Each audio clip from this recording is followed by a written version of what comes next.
Chapter 1. He'll Walk. Burke Basile extended the fingers of his right hand, then formed a tight fist. This flexing motion had recently become an involuntary habit. There's not a chance in hell they'll convict. Captain Douglas Patout, commander of narcotics and vice of the New Orleans Police Department, sighed discouragingly. Maybe, not maybe, he'll walk, Burke repeated with resolve. After a moment, Patout asked, why did Luttrell assign this particular assistant to prosecute this case? He's a newcomer, been living down here only a few months, a transplant from up north, Wisconsin or someplace. He didn't understand the nuances of this trial. Burke, who'd been staring out the window, turned back into the room. Pinky Duval understood them well enough. That golden-tongued son of a bitch. He loves nothing better than to hammer the NOPD and make us all look incompetent. Although it pained him to compliment the defense lawyer, Burke said, "You got to hand it to him." Doug, his closing argument was brilliant. It was blatantly anti-cop, but just as blatantly pro-justice. All 12 jurors were creaming on every word. He checked his wristwatch. They've been out 30 minutes. I predict another 10 or so ought to do it. You really think it'll be that quick? Yeah, I do. Burke took a seat in a scarred wooden armchair. When you get right down to it, we never stood a prayer. No matter who in the DA's office tried the case, or how much fancy legal footwork was done on either side, the sad fact remains that Wayne Bardo did not pull the trigger. He did not fire the bullet that killed Kev. I wish I had a nickel for every time Pinky Duval said that during the trial, Patout remarked sourly. My client did not fire the fatal bullet. He chanted it like a monk. Unfortunately, it's the truth. They'd tramped this ground at least 10,000 times, ruminating, speculating, but always returning to that one irreversible, unarguable, unpalatable certainty. The accused on trial, Wayne Bardo, technically had not shot to death, Detective Sergeant Kevin Stewart. Burke Basile wearily massaged his shadowed eye sockets, pushed back his unkempt wavy hair, smoothed down his mustache, then restlessly rubbed his palms against the tops of his thighs. He flexed the fingers of his right hand. Finally, he set his elbows on his knees and stared vacantly at the floor, his shoulders dejectedly hunched forward. Patout observed him critically. You look like hell. Why don't you go out and have a cigarette? Burke shook his head. Coffee? I'll go get it for you. Bring it back so you don't have to face the media. No, but thanks. Patout sat down in the chair next to Burke's. Let's not write it off as a defeat yet. Juries are tricky. You think you've got some bastard nailed? He leaves the courthouse a free man. You're practically assured an acquittal. They bring in a guilty verdict and the judge opts for the maximum sentence. You never can tell. I can tell, Burke said with stubborn resignation. Bardo will walk. For a time, neither said anything to break the heavy silence. Then Patout said, Today's the anniversary of the Constitution of Mexico. Burke looked up. Pardon? The Mexican Constitution, it was adopted on February 5. I noticed it on my desk calendar this morning. Huh. Didn't say how many years ago. Couple of hundred, I guess. Huh. That conversation exhausted, they fell silent again, each lost in his thoughts. Burke was trying to figure out how he was going to handle himself the first few seconds after the verdict was read. From the start, he'd known that there would be a trial. Pinky Duval wasn't about to plea bargain what he considered to be a shoe-in acquittal for his client. Burke had also known what the outcome of the trial would be. Now that the moment of truth was, if his prediction proved correct, approaching, he geared himself up to combat the rage he knew he would experience when he watched Bardo leave the courthouse unscathed. God help him from killing the bastard with his bare hands. A large, noisy housefly, out of season and stoned on insecticide, had somehow found its way into this small room in the Orleans Parish Courthouse, where countless other prosecutors and defendants had sweated anxiously while awaiting a jury's verdict. Desperate to escape, the fly was making suicidal little flats against the window pane. The poor dumb fly didn't know when he was beaten. He didn't realize he only looked a fool for his vain attempts, no matter how valiant they were. Burke snuffled a self-deprecating laugh because he could identify with the futility of a housefly. He knew he'd hit rock bottom. When the knock came, he and Patout glanced first at each other, then toward the door, which a bailiff opened. She poked her head inside. They're back. As they moved toward the door, Patout checked the time, murmuring, Son of a gun, 10 minutes. He looked at Burke. How'd you do that? But Burke wasn't listening. His concentration was focused on the open doors of the courtroom at the end of the corridor.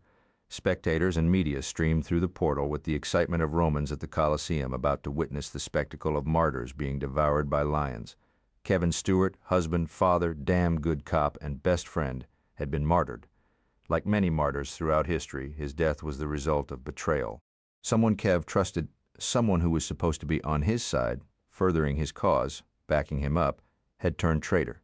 Another cop had tipped the bad guys that the good guys were on the way. One secret phone call from someone within the division, and Kevin Stewart's fate had been sealed. True, he'd been killed in the line of duty, but that didn't make him any less dead. He'd died needlessly. He'd died bloody. This trial was merely the mopping up. This trial was the costly and time-consuming exercise a civilized society went through to put a good face on letting a scumbag go free after ending the life of a fine man.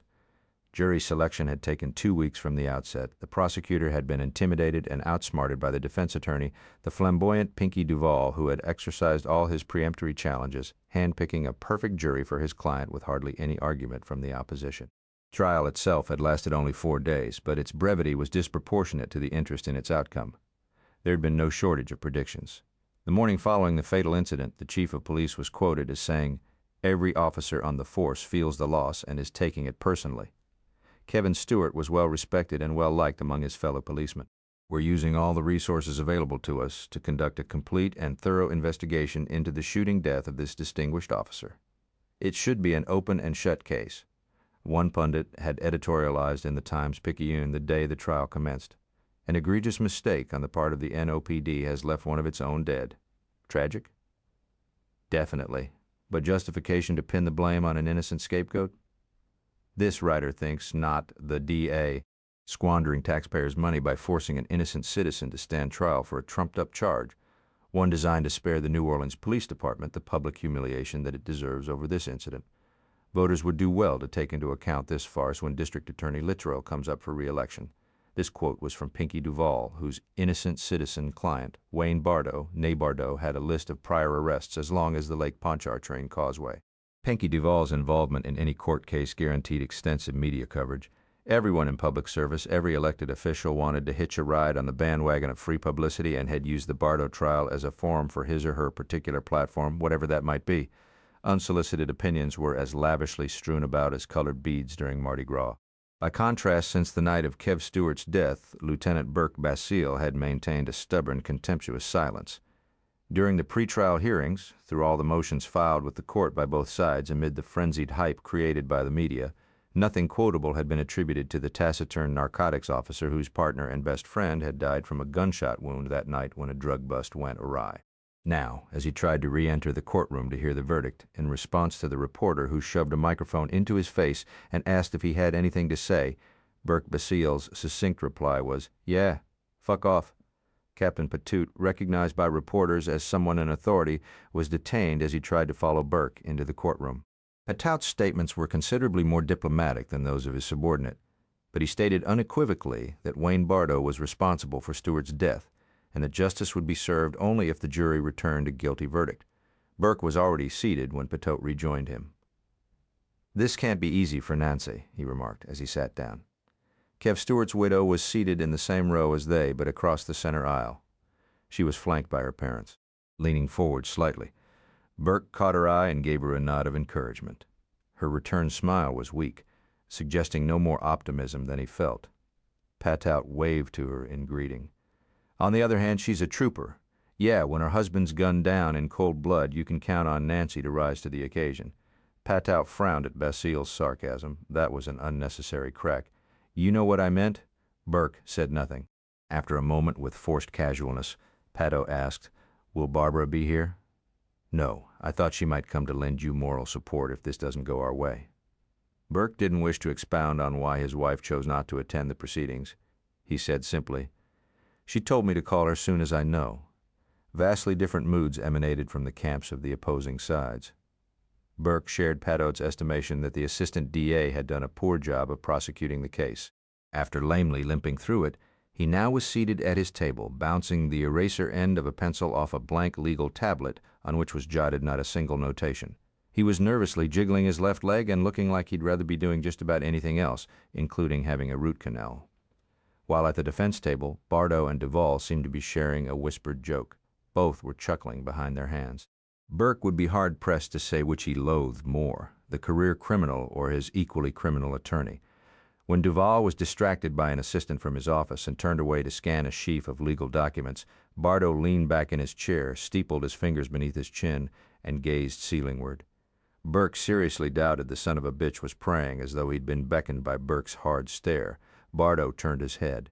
Connecting with Burke's gaze were flinty dark eyes, which he doubted had ever flickered with a twinge of conscience. Lizard-thin lips parted to form a chilling smile. Then Bardo dropped one eyelid in a wink. Burke would have come out of his chair and lunged toward Bardo if Patoot, who'd witnessed the insolent gesture, hadn't grabbed Burke by the arm and restrained him. "For Chrisicky, don't do something stupid."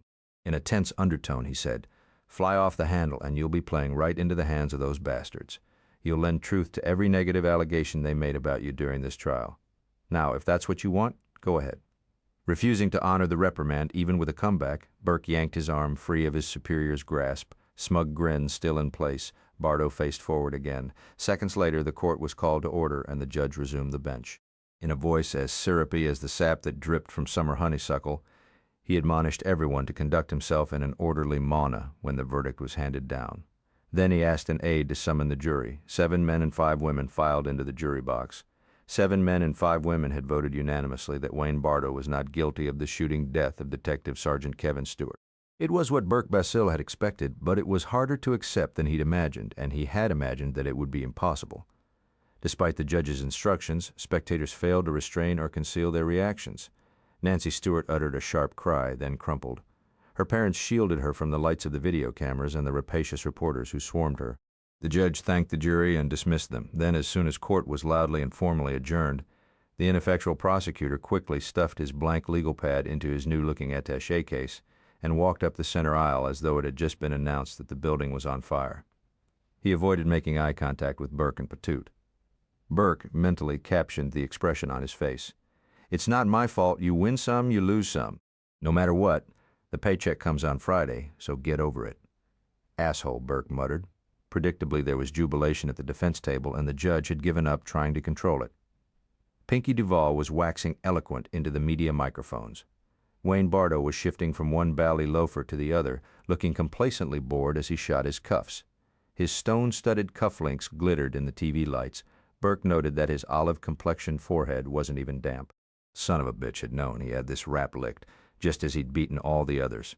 Pattout, acting as spokesman for the NOPD since the incident involved his division, was busy fending off reporters and their questions. Burke kept Bardo and Duval in his sights as they triumphantly worked their way through the crowd of reporters toward the exit. They dodged no microphones or cameras. Indeed, Duval cultivated and relished publicity, so he basked in the spotlight. Unlike the prosecutor, they were in no hurry to leave and in fact loitered to receive the accolades of supporters.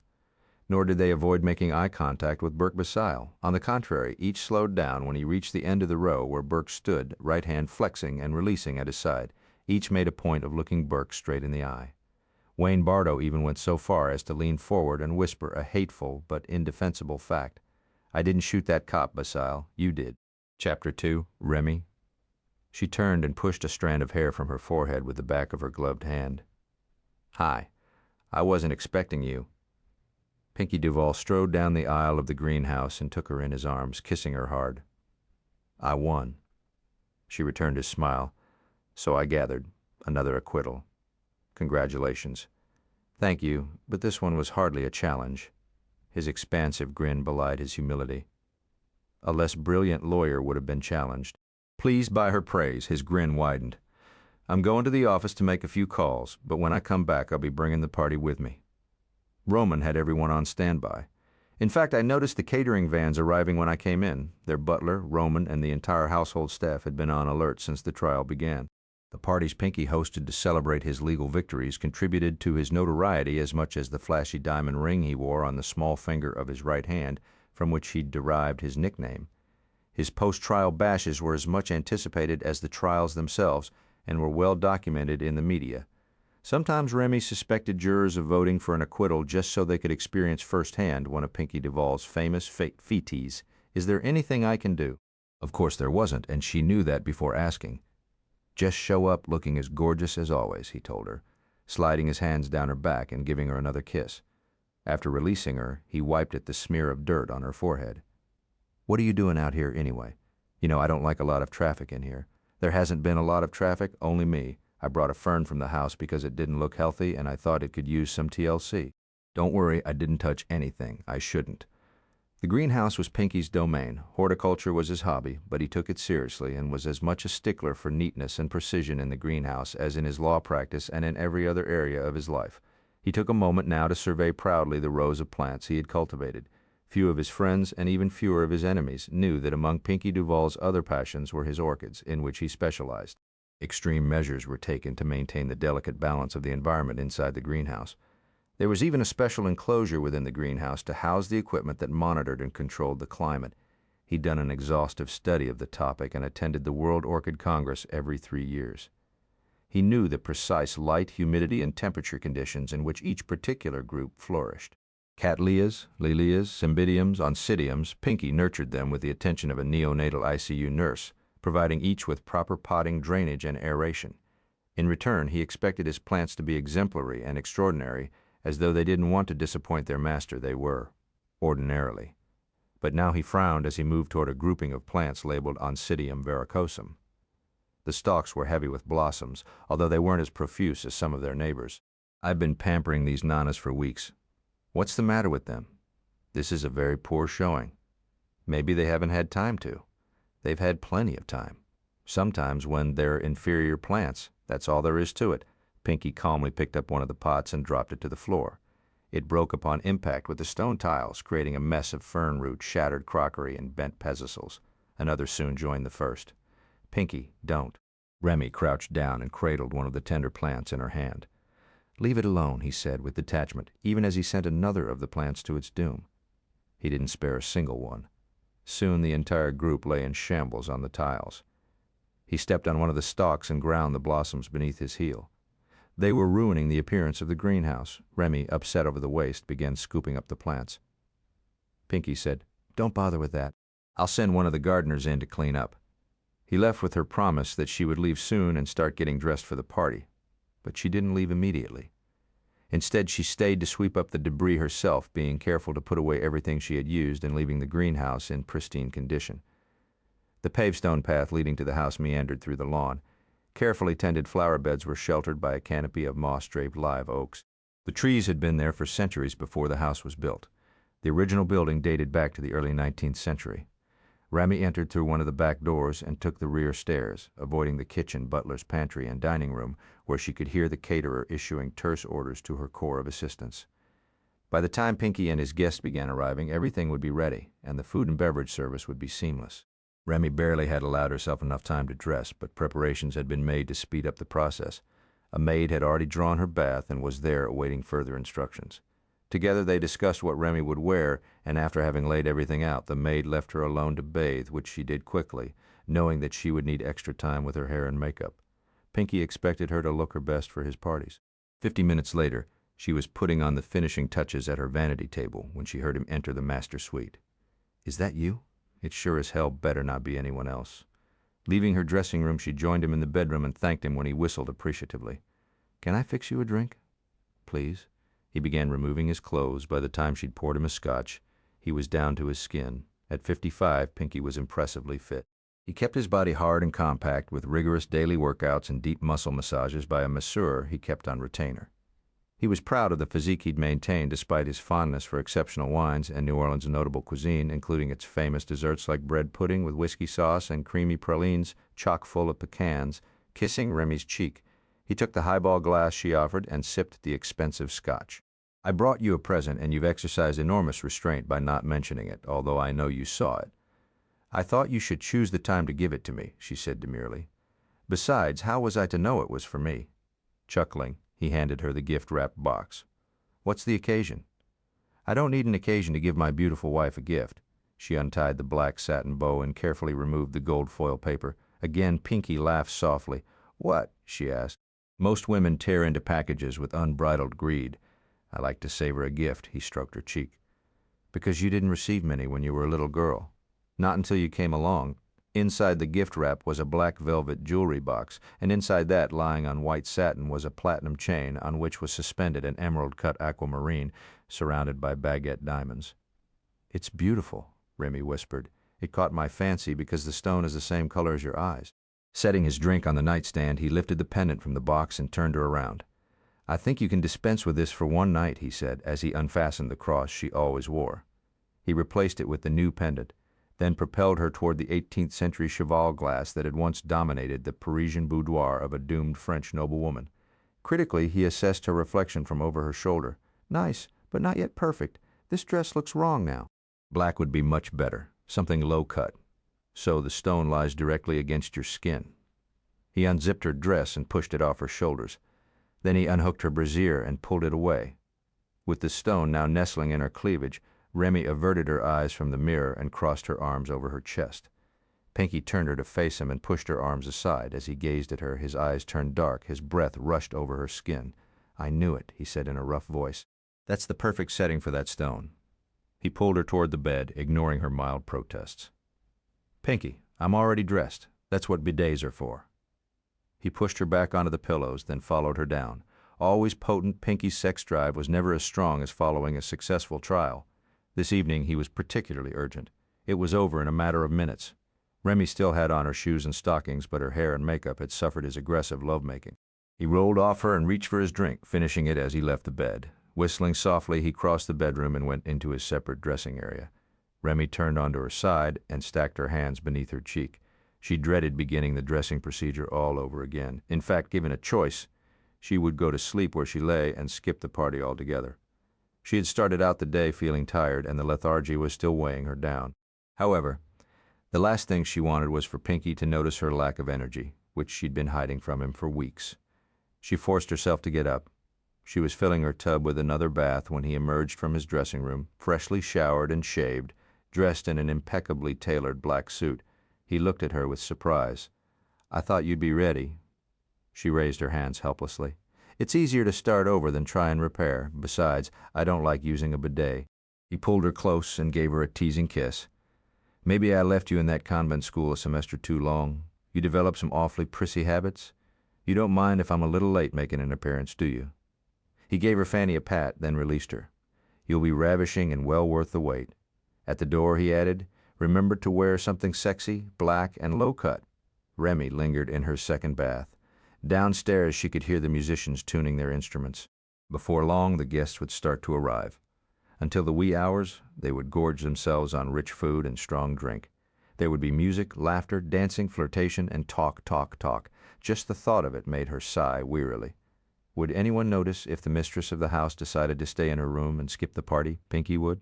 To commemorate his courtroom victory, he'd bought her another beautiful piece of jewelry to add to a collection that was embarrassingly considerable. He would be offended to know how much she dreaded attending his celebration or how little value she placed on his gift. But deriving any real joy from his generosity was impossible because his lovely and expensive gifts were poor substitutes for all that he denied her. With her head still resting on the rim of her tub, she turned to look toward the dressing table, where the new treasure lay in its satin-lined box. The beauty of this particular stone escaped her. It radiated no warmth and indeed looked cold to the touch rather than shooting off sparks of fire. The facets glittered with an icy light. It called to mind winter, not summer.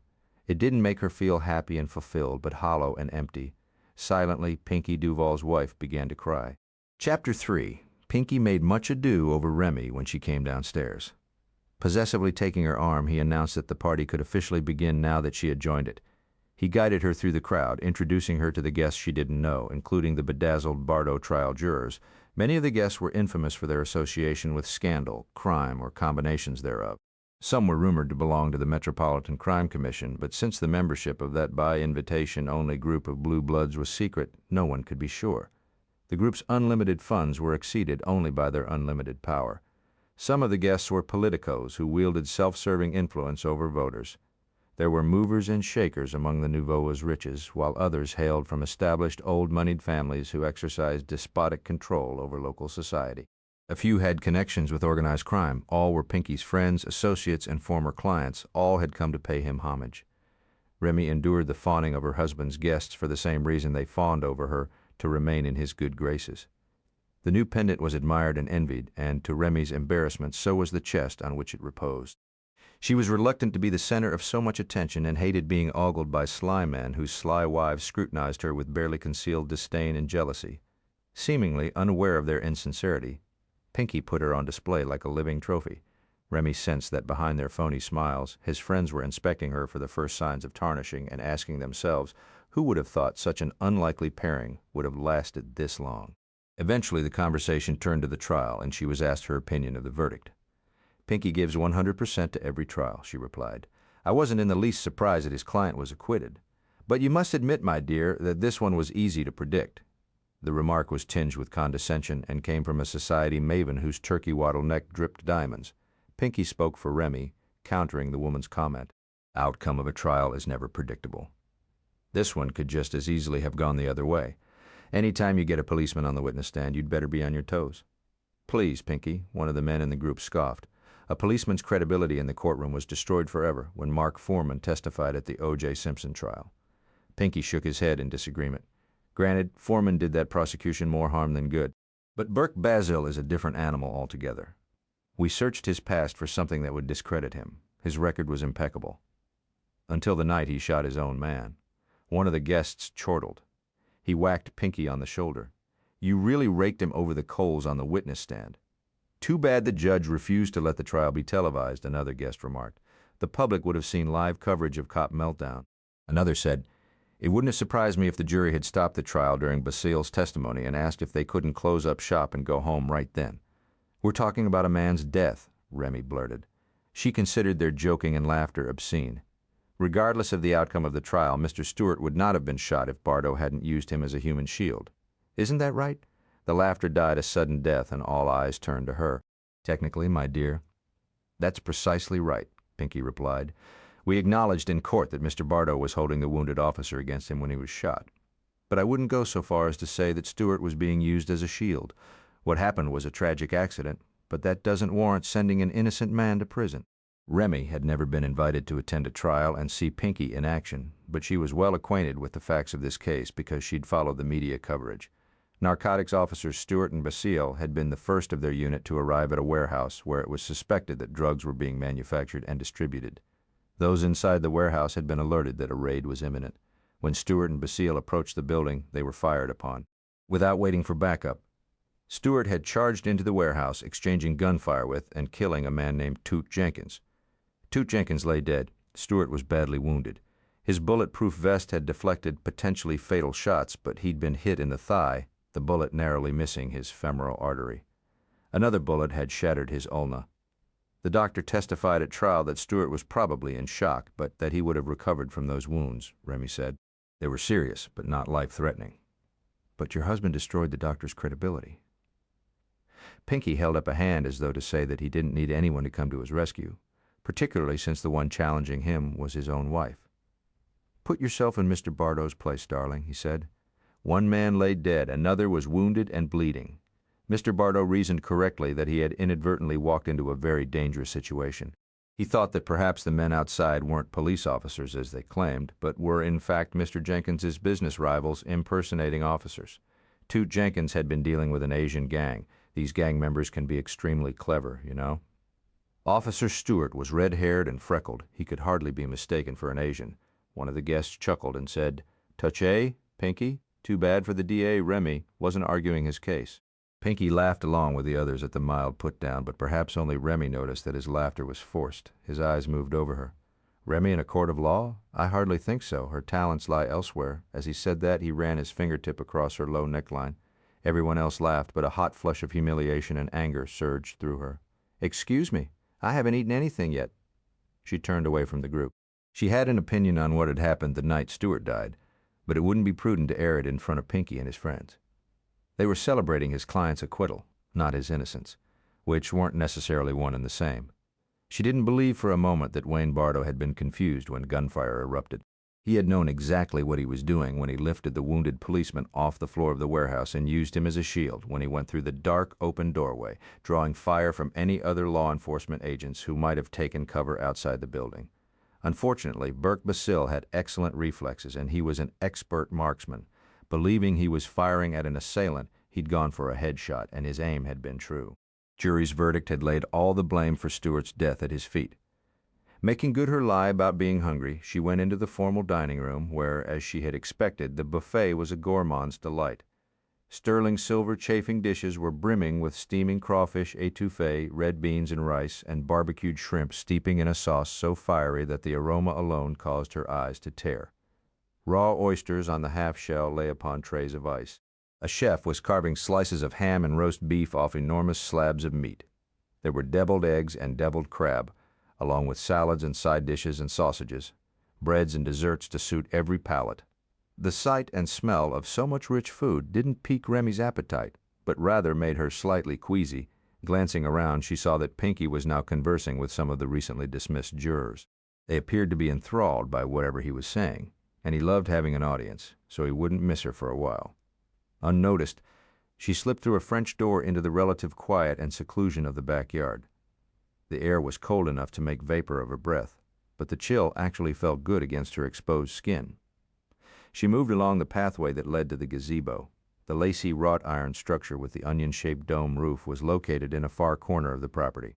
It was one of her favorite spots. Whenever she desperately needed seclusion or a semblance of it, she retreated to the gazebo. Stepping into the circular structure, she leaned into one of the support posts, practically hugging it while resting her cheek against the cold metal. She was still embarrassed over what Pinky had insinuated in front of his guests. Comments like that underscored what everyone already believed about her, that she was a pampered trophy wife with limited intelligence and trivial opinions, whose only purpose in life was to accessorize her flamboyant husband in public and satisfy him in bed. It also appeared they thought she had no feelings, that their subtle insults bounced off her without leaving a mark. They thought she was happy with the sheltered life she led and had everything her heart desired. They were wrong. Wild horses couldn't have kept him away. Burke Basile acknowledged that being here was inadvisable. Inadvisable, my ass, he thought. It was downright stupid that he was lurking in the shadows of a hedge of tall, dense azalea bushes, glaring malevolently at Pinky Duval's Garden District mansion. The house was as fancy and white as a wedding cake, gaudy as hell in Basile's estimation. Golden light from the tall windows spilled onto the lawn, which was as perfectly tailored as a green carpet. Music and laughter wafted from the shimmering rooms. Burke hugged his elbows to ward off the cool evening air. He hadn't even thought to wear a jacket. Autumn had come and gone. The holidays had passed virtually unnoticed. New Orleans' mild winter was on the wane, but the changing seasons and encroaching spring were the last things on Burke's mind. Kev Stewart's death 8 months ago had consumed him, immobilized him, and anesthetized him to his environment. Barbara had been the first to notice his preoccupation, but then she would because she lived with him. When his grief evolved into obsession, she had lodged a legitimate complaint, and then another and another until she exhausted herself with nagging. Her attitude of late had been indifference. As Wayne Bartow's trial date approached, it became obvious to everyone within his division that Burke's heart was no longer in his work. He couldn't concentrate on present cases because he was still hung up on the case that had taken him and Kev to that warehouse. For more than a year prior to that night, they'd been shrinking the size of that particular operation, chipping away at it bit by taking out key dealers one by one. But the really big players had continued to elude them and were probably laughing their asses off at the bungling and self-defeating efforts of the authorities, local and federal, to frustrate the division further. Their success rate dwindled into non-existence. Each time a raid was organized, it was foiled, no matter how tight the security, how secret the bust. The criminals were always tipped off beforehand. Drug labs were deserted with the chemicals still cooking. Huge inventories were abandoned moments before the squad arrived for the takedown. These were sacrifices the dealers could afford to make. They simply factored in the loss as a cost of doing business. The next day they relocated to a new place of operation. The sons of bitches scattered quicker than roaches when the lights went on. Cops were made to look like fools. After each failed raid, the division was forced back to square one, and the painstaking procedure of rooting out the suppliers started all over again. Having worked narcotics for years, Burke knew the drill. He knew to expect setbacks and delays. He knew it took months to build a case. He knew the undercover guys had to cultivate relationships and that these matters took time and patience. He knew the odds against success were overwhelming and that even when they did succeed, the rewards were few. But knowing all that and accepting it were miles apart. Patience wasn't one of Burke's virtues. Frankly, he didn't even look upon patience as a virtue. In his opinion, time equated failure. Because for every day it took to do his job right and to collect enough solid evidence for the DA to build a case around, kids by the dozens were yielding to the allure of neighborhood dealers, or a yuppie stoned on a designer drug plowed the hood of his BMW into a van load of senior citizens on an excursion. Another few crack babies were born. A teenager's heart burst from overuse. Someone else OD'd and died a wretched death. But because the only alternative was complete surrender, he and the officers in his division kept at it. Painstakingly they built their cases, but each time they thought they were there, each time they thought that the next bus would be the mother of all busts, each time they thought they'd catch the bastards red-handed and nail their asses. Good. Something got fucked up. There was a traitor within the narcotics division of the NOPD, had to be. There was no other explanation for why the dealers were always a step ahead of them. It had happened too many times to be attributed to coincidence or karma or bad breaks or rotten luck or the devil's handiwork. Someone in the department was working on the side of the bad guys. God help the bastard when Burke Basile discovered his identity, because it was that cop's betrayal that had turned Nancy Stewart into a widow and had left her 2 young boys fatherless. Burke had begged Kev not to go barging in before the van got there with the rest of the squad, equipped with rams, gas masks, and automatic weapons. The 2 of them had arrived a few minutes ahead of it, the arrest warrants in Basile's pocket, but Kev, frustrated over yet another failed raid, had lost his Irish temper. He had charged the building through the open overhead door. Burke had heard a hail of gunfire, seen the flashes, smelled the gunpowder, then screams. For damn sure someone was down. Frantic, Burke had called out to Kev, "Silence!" The longer he waited for Kev to answer, the more anxious he became. "Jesus, Jesus, no, no," he prayed. "Kev, answer me, you goddamn Mick." Then a man came lurching through the open black maw of the warehouse door. It was dark. Burke couldn't see why he was walking with such an awkward gait, but his gun was drawn and aimed at Burke. Burke shouted for him to drop the weapon, but he kept coming. Again Burke shouted for him to drop the weapon and put his hands on his head. The man fired the pistol twice. Burke fired only once, but once was enough. Kev was dead before Bardo dropped his body to the ground. As Burke raced toward the friend he'd mistakenly killed, he heard Bardo's laugh echoing off the metal walls of the warehouse. He hadn't learned it was Bardo until he was captured by the backup unit, arriving in time to see him running through an alley behind the warehouse. There were flecks of Kev's blood and flesh and brains and bone on the face of the repeat offender, but his 3-piece Armani suit hadn't even been spattered. He'd walked away clean, literally and figuratively. The weapon he'd fired was never produced.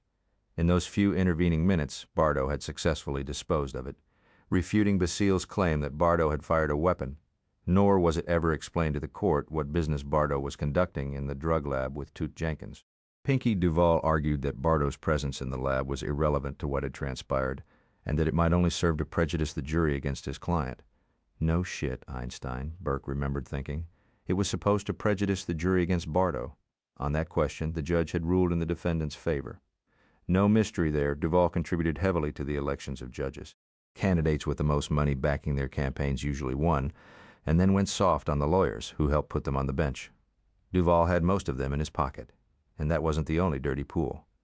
Pinky Duval played. Wayne Bardo had been in that warehouse that night conducting business for his boss, Pinky Duval. It was an accepted fact throughout the division, although never proved, that Duval was the primo operator they'd been after for years. He had more connections to drug trafficking than whores did to herpes. Every trail led to him, but ended just short of contact. There was no solid proof against him, but Burke knew the son of a bitch was a player. A big-time player. Yet here he was, living it up in his fancy house, celebrating Kevin Stewart's death with a big blowout party. Movement at one of the rear doors interrupted Burke's bitter reflections. He shrank farther back into the foliage so as not to be seen by the woman who made her way along a path to a gazebo. She was alone. For a time she leaned into one of the support columns, then she made a slow circuit around the gazebo, trailing her hand along the ivy-covered railing. When she returned to her original spot, she leaned against the support column again, this time placing her back to it. Burke saw her face for the first time, and although he didn't speak it out loud, he thought, wow.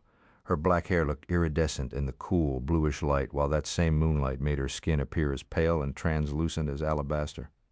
The short black cocktail dress showed off a lot of leg. Her breasts swelled above the scoop neckline.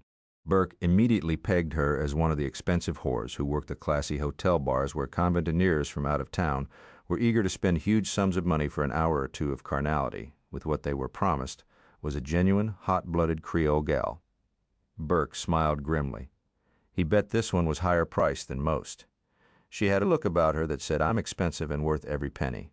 She was the kind who could hold out for clients with Duval's flash and finances. Not that she would have to hold out. A man with a bankroll like Pinky Duval's didn't have to surround himself with ugly women. Maybe this one had been hired only for the night as a party decoration, or maybe she was the girlfriend of one of the guests, or she could be a permanent hanger-on who put out routinely for Duvall and his friends in exchange for designer clothes and good drugs. The keeping of mistresses had been an accepted practice in New Orleans since the city was first settled. Flesh peddling was a major industry in any convention town. New Orleans was certainly no exception. Every cab driver in the city knew the address of Ruby Boucherot's place. Her girls were top-notch. Ruby herself was one of the richest women in the state, but there were also the street hookers who worked the dark corners of the quarter. They would give blowjobs in an alley for a hit of crack. They were no more selective than the crib girls who had made Storyville one of the most notorious red-light districts in the world. Regardless of the price tag, there was no shortage of work in the Big Easy for a hardcore whore. But even as the thought crossed his mind, Burke realized that this one didn't look hardcore.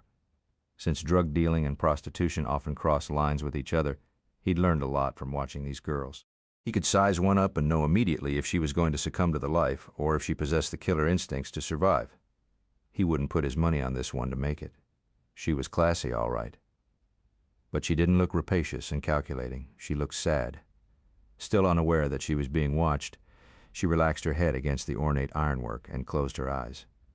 Then she slid her hands down her body until they met at the center of her lower abdomen. Burke's mouth went dry. His gut clenched. The guys working Vice routinely circulated pornographic videos, films, or magazines that had been confiscated for evidence. It wasn't Burke's habit to watch them, but he was as normal as the next guy, and what man, cop, or otherwise could turn away from this scene without waiting to see what was going to happen next? Actually, nothing did. She didn't remove her clothing. She didn't actually fondle that erogenous zone. She didn't moan or groan or gyrate or breathe heavily through partially open lips. Nevertheless, her pose was arresting. Arousing, even, and apparently he wasn't the only one who thought so. Burke had been so transfixed by her that he saw the approaching man only seconds before she herself became aware of Wayne Bardo. Chapter 4. Bardo, Bazille thought, contempt causing his mustache to curl downward. He'd mistaken her for a classy chick when she'd been waiting on Bardo, Lord of the Low-Loves, a career criminal who always beat the rap with the able assistance of Pinky Duval. Did she know that Bardo had killed a prostitute when he was only 16? They'd been playing tie me up and hurt me when he'd gotten her neck confused with her wrist and strangled her with her own stocking. He'd been tried as a juvenile for involuntary manslaughter and served only a year of his sentence before being placed on probation. If that's the kind of creep this high-ticket whore pandered to, she deserved no better than she got. Bardo was all over her now, and she was squirming against him. Turning away in disgust, Burke thrashed through the hedge and returned to his Toyota, parked among the Beamers and Jags belonging to Duval's guests. Taking the evening air, Remy's heart jumped when she opened her eyes and saw Wayne Bardo standing poised in the entrance of the gazebo. He had been intentionally stealthy, wanting to startle her. His dark features were heavily shadowed and indiscernible, like a figure in a nightmare. Instantly, she lowered her hands, but she knew he'd seen her pressing them against her body because his grin was even more suggestive than usual. He was blocking her exit. Short of vaulting the railing, there was nowhere for her to run. Without bothering to conceal her dislike, she asked, "What are you doing out here? I missed you at the party. Came looking for you." He stepped forward. Although it took an act of will not to recoil from him, Remy stood her ground.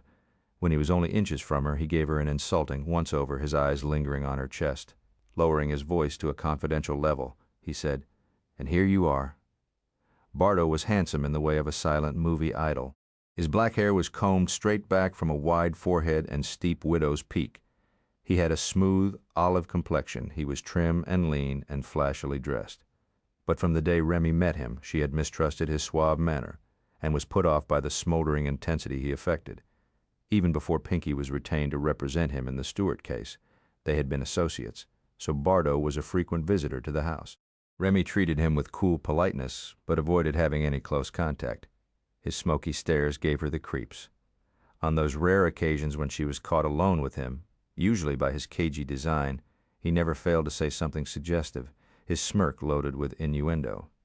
He always acted as though he and she shared a naughty secret. Pinky will be looking for me. She tried to move past him, but instead of giving way, he boldly splayed his hand over her lower body and stroked her with his fingers. "Why don't you let me take over for you here?" He had never dared to touch her, and for a moment she was paralyzed by repugnance and fear. She had overheard enough of his boasts to know that he enjoyed all forms of violence, a penchant that logically would extend to his relationships with women. No less importantly, she feared what Pinky would do if he were to learn that another man had laid a hand on her.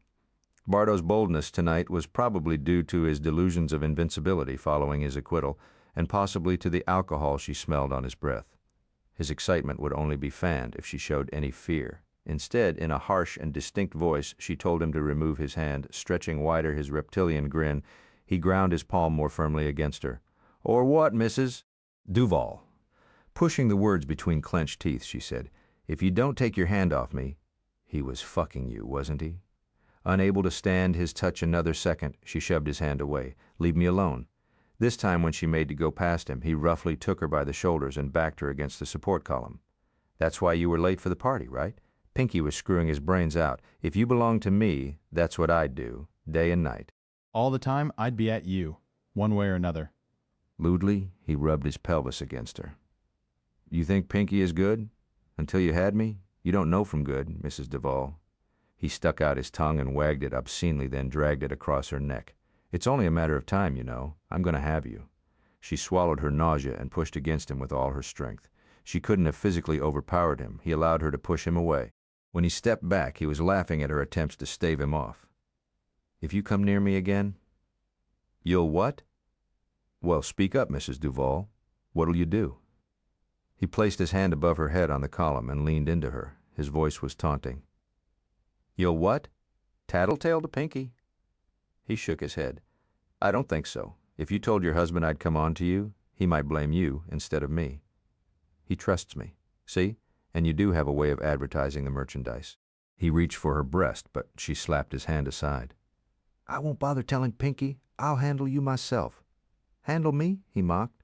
"I like the sound of that." Her voice calm, eyes glittering as coldly as the gem around her neck, she said, "Mr. Bardo, are you under the misconception that you're the only killer for hire on my husband's payroll?"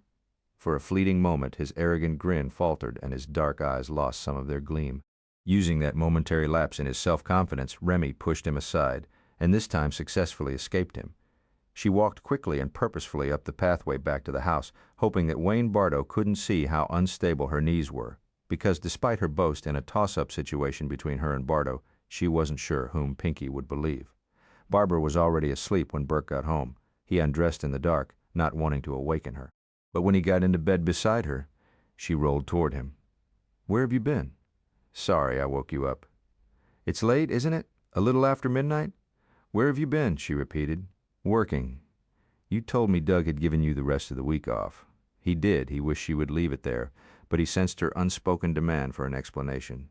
"I had to put some closure on it, Barbara. Isn't that the catchphrase these days? Closure."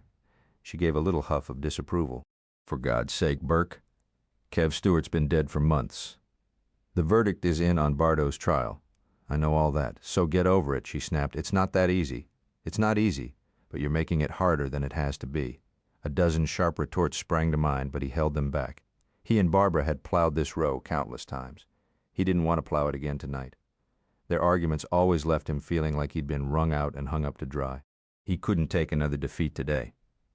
In a more conciliatory tone, she said what happened to Kev was terrible. But the harsh reality is that policemen get killed. The risk goes with the job, but it's pretty damn rare that a cop's own partner is the risk. It wasn't your fault. The jury must have thought so. In any event, they didn't blame Bardo. While subconsciously flexing his right hand, Burke envisioned Duval's house, lit up like Shangri-La, flowing with liquor and filled with food and fancy women. He and Duval are having a big party tonight in celebration of killing a good cop. He kicked off the covers and sat on the edge of the bed with his hands supporting his head. Behind him, Barbara also sat up. "How do you know what they're doing?" "Because I was over there watching them." Even though his back was to her, Burke imagined her frowning with consternation. "Are you insane? Are you trying to get yourself fired? If Doug Patu is forced to fire you, will that make everything all right? Would losing your job make you happy?" "It would make you happy? What's that supposed to mean?" He shot her a pointed look over his shoulder, "Like you haven't been after me for years to leave the department." "I don't want you to leave it in disgrace," she said angrily. He snorted a caustic laugh. "Oh, I see. No wonder you didn't come to the courthouse during the trial. You didn't want to be associated with the disgrace of the NOPD, which, ironically, is an organization you've badmouthed for years." During the course of their marriage, a recurring argument had been over his work. Barbara wanted him to give up police work in favor of something less demanding and more lucrative. Discussions on the subject started out in a fractious mode and usually deteriorated into shouting matches that resolved nothing but left in their wake disaffection and resentment on both sides. Barbara always fell back on the argument that if he loved her, he would take her feelings into account. Burke's argument was that if she loved him, she wouldn't ask that he stop doing what he loved to do. What if he were to insist that she give up teaching? Would that be fair? It was an ongoing debate that neither side could win. Tonight, Burke was too tired to engage in such a futile argument. He lay back down and stared at the ceiling. After a long silence, she said contritely, "I didn't mean that the way it sounded." The disgrace part. There was genuine remorse in her voice, but she didn't touch him. He couldn't remember when they'd last touched each other in anything more than a perfunctory way, not since the night Kev died, maybe even before then. No, definitely long before then. He turned his head toward her and said softly, "Forget it, Barbara. It doesn't matter." Although years of chronic discontent had etched lines into her face, she remained a very attractive woman. Teaching physical education at a public middle school had kept her figure slender and supple. In fact, his coworkers often dropped envious, if lewd, comments about her figure. They all thought he was one lucky son of a bitch to have Barbara in his bed every night. Sadly, Burke couldn't recall the last time they'd done anything in bed except sleep. During the months leading up to the trial, his fractured emotions and heavy workload hadn't left him with the energy even to think about sex. Responding to his moodiness, Barbara hadn't initiated it either, but now Bardo's trial was over. The issue was history. Kev had died, but Burke hadn't. It was time he began living again. Sex would be rejuvenating. It might make him appreciate that he hadn't been entombed along with Kev. A woman's softness had healing properties. Her body could provide a man not only physical relief, but surcease from spiritual conflict. Suddenly Burke yearned for that sense of peace. He was desperate for a few minutes of sweet oblivion. He craved intimacy with something besides suffocating guilt and bitter regret. Curving his hand around the back of Barbara's neck, he drew her head down for a kiss. She didn't overtly resist, but he felt a tension there, and it wasn't the good kind. He rationalized her lack of enthusiasm. It had been a long time since they'd made love, and he cautioned himself to take his time and not to rush it. Each of them needed a slow and steady warm-up, an easy adjustment, a period of familiarization, or maybe she was simply being coy. Maybe their lengthy abstinence had damaged her ego, and she wanted to be wooed. He deepened their kiss in the hope of sparking her desire in his. He fondled her breast through her nightgown, but her nipple didn't respond to his stroking. He slid his knee against the seam of her thighs, but she didn't part them. Between kisses, he whispered her name. After another few awkward moments, she disengaged herself. "I've got to be at school early tomorrow morning. We begin a volleyball tournament during first period." He released her. "Yeah, okay. I'm sorry, Burke." It's cool. Don't apologize. I really do have to be up early, but Barbara, it's no big deal. He said, more sharply than he intended. Okay. I'm sorry I woke you up at all. Go back to sleep. You're sure I'll live. Believe me. You don't die from not getting laid. Don't blame me, Burke. She lashed out. "You've done this to yourself. You've harbored this grief far too long. It's unnatural. Why is it still eating at you?" He refused to answer. He couldn't answer. "All right then," she said. "Good night." Night. He closed his eyes. But he knew he wouldn't go to sleep. And he didn't. Her rejection had pissed him off, but he wasn't as pissed off as he had a right to be, and that in itself bothered him. When he was sure she'd fallen asleep, he got up, went into the kitchen, and fixed himself a sandwich. Then he sat down at the table and, holding his head between his hands, stared unseeingly at the sandwich he never ate. Chapter 5, Double or Nothing. She'll stop in front of us and give us an up-close and personal look. Do we have a bet? No, Burke rubbed his temple where a headache had taken root an hour ago and which so far had continued to out-pound the drums in the jazz band and defy 2 analgesic tablets. Maybe he should have taken Pateau up on his offer of a paid week off, but he'd rather work than stick around the house where he had too much idle time to think. "I don't want to play anymore, Mac. Give it a rest, okay?" Mac McQuinn flashed his irrepressible grin. "I'm giving you a chance to win back some of the money you've lost to me." "No thanks." McQuinn would bet on anything from the outcome of the World Series to which Cockroach would win the race to the donut box. Disappointed by Burke's lack of interest, McQuinn turned his attention to the topless dancer who, by God, did stop directly in front of him. Breasts shimmying, she winked at the narcotics cop, who was young and good-looking and who dressed like a GQ model even when he wasn't pretending to be a gawking out-of-towner taking in the nightlife of Bourbon Street. By comparison, Burke looked tired and disheveled and ill-tempered, which was exactly how he felt. He'd been up most of the previous night, alternately wallowing in self-pity and honing his anger over Barbara's rebuff to a razor's edge. They'd mumbled hostile good mornings and goodbyes to each other this morning, and his piss factor had been at a record high all day. Scowling, Burke watched Mac as he watched the gyrating dancer. What was Mac's real first name, he wondered. All he'd ever heard was Mac. McEwen had made repeated requests to be transferred into narcotics and vice before he was actually assigned to it a little more than a year ago. In Burke's opinion, the guy was too flashy and effusive to be a good narc. I've got a $5 bill, says her tits are plastic, McEwen said as the dancer strutted away. What do you say? I say I'd be stupid to lay money on that. How do you propose we determine it? By asking her. McEwen couldn't be provoked. Engaging grin still in place, he lifted his glass of club soda and took a sip. I'm just jacking with you, Basile, trying to get a smile out of you. Besides, if I went near a chick like that, my old lady would kill me. She's jealous as hell. I've never given her reason to be. I look, sure, but I've never cheated, and we're going on 3 years together. His record of marital faithfulness seemed to surprise him. You ever screwed around, Basile? No. Not ever?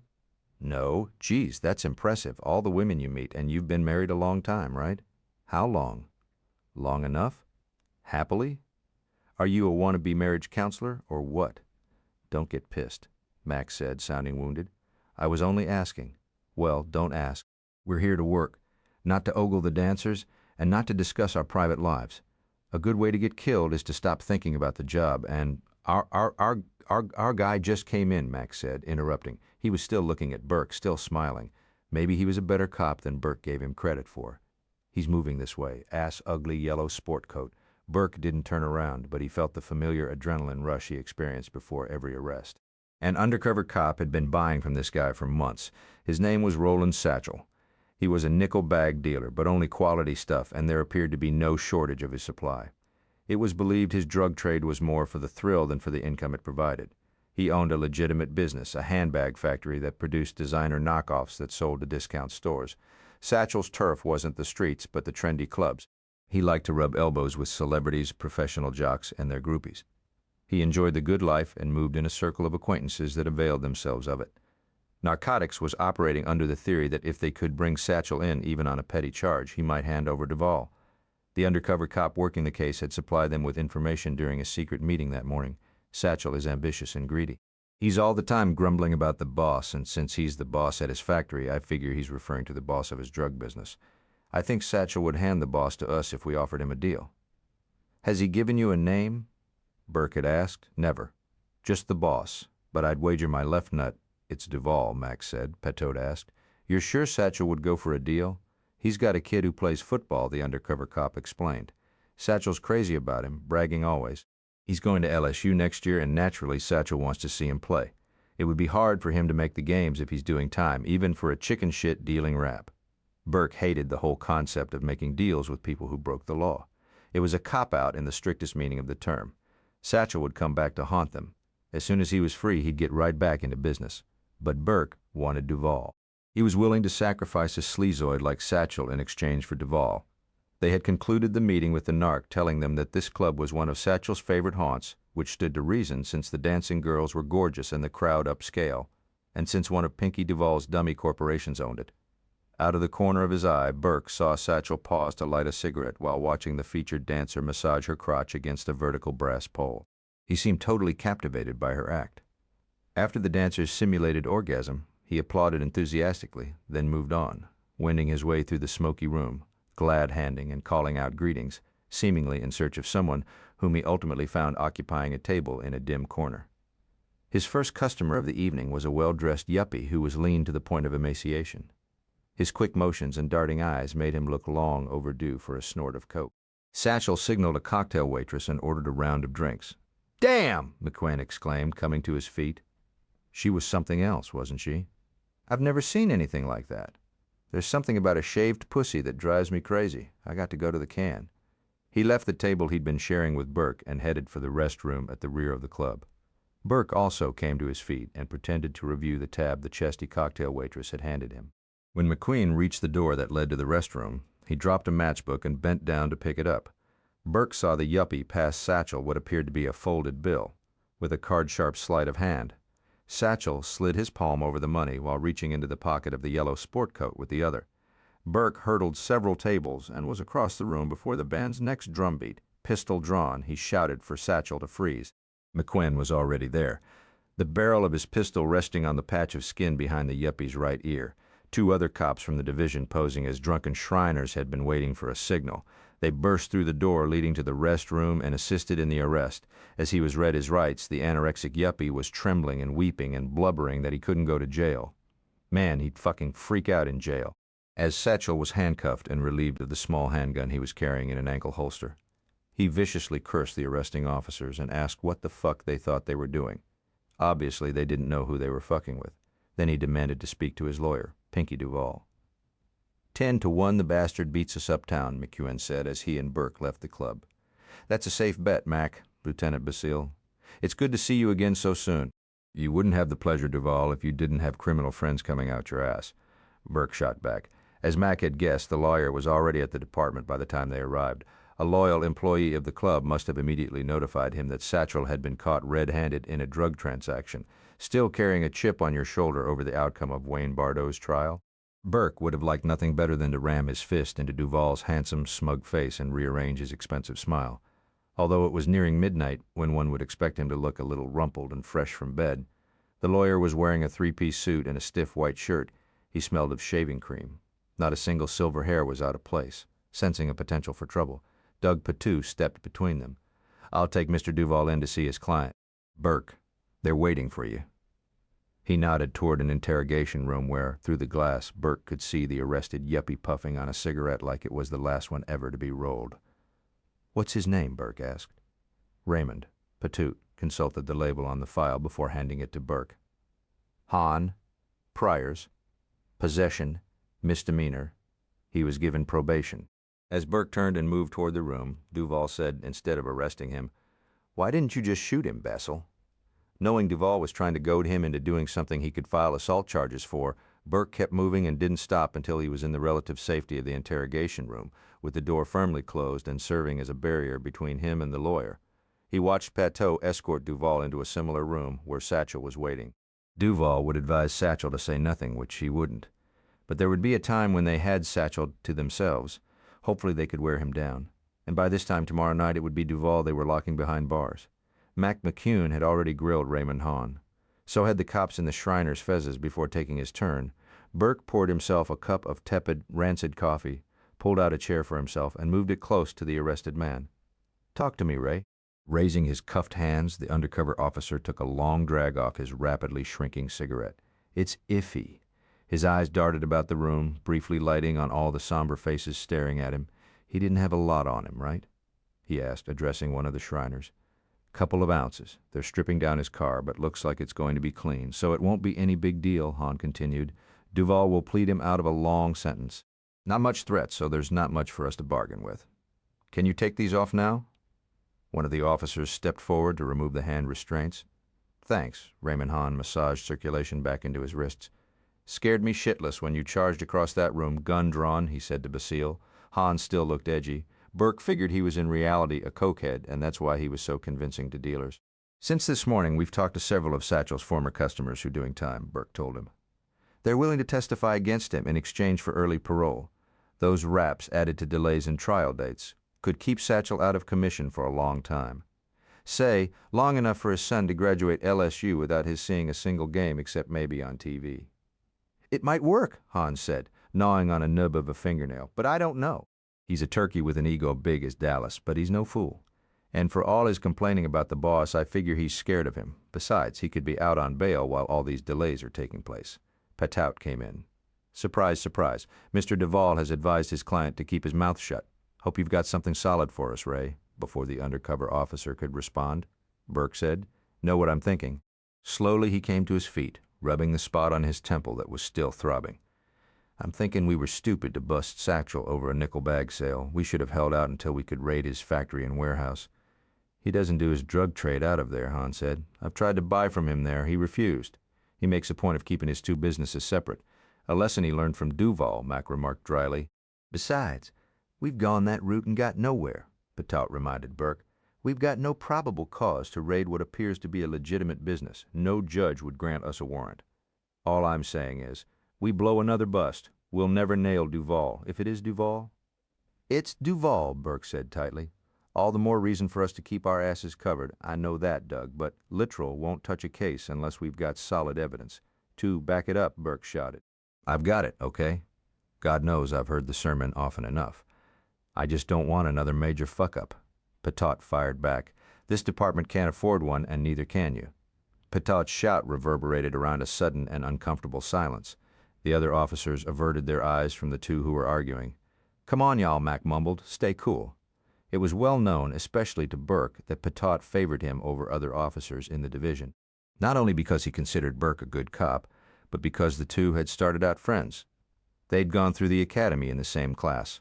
Patot had chosen administration over street work, but rank hadn't made a difference in their relationship.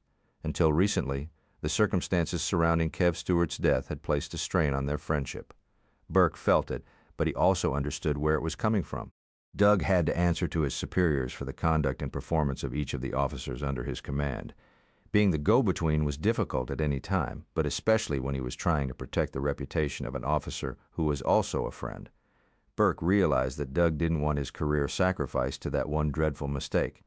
Doug had gone to the mat for him when his stability and reliability came into question following the incident. Publicly and privately, he'd backed him 100% through the trial. Despite the anger of the moment, Burke understood that Doug didn't want him to lose his head and do something reckless, providing the nervous decision-makers a good reason to seize his badge. Since the outburst, he and Doug hadn't broken eye contact. His temper now under control, he said. Give me a shot at Satchel. In your present frame of mind, I don't think so, Patot replied evenly. Tomorrow, maybe? He'll be sprung by tomorrow. We'll drag our feet on the bail hearing. Burke sighed, rubbed the back of his neck, then gave each of the other officers a sour glance. Then I'm going home. What about me? Hahn asked. Patot looked at Burke. You call it? This is your show. Like hell it is, he grumbled. Then, to Hahn, he said, we'll lock you up for a couple of hours. Oh, Jesus, I hate that stinking place. Sorry, Ray, but we can't let you be blown or we're really screwed. Pinky stood up and snapped shut his briefcase. You're leaving? Satchel exclaimed in disbelief. You can't leave. What am I supposed to do? You're supposed to spend the night in jail. Jail, jail? When can you get me out of here? I'll start working on a bail hearing first thing in the morning. I'm afraid you're in for the night. Well, that's just great. Fucking great. A little cell time will be good for you, Satchel. It might make you think about how stupid you've been. Satchel stopped his grousing and looked sharply at Pinky. What do you mean? I mean you're a fool to get arrested for selling to a customer in the club. Pinky had kept his temper under control as long as the policemen were in the room. But now that they'd granted him a moment alone with his client, he felt free to vent his rage. This guy is no stranger to me, Satchel said in his defense. He's a regular. I sell to him all the time. I didn't see any harm. Shut up, Pinky snapped. Since when did you become a user? Me? I'm not. Never have been. But your girlfriend is. Girlfriend? What the hell you talking about, Pinky? I got a wife, a kid. I don't have a girlfriend. Pinky hated for someone to lie to him. He hated it even worse when the lie was so blatantly transparent as to imply that he was too stupid to see through it. The acrobatic dancer. Frizzy red hair, skinny ass, small tits, but nipples the size of saucers. Come on, Satchel, you know the one? Satchel swallowed hard. Sweat popped out on his forehead, and his skin turned a sickly shade of pale that clashed with his bright jacket. You've been banging her for 3 months, Pinky said softly, almost sympathetically. She's swapping you sex for dope, my dope. You're supplying it to her for free, and that's stealing, Satchel. Furthermore, because it's free, she's doing so much of it that about half the time she's too stoned to perform. As you know, she's the club's most popular dancer. Men drink for hours while waiting for her act. They pay well to stay and see her famous backbend finale, but they go home early if she cancels. Pinky stepped close enough for Satchel to smell his minty mouthwash. Your hard-ons are costing me money, Satchel. Sweat rings had formed around the sleeves of Satchel's yellow coat. I wouldn't do anything against you, Pinky. You know that, do I? He shook his silver head. I've heard rumors, Satchel, upsetting talk about you and your ambitions. Satchel tried to smile, but his rubbery lips didn't quite cooperate. You can't believe gossip. Oh, I believe it. After tonight, I do. What'd I mean? Why would a smart narc like Burke Basile arrest you over a couple of ounces? He was careless once, but he's too damn clever to screw around with a cheap, smarmy hustler like you unless he wants something from you. Like what? Information, evidence. I'd tell them to go fuck themselves. Ignoring Satchel's self-righteous indignation, Pinky continued. They'll let you spend a night or two in jail with the worst of the worst, let you see how really bad incarceration is, and then, when your defenses are down, they'll offer you a deal. My guess is it'll be a dismissal of all the charges against you in exchange for information about your operation. I'd never take a deal. Pinky smiled. No, I don't believe you would. Satchel relaxed. Hell no, I'd never betray a friend. I'm confident you won't. Pinky's voice was deceptively silky. Because I'm sure you'd rather do some jail time than have anything bad happen to your boy. Satchel's bravado collapsed. My boy? Oh God, Pinky, no. Pinky laid a hand on Satchel's shoulder to calm him and to stop his sputtering. I look forward to seeing that kid play for the Tigers, and so do a lot of other people. He gently massaged Satchel's rigid deltoid. Wouldn't it be a shame if he was seriously injured in a freak accident? If his promising career in football was abruptly ended before it even got started? Satchel began to cry. Wouldn't you hate to see your son fall victim to a tragic accident, Satchel? Sobbing like a baby. Satchel nodded. Chapter 6. Would you like some eggs? No thanks, Pinky. Bardo glanced over at Roman.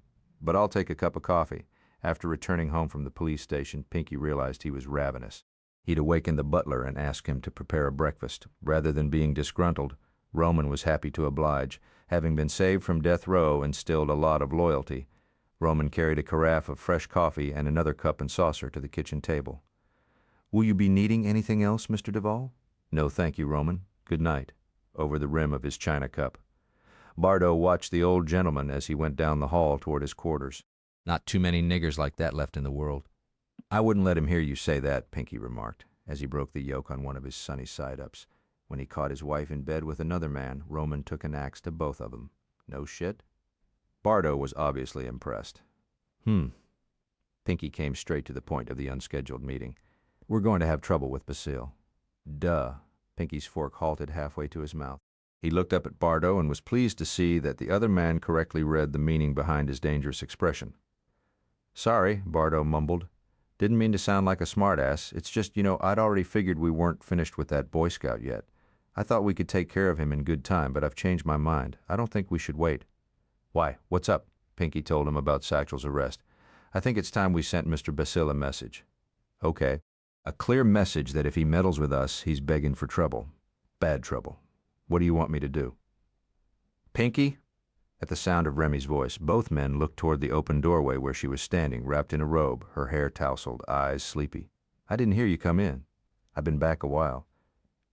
Pinky noticed that she had deliberately kept her eyes away from Bardo, and Pinky couldn't help but wonder why that was.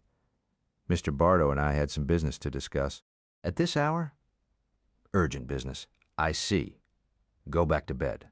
I'll be there shortly. Her gaze shifted to Bardo for a millisecond before she looked back at Pinky. Don't be long. Keeping his voice low, he finished his conversation with Bardo. It took no longer than it did for him to finish eating his food. In conclusion, he said, I'd like this taken care of immediately. Sure. Immediately, Pinky repeated with emphasis. The impact should be hard and strong like a blow to the head. I want this to be a real wake-up call for Basile and everyone in the narcotics division. I understand. As to your fee, the usual? Pinky nodded. You can leave by the back door, same as you came in. After Bardo left, Pinky reset the alarm system, then went upstairs. Remy was in bed, but she was still awake. What was that about? I told you. Business, he began undressing, but his eyes remained on her. Are you feeling well, Remy? He could tell the question made her uneasy. Of course, yes. Why wouldn't I be? You haven't been yourself lately. She gave him an unconvincing smile. You know I get a little blue every winter. I'm ready for spring. It seems a long way off. You're lying. In their natural state, other men might feel vulnerable and less imposing. Not Pinky. Nakedness didn't inhibit him. Placing his hands on his hips, he gave his wife a stern stare. You've been dragging your ass around for weeks. I told you it's the time of year. Bullshit. Where'd these newfangled ideas of yours come from? What newfangled ideas? The ones you so outspokenly shared with our party guests last night? Dropping his voice almost to a whisper, he said, You came awfully close to siding with the opposition, Remy. That's ridiculous. You know whose side I'm on. Do I? You should. She met his gaze levelly. He could see no equivocation in her eyes, but he wasn't ready to let the matter drop just yet. Her position in his life did not include the voicing of opinions on anything of importance. I also didn't like the fact that you disappeared during my party. I didn't disappear. I developed a headache and had to come upstairs and lie down. A headache, he repeated skeptically. You've never had headaches before. You've never been this lethargic before either. Are you ill? Maybe I should schedule a doctor's appointment for you. No. The force of her answer surprised even her. She mollified it with a light little laugh. It's nothing, Pinky. I'm fine. Just a little moody, that's all. He sat down on the bed close to her and stroked her neck. The one thing I won't tolerate, Remy, is someone lying to me. His fingers ceased stroking her. Tell me now, what the hell is wrong? All right, she exclaimed angrily. Throwing back the covers, she left the bed, then turned back to confront him. It's that man. He came to his feet. What man? Wayne Bardo. What about him? He makes my skin crawl. She hugged her elbows and rubbed her bare arms. I loathe him. I can't stand to be in the same room with him. Why not? Has he done something? Said something to you? No, nothing like that. Obviously vexed. She expelled a deep breath and pushed her fingers through her hair. It's just a feeling I get. He gives off vibes, evil vibes. I was hoping that after his trial he wouldn't be hanging around so much. Tonight I find him at our kitchen table. Pinky was on the verge of laughing with relief. Most women thought Wayne Bardo was attractive until they got to know him better. It pleased him that Bardo's Mediterranean good looks held no appeal for his young, beautiful wife. Her studious avoidance of him was due to repugnance, not attraction. Hiding his relief, he said, Bardo does odd jobs for me. He's working off part of his legal fee. Well, from now on, please conduct your business with him somewhere other than the house. Why do you dislike him so much? Isn't it clear he frightens me? Pinky did laugh then as he pulled her into his embrace. He frightens a lot of people. That's why he's so useful to me. You use him to frighten people? Above her head, he frowned. She rarely asked him even the most harmless questions about his business dealings. Lately, she had expressed more than a passing interest, and that could be dangerous. More than a few of his clients had been double-crossed by spiteful wives or girlfriends who knew too much. Why are you so curious about my association with Bardo? I'm not so long as he doesn't come to the house. I don't want him here. All right, if Bardo offends you, I'll try and keep you separated. Thank you. Now that's settled, I want your promise that you'll stop this irritating moping. I'll try. He placed his thumb beneath her chin and tilted her head back. Do? He spoke softly, but he didn't need to raise his voice for her to catch his drift. Have I given you any reason to be discontent, Remy? She shook her head. Good. He ran his thumb across her lips. I'm glad to hear that because I want you to be happy. I'd hate for us to have another situation like Galveston. That was a long time ago, but not so long ago that we've forgotten it. No, I haven't forgotten it. So you're happy? Of course, he reached for her hand and guided it to his lap. Show me. Later. Just as he was drifting off to sleep, she said, A visit to Flara will cheer me up. I'll go see her tomorrow. Good idea. I'll send Errol to drive you. Don't bother. I can drive myself. Pinky thought about it a moment. His uneasiness hadn't been entirely allayed either by their conversation or their lovemaking. She'd given him a plausible explanation for her recent melancholia, but he suspected there was more to it than her dislike for Bardo. Doubts could cripple the thinking of a reasonable man. Mistrust and jealousy were weakening and destructive. On the other hand, Pinky preferred erring on the side of caution to being a fool, especially when dealing with a woman. Errol will drive you. Say you're sure you're okay with this? The woman formed a pouty frown and toyed with the buttons of his shirt. Of course I'm okay with it. Would I have invited you to my place if I weren't? But we only met an hour ago. Doesn't matter. It didn't take me even that long to know I wanted you tonight, he grinned. Then what are we waiting for? Groping each other along the way, they stumbled up 2 flights of stairs. The old house had been converted into 6 apartments, 2 on each of the 3 floors. Her unit was small, but nice. The windows in the bedroom overlooked the private courtyard in the rear. It was in front of these windows that she did a clumsy striptease for him. See anything you like? Nice, he murmured, reaching for her. Very nice. She had absolutely no sexual inhibitions, either that or she was too high to care what he did to her. But after a while, her appetite was satisfied, and she became tired and cantankerous. I'm sleepy now. So go to sleep, he said. It won't bother me. I can't sleep with you doing that. Sure you can. That earned a giggle from her. You're sick. You know that? So it's been said. You sure you wore a rubber? I said I did, didn't I? Yeah, but I couldn't see. Come on now, really, stop. I'm tired. We'll save it for another time, okay? The night is young, sweetheart. Young, hell, she groaned. It'll soon be time to get up. You're just coming down off your high. What you need is a little pick-me-up. I can't do any more drugs tonight. I've got to be at work in a few hours. Let's give it a rest for tonight. And hey, that hurt. It did? Yes, now cut it out. I'm not into that shit. Ow, I mean it. God damn it, stop that. Relax, honey. The best is yet to come, no pun intended. Raymond Hahn drove himself home from City Hall, one eye on the rearview mirror all the way. He was good at his job mainly because he was scrupulously careful. His cover was a job in a three-man accounting office, but his paycheck originated at the NOPD. Ostensibly calling on clients, he moved facilely through neighborhoods, meeting people and setting up networks of drug users and dealers. It was dangerous work. He could spend months winning the confidence of a paranoid dealer, constantly putting his ass on the line, and then have all his efforts wasted. A prime example was the snafu at the warehouse where Kev Stewart had been killed. It didn't take a rocket scientist to deduce that somebody in the division was tipping the dealers of impending raids, but that was an inner office problem. His problem was to stay alive by seeing that his cover wasn't blown. He'd been working undercover for 3 years, which may have been too long. He was tired of continually having to look over his shoulder, tired of being suspicious of everyone, tired of living a double life. Lately, he'd been toying with the idea of relocating and going into another line of work.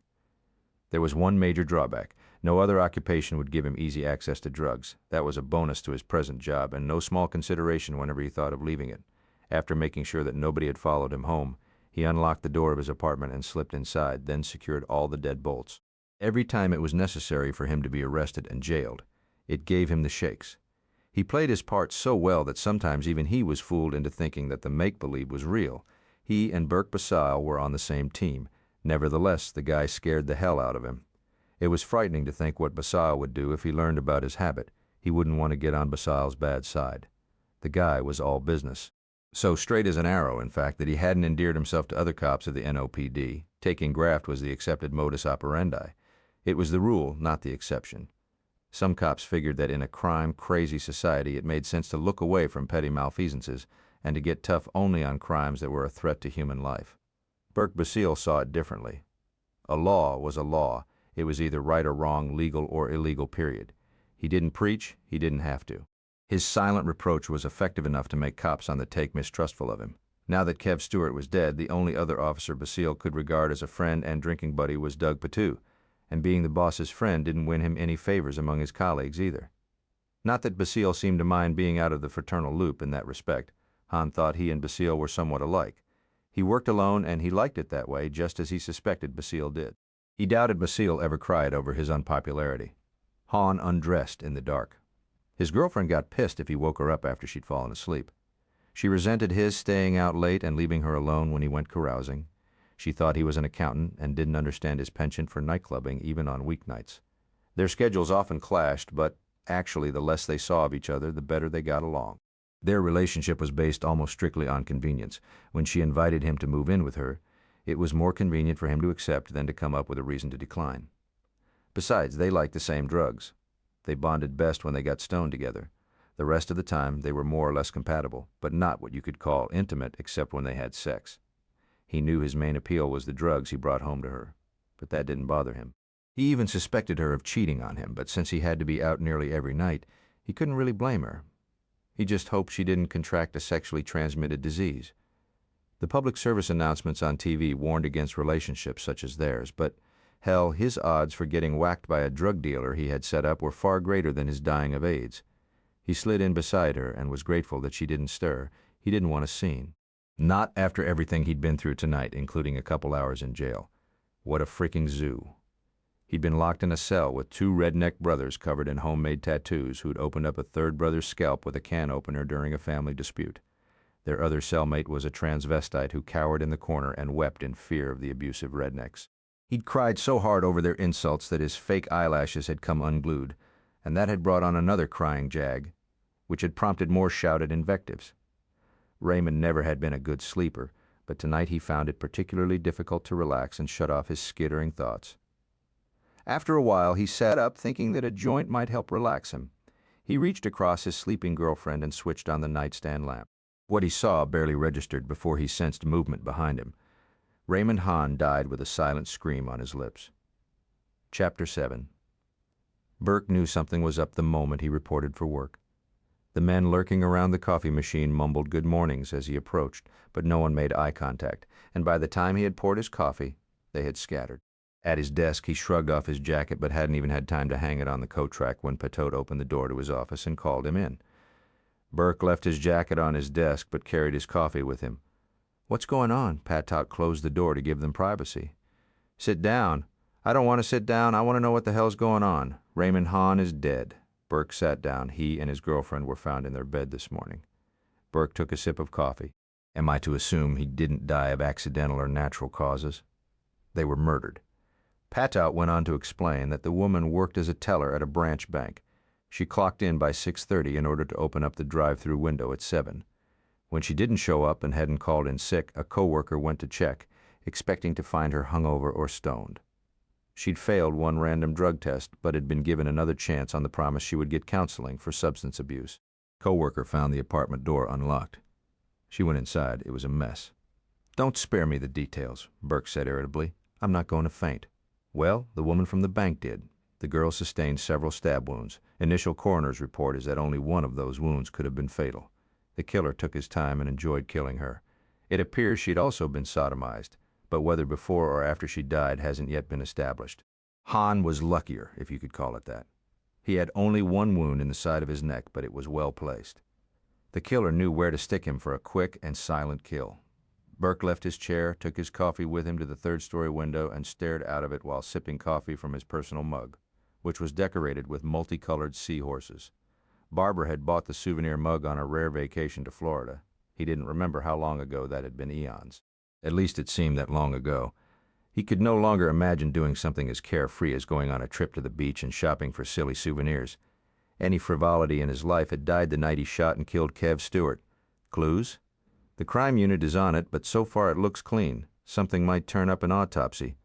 The girl's rectum and vagina were bruised and abraded, but there wasn't visible semen on her. The lab was wasting their time and manpower. There wouldn't be any evidence. Bardo liked knives, and this sounded like his kind of hit. His favorite pastime was rough sex, but even in the heat of his sordid passion, he would have been careful to use a condom. He was too smart to leave a DNA fingerprint behind, although they might get lucky and find a tissue or hair sample. Burke had sent Hahn to jail last night. Had the undercover officer been wallowing in the drunk tank while his girlfriend was being raped and killed by Bardo? Had he come home and caught them together? Signs of struggle? None, Patot replied. I can't figure how he managed to kill both of them. Did he ice Hahn, then terrorize the girl before killing her? Maybe, or Burke thought about it. Or he did the girl first, then waited in the apartment until Hahn got home. Patot frowned doubtfully.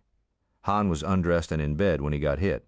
Hahn was late coming in. The killer hid until poor Ray was in bed. He probably got into bed without turning on the light. I do it all the time when I don't want to wake up Barbara. Hahn didn't see that his girlfriend was dead. He didn't see the blood or realize that anything was wrong.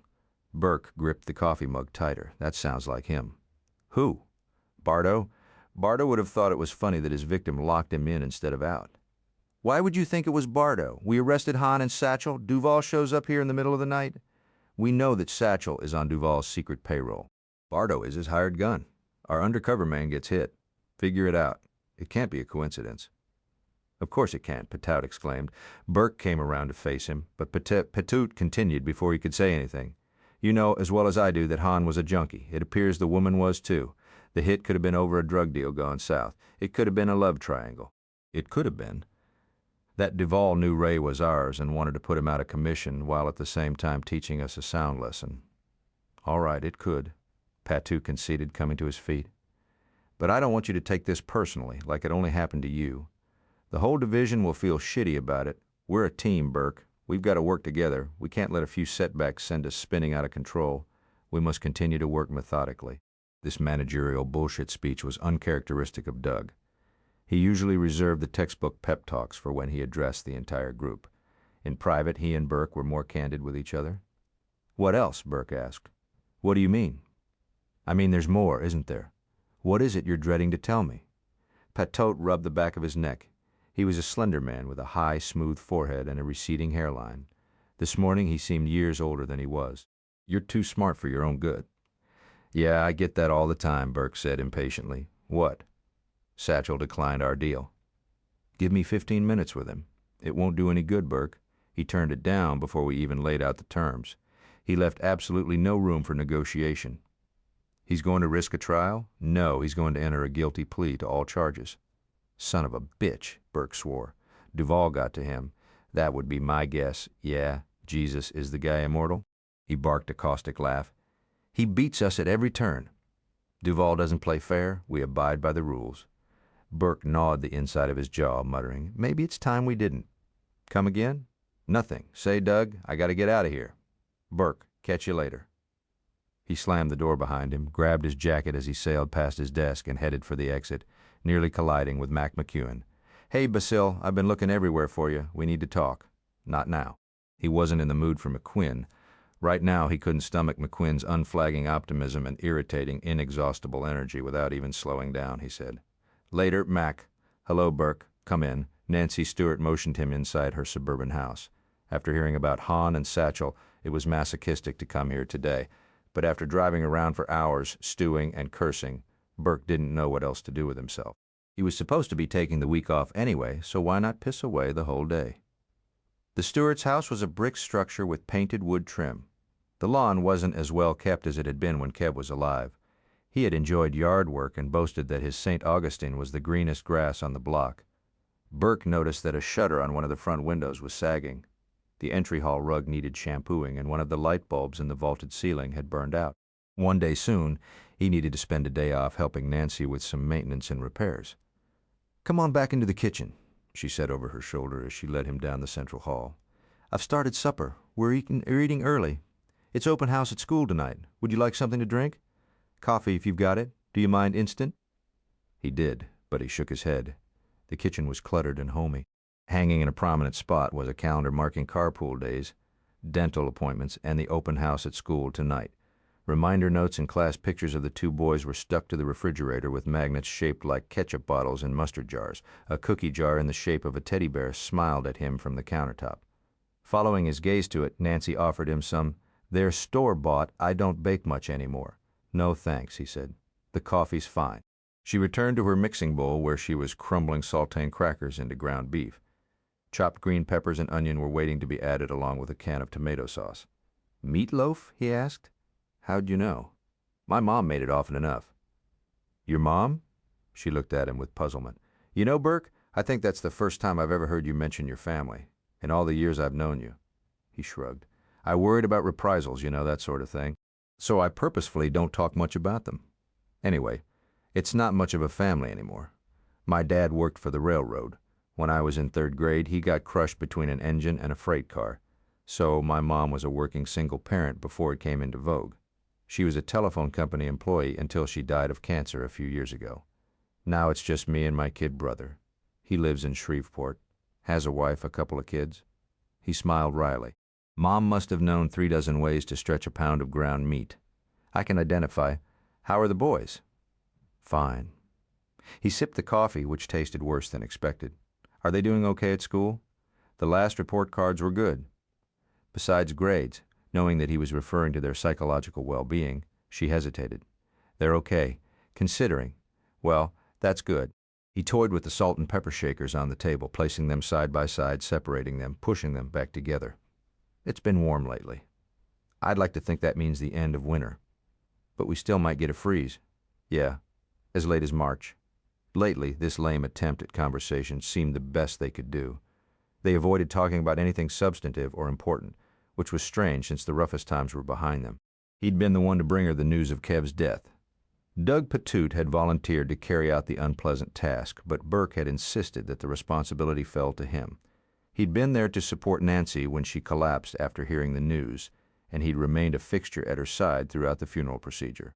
In the ensuing weeks and months, he had helped her sort through insurance papers, file for the inadequate pension she received from the NOPD, set up her own credit and bank accounts, and make other necessary budgetary adjustments. Responding to a phone call from her, he'd come over the day she cleared out Kev's closet. She offered Burke some of his better clothes, and he'd accepted them. Then he dropped them into a Goodwill receptacle on his way home. He couldn't have worn them. In the fall, he'd checked the furnace and changed the filters for her. At Christmas, he'd set up the tree and helped her decorate it. Kev had been dead almost a year, but Burke still felt compelled to come by every couple of weeks to lend his widow whatever assistance she might need. Trouble was, it was becoming harder to find things to talk about. With the passage of time, their conversations had become more strained, not less so. Burke avoided talking about anything relating to the police department and the personnel Nancy knew. Since his work was the most vital component of his life, he found himself searching for something besides the weather and the boy's health to fill the increasing stretches of silence. She always received him graciously, but she had changed, subtly but undeniably. She was more reserved now than she'd been when Kev was alive. They'd shared some rollicking laughs. She could tease and put you down as well as one of the guys. Burke supposed it was easy for a woman to joke with her husband's friend when her husband was there, laughing along with her. It wasn't so easy when he was dead. They had spent a lot of time speculating on the outcome of Bardo's trial. Now that it was over, now that the final chapter on that dark episode in their lives had been written, what was there for them to talk about? Burke. She must have been as uncomfortably aware of the lagging conversation as he, because they began speaking at the same time. He indicated for her to go ahead. "No, you," she said. They were saved further awkwardness by the boys' arrival, having seen Burke's car parked out front. They raced into the house, filling it with welcome racket and the unique smell of sweaty little boys. They dropped their jackets and backpacks and crowded Burke, jostling each other to get near him. After a quick snack, he took them into the backyard. This was their routine. Following his visit with Nancy, he did something with David and Peter alone. The boys got to choose the activity. Today they decided on batting practice. "Like this, Burke, the younger?" Peter asked. His stance was atrocious, but Burke replied, "Just like that. You're getting the hang of it, slugger. Choke up on your bat just a little. Now let's see what you can do." He pitched a ball that hit the bat, not the other way around. Peter whooped and ran their makeshift bases. At home plate, Burke gave him a high five and a swat on the butt. "We're going out for Little League. Maybe you could come to one of our games, Burke," David ventured hopefully. "Just one? I planned on getting a season ticket." The hair he teasingly ruffled was the same coppery red their father's had been, and because the smiles they beamed up at him were replicas of Kev's, a lump formed in his throat. He might have made a fool of himself if Nancy hadn't come to the back door just then and called the boys in to wash up. "Dinner. In 15 minutes, she told them. "See ya, Burke." "See ya, Burke," Peter said, parroting his older brother as they traipsed toward the rear of the house. "You're great with them," Nancy observed. "It's easy to be great with somebody else's kids. I understand it's tougher with your own. Why didn't you and Barbara have children?" "I don't know, just never got around to it. There always seemed to be a good reason to postpone them. First, a shortage of money, and then a shortage of money." He meant it as a joke, but it fell flat. "I don't know what I would have done without my sons. Kevin is still alive in them," solemnly. He nodded with understanding. Then, realizing that his right hand was flexing, he stilled it and said quickly, "I'd better shove off. I wouldn't want to make the future of baseball late for open house. You're welcome to stay for supper." It was an obligatory invitation. She always offered, and he always declined. "No thanks. Barbara will be looking for me." "Tell her I said hi." "Will do, Burke." She glanced down the hallway toward the bathroom, where the boys could be heard arguing. Then, abruptly bringing her focus back to him, she said, "I don't want you to come back." He didn't think he'd heard her right. "What?" Even after she repeated it, he was dumbfounded. She drew a deep breath and pulled herself up straighter. Obviously, she had given whatever she was about to say a great deal of thought. As much as she had dreaded saying it, she had made up her mind to do so now and was bracing herself for it. "I can't be around you, can't even look at you without thinking of Kev. Every time I see you, it's like going through the whole ordeal again. Each time you call or visit, I cry for days afterward. I get angry, feel sorry for myself. It's a setback that I barely recover from before I hear from you and have to go through it again." She rolled her lips inward and paused to regroup emotionally. "I'm trying to build a life without Kev. I tell myself that he's lost to me forever and that I can live with knowing that. Just when I'm almost convinced, you show up and tears overflowed her eyes." She dug into her pocket for a tissue. "See what I mean?" "Yeah, I see what you mean." He didn't even try to disguise the bitterness in his voice. "It hurts you to serve coffee to the man who made you a widow." "I didn't say that. You didn't have to." He brushed past her and went through the door. "Burke, please understand," she called after him. "Please." He stopped on the walk and turned back. But when he saw her tortured expression, his anger evaporated. How could he be mad? She hadn't made this decision to hurt him. This wasn't about him. It was about her. It was for her self-preservation that she'd asked him not to return. "Hell of it is, Nancy. I do understand. In your situation, I'd feel exactly the same way. You know what you've meant to me and to the boys. We know what you meant to Kev, but he held up both hands. Don't lay a guilt trip on yourself over this, okay? You're right, it'll be best this way. She sniffed and blotted her nose with the tissue. Thanks for understanding, Burke. Tell the boys. He tried to think of something she could tell them to explain why he, like their father, was abruptly disappearing from their lives. A sob shuddered up through her chest. I'll handle it. They're amazingly resilient. She gave him a watery smile. After all you've done for us, I hate the thought of hurting you. If it makes you feel any better. This is very difficult for me. I feel like I'm severing my own right arm in order to save my life. You've been a good friend? I still am, always, softly, she said. I can't move away from it until I let it go, Burke. I understand. The same should go for you. When are you going to let it go? Several seconds ticked by. Then he said, If you ever need anything, you know where to find me. Chapter 8. Barbara's car was in the driveway when he reached home. She would be pleased that for once he was home on time, even early. Guiltily, he had hoped that the volleyball tournament or some other activity would have kept her at school for a while. He needed some downtime, some solitude. The day had begun with Patote's double-barreled bad news. Then Nancy Stewart told him, essentially, to get lost and stay that way. Today, even a mild argument with Barbara would be too much to handle. A minor disagreement, one crossword, might upset some delicate balance within him. He feared that on his present emotional yardstick there would be only a hair's breadth between irritation and outrage. He entered through the back door, calling her name. She wasn't in the kitchen or in the forward rooms of the house, so he went upstairs. When he reached the landing, he heard the TV set in the bedroom. Water was running in the shower. But when he went into the bedroom, he saw that he was only half correct. The shower was running, but the voices he'd heard weren't coming from the TV set. Crossing the bedroom, he went through the connecting door into the bathroom. It was foggy with steam. Burke yanked open the glass door of the shower. Barbara was against the tile wall, eyes closed, mouth open, legs wrapped around the furiously pumping hips of the short, stocky boys' football coach from the middle school. With a surge of feral fury, Burke grabbed the guy with both hands and jerked him from the shower stall.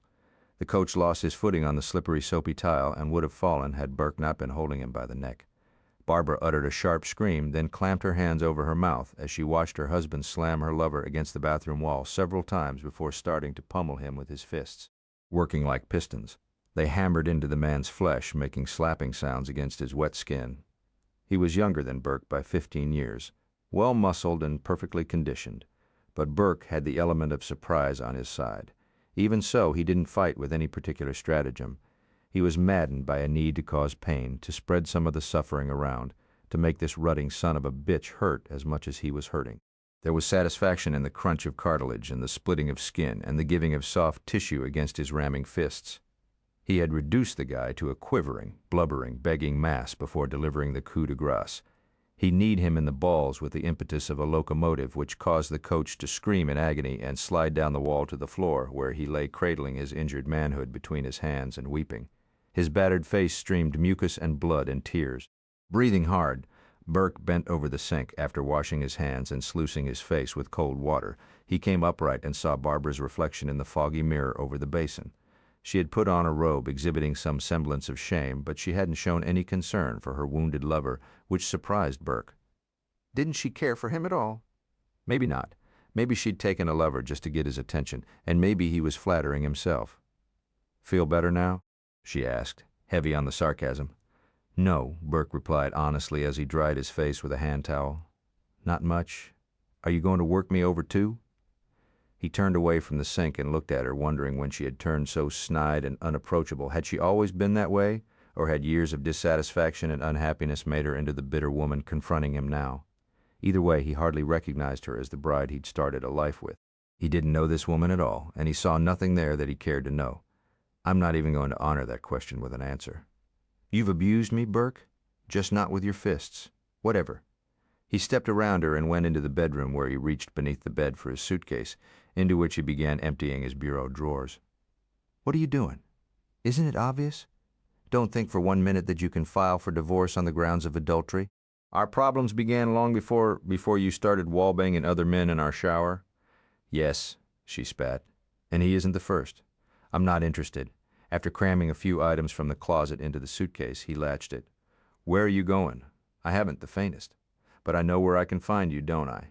Right, he replied, letting it go at that. He'd be damned before defending his work ethic to his cheating wife.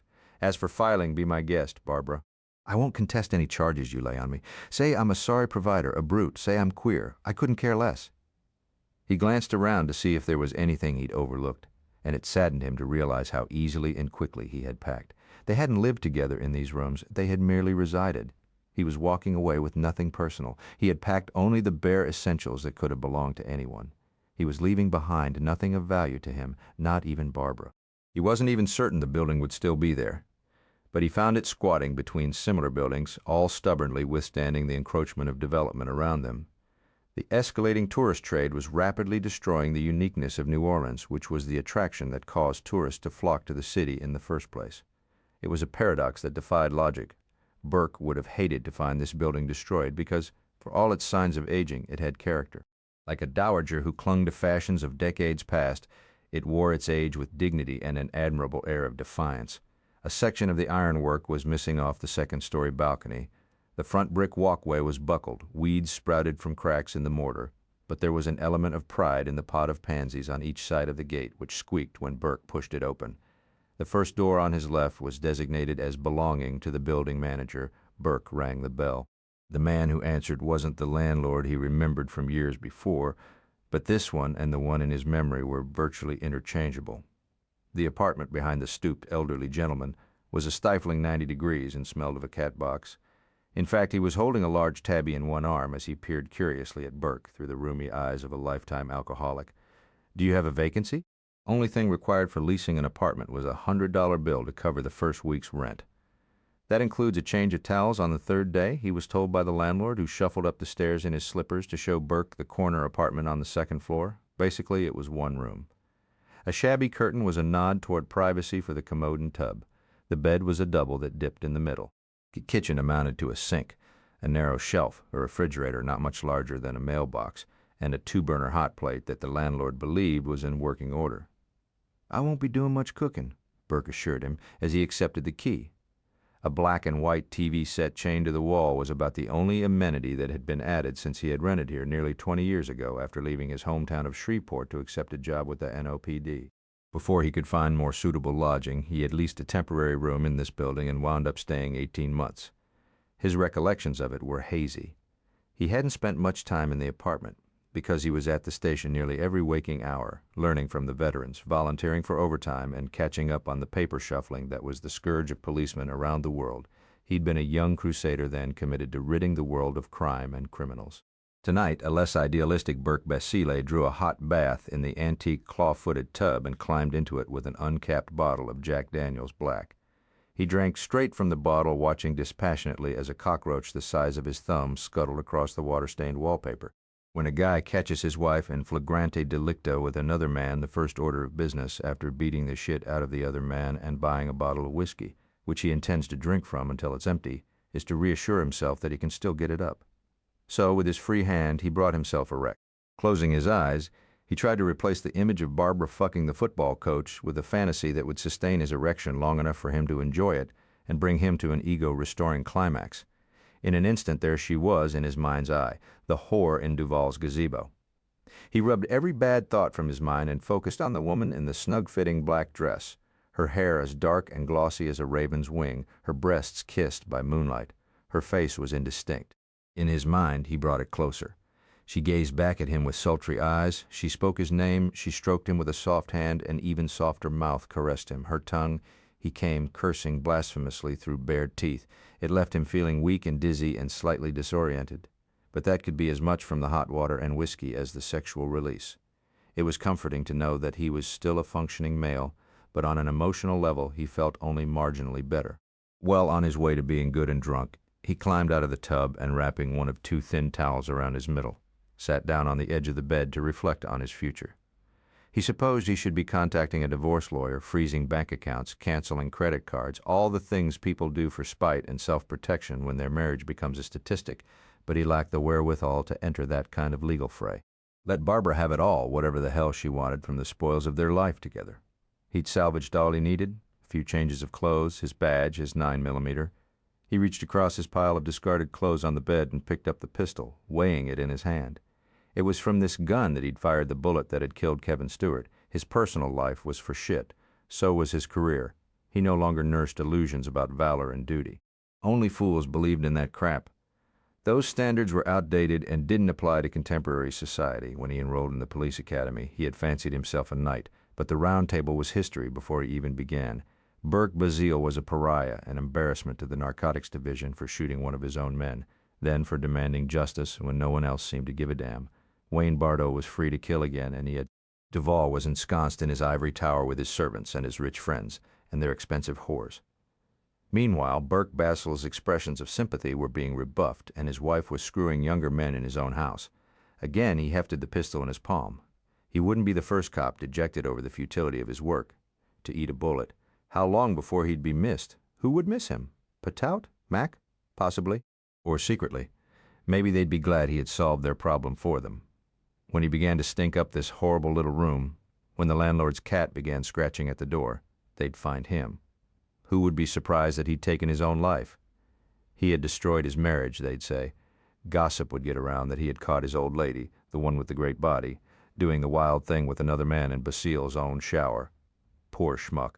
They would shake their heads and lament the fact that he had never fully recovered from killing Stewart. That's when all his troubles had started. While Stewart's widow struggled to keep food on the table for her children, unscrupulous lawyers and criminals threw lavish parties to celebrate their lawless successes. Old Burke Basile couldn't take that. He couldn't handle the guilt anymore. So, bang, simple as that. It occurred to him that he might be suffering a bad case of self-pity, but why the hell not?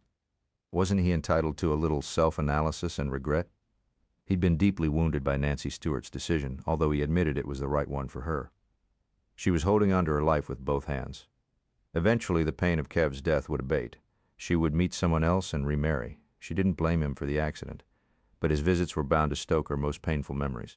He wanted to think of Barbara as a cheating bitch who'd been unwilling even to try to understand the hell he'd gone through over his partner's death. But that wasn't entirely fair. She certainly wasn't without flaws, but he hadn't exactly been an ideal husband either, even before the fatal shooting incident, and certainly not since. The marriage should have ended long ago, putting both of them out of their misery. He'd made lousy choices all around. Bad choice of wife. Bad choice of career. What the hell had all the overtime hours and all the hard work been about? He had accomplished nothing. Nothing. Well, not exactly nothing. He had killed Kev Stewart. Damn, he missed that Mick.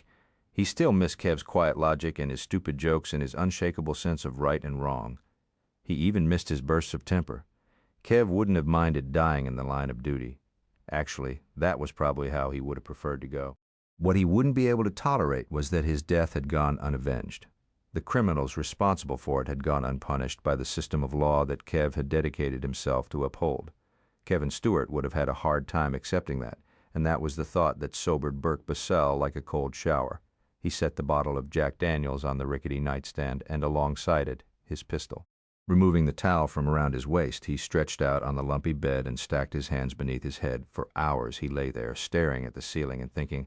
Although there really was nothing more to think about, he knew now what he had to do.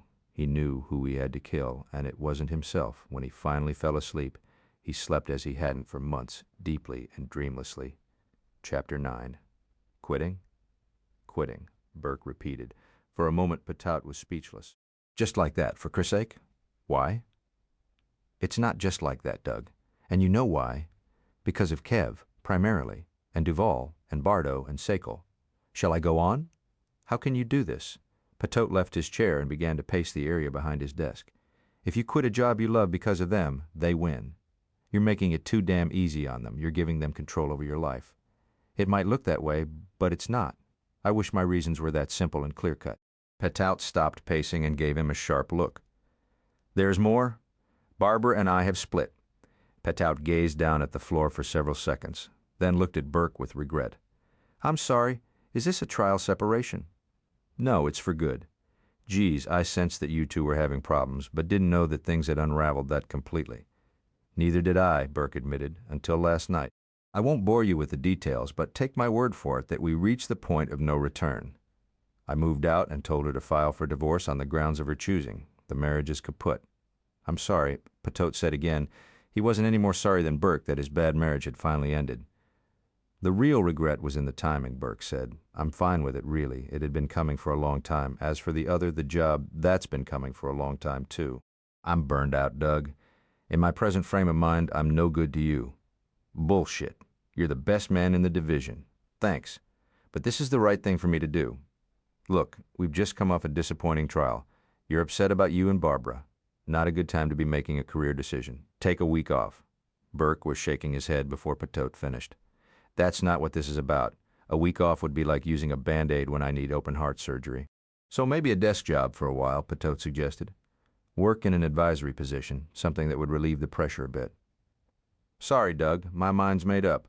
At least let me place you on suspension with pay. You can come back when you feel like it. The job will be waiting. That alternative was tempting, but Burke considered it for only a few seconds before stubbornly shaking his head. If I had that umbilical cord, I might use it. A few weeks later, I'd be right back where I am now. No, Doug. It's got to be a clean break. Patout had returned to the chair behind his desk. He ran his hand through thinning hair. I can't believe this. I'm the head of this department, but you're the heart of it, Burke. He made a scoffing sound. Trying a new tactic, Doug? Sweet talk? It's the truth. I appreciate the compliment, but that doesn't sway me. Okay, Patout said, making an impatient gesture with his hand. Forget the division. What about you? Have you really thought this through? What will you do with yourself? That's one of the perks of quitting, Doug. I don't have any plans. That was the first time Burke had ever lied to his friend. The brothel was as imposing a structure as a branch of the public library. It was set well off the street behind an iron picket fence in a grove of spectacular magnolia trees. The house had been built by a wealthy Creole family who had grown and imported cotton prior to what was commonly known as the War of Northern Aggression. During that conflict, the Yankees had seized all the family's ships and warehouses, burned their plantation upriver, and commandeered this, their home in the city, to be used as quarters for Union officers. It was this final insult from which the family never recovered. Following the Civil War, the house had fallen into ruin because no one could afford to own it and pay the property taxes. In the early 1880s, a northern entrepreneur fell in love with the mansion. He poured money into the refurbishing of it until it surpassed its original splendor. That lasted until his grandson and heir was caught swindling his partners and lost not only his family's fortune, but his own life in a suspicious shooting accident beneath the dueling oaks. The house again sat vacant until the 1920s when a group of investors converted it into a speakeasy. The upstairs rooms saw as much, if not more, action than the elegant salons on the ground floor. Flesh was peddled as actively as bootleg liquor. Soon the madam had made enough money to buy out her partners. Under her management, the business flourished. When she died, the business was passed down to her daughter, and now the present owner, Ruby Beauchereau, was the third-generation madam. Elegant establishment had been under Ruby's control since the 60s. She had outprospered even her enterprising mother and grandmother. Ruby Beauchereau's house was part of the Big Easy's mystique. Local law enforcement had an understanding with Ruby. She was allowed to run her business without any interference except where drug trafficking was involved.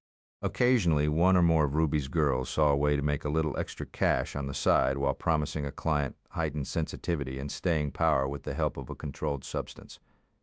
Ruby didn't like the temporary interruption in business that a raid created, but she liked even less the prospect of being permanently shut down if one of her well-heeled clients died of asphyxiation or heart attack while in the throes of ecstasy. Nor was she too keen on her girls having an enterprise of which she got no percentage, so she regarded the occasional raid as a necessary evil and remained on good terms with the authorities. Burke had been to the house twice in the line of duty. Naked men, clutching their three-piece business suits and Rolexes, were pulled from the luxurious beds and shaken down with no more deference than hollow-eyed junkies who begged for coins around Jackson Square. If one of Ruby's customers was caught using drugs to spike his sex, Burke didn't have any compunction about arresting him no matter how wealthy he was or which public office he held. The door was answered by a bouncer who greeted Burke with a suspicious scowl. "Please tell Miss Bouguereau that Burke Basile would like to see her. Aren't you a cop? You got something to hide?" He closed the door in Burke's face and left him standing on the threshold for 5 full minutes before reappearing. "She'll see you," he said, sounding none too pleased about it. He led Burke to an office that could have belonged to any hard-working, overachieving executive who delegated little and insisted on exercising absolute control over everything. It was equipped with a multi-line telephone, 2 fax machines, and a computer. Prostitution had gone high-tech. The woman seated behind the desk motioned him into a chair. "This is an unexpected pleasure, Lieutenant Basile. Thank you for seeing me without an appointment." She offered him something to drink, which he declined. After dismissing the bouncer, she said, "I hope you've come to establish a line of credit with us. My girls will be thrilled. Your rugged good looks, especially that attractive mustache, haven't gone unnoticed whenever you've graced us with your presence, even if it was to carry out your unpleasant duty. She was a diminutive woman, no more than 5 feet tall, with platinum hair that was said to be natural. Her skin, it appeared, had never been exposed to sunlight because it was as white and smooth as a gardenia blossom. Rumor had it that she had undergone a facelift without anesthesia so that she could oversee the surgeon's work and make certain he was acting on her precise instructions. But the story was a little too far-fetched to be believed even for Ruby Bouchereau, about whom rumors abounded. In any event, she was stunning. Since he entered the office, her lavender eyes hadn't wavered from his. She was old enough to be his mother, and he knew her art of flirtation had been perfected over years of practice. Nevertheless, he felt himself blush at her compliment. "I'm afraid I can't afford your services. We've made allowances for other city officials." Eyeing him with interest, she toyed with the strand of pearls around her neck. "I'd be pleased to discuss several discount options with you." He smiled but shook his head. "Sorry, no, but I appreciate the offer." Her lips formed a rueful pout. "The girls will be disappointed, and so am I." Then, folding her small hands together on top of her desk, she inquired why he had come to see her. Pinky Duval. The change in her expression was so subtle, only someone with Burke's experience in gauging people's reactions could have detected it. "What about him? You two were partners in a club down in the quarter before you had a falling out a couple years back." "That's correct. What happened? Off the record?" "Entirely. Pinky wanted one of my girls to come dance in the club. She wasn't interested and politely turned him down. Shortly after that, Wayne Bardo paid us a visit and requested this girl. After an hour with him, she couldn't even walk, much less dance." Bardo was sent by Duval to teach her a lesson. When Ruby agreed with a slight inclination of her head, he asked if he could please speak to the girl. "I'm afraid not, Lieutenant. 2 days after her session with Bardo, she took a razor to her wrists. She didn't believe that her face would ever look the same, and frankly, neither did any of the doctors we consulted. She was a gorgeous girl. Mr. Bardo ruined her not only for this profession, but for any other where meeting the public is required. I don't suppose you reported this to the police?" "A whore getting assaulted in a whorehouse?" she said with a harsh laugh. "How sympathetic do you think the authorities would be? I couldn't prove that the assault had taken place here, or that Bardo was the culprit, or that he was carrying out Pinky Duval's directive. Besides, it would have been bad for business. I don't advertise our mistakes and misfortunes. Any time a girl goes into a room alone with a man, she runs the risk of being hurt. I and my staff do everything to prevent that sort of thing from happening, but we can't be in the rooms to guarantee that it won't. It's a hazard of the profession." Burke leaned forward slightly. "Miss Bouchereau, as a former partner, do you know anything about Duval's sideline businesses? I assume you're referring specifically to drug dealing, so you're aware of it." "Of course, but I couldn't prove it any more than you can. He's incredibly shrewd. Pinky and I only discussed business relating to the club we held in common. He didn't pry into my other interests, and I didn't pry into his. You see my dilemma?" Burke said. "District Attorney Littrow won't touch Duval without hard evidence, and there's not a chance in hell that he's going to make a mistake and give us any room to maneuver. What has all this got to do with me? I was hoping that you'd be willing to cooperate with the Narcotics Division. Help us out, maybe work out an arrangement. Like no more raids for a while if I help you catch Pinky Duval? Something like that?" She gazed at him unflinchingly while still fiddling with the strand of pearls. "You're in no position to be making deals on behalf of the Narcotics Division. You no longer work for the police department." Caught. There was no point in denying it. Expelling his breath, Burke sat back, appraising her with heightened respect. "It was worth a try. I'm sorry. I thought it was very strange for a policeman to come calling before noon. While you were waiting to see me, I placed a call." I turned in my badge this morning. "Why?" "I'm going after the bastard on my own." Her eyes narrowed slightly. "How intriguing. A personal vendetta." "I suppose you could call it that. No doubt because of Stewart's death. I followed the story." He nodded but didn't elaborate. "I knew the partnership between you and Duval had gone sour and figured there would still be some animosity. Even so, I took a chance by coming here. If something unfortunate were to happen to him, I'm trusting you to forget that I was here. You have my word on it, Mr. Basile." "Thank you. How can I assist? You're willing, even though I tried to trick you?" "Let's just say that I appreciate passion in all its forms." Returning her smile, Burke sat forward eagerly. "Where does Duval keep his records? Not for his law practice, his personal records." "Here," she said, tapping her temple. "There won't be any records of what you need to know, either written or on computer disks." "You're certain?" "As certain as I can be. This is no small undertaking you've chosen for yourself. After the incident with my girl, I tried to think of a way to repay Pinky. Blackmail, embezzlement. I even considered killing him. She laughed musically. I guess I'm trusting you with secrets too, Mr. Basile. You have my word that I'll never recall this conversation to anyone else either. Her smile gradually faded. I never got my revenge. I devised a dozen schemes, but abandoned them all because they left me too vulnerable. You see, that's the beauty of this, Burke told her. I've got nothing to lose. Absolutely nothing. Looking deeply into his eyes, she said softly, You may surprise yourself. I don't think so. I hope you're wrong. A moment passed before she stood up and crossed the room to a cabinet where glasses and liquor were stored. You're determined to have your vengeance? Whatever the cost. It might be more costly than you think. From here on, trust no one, including you.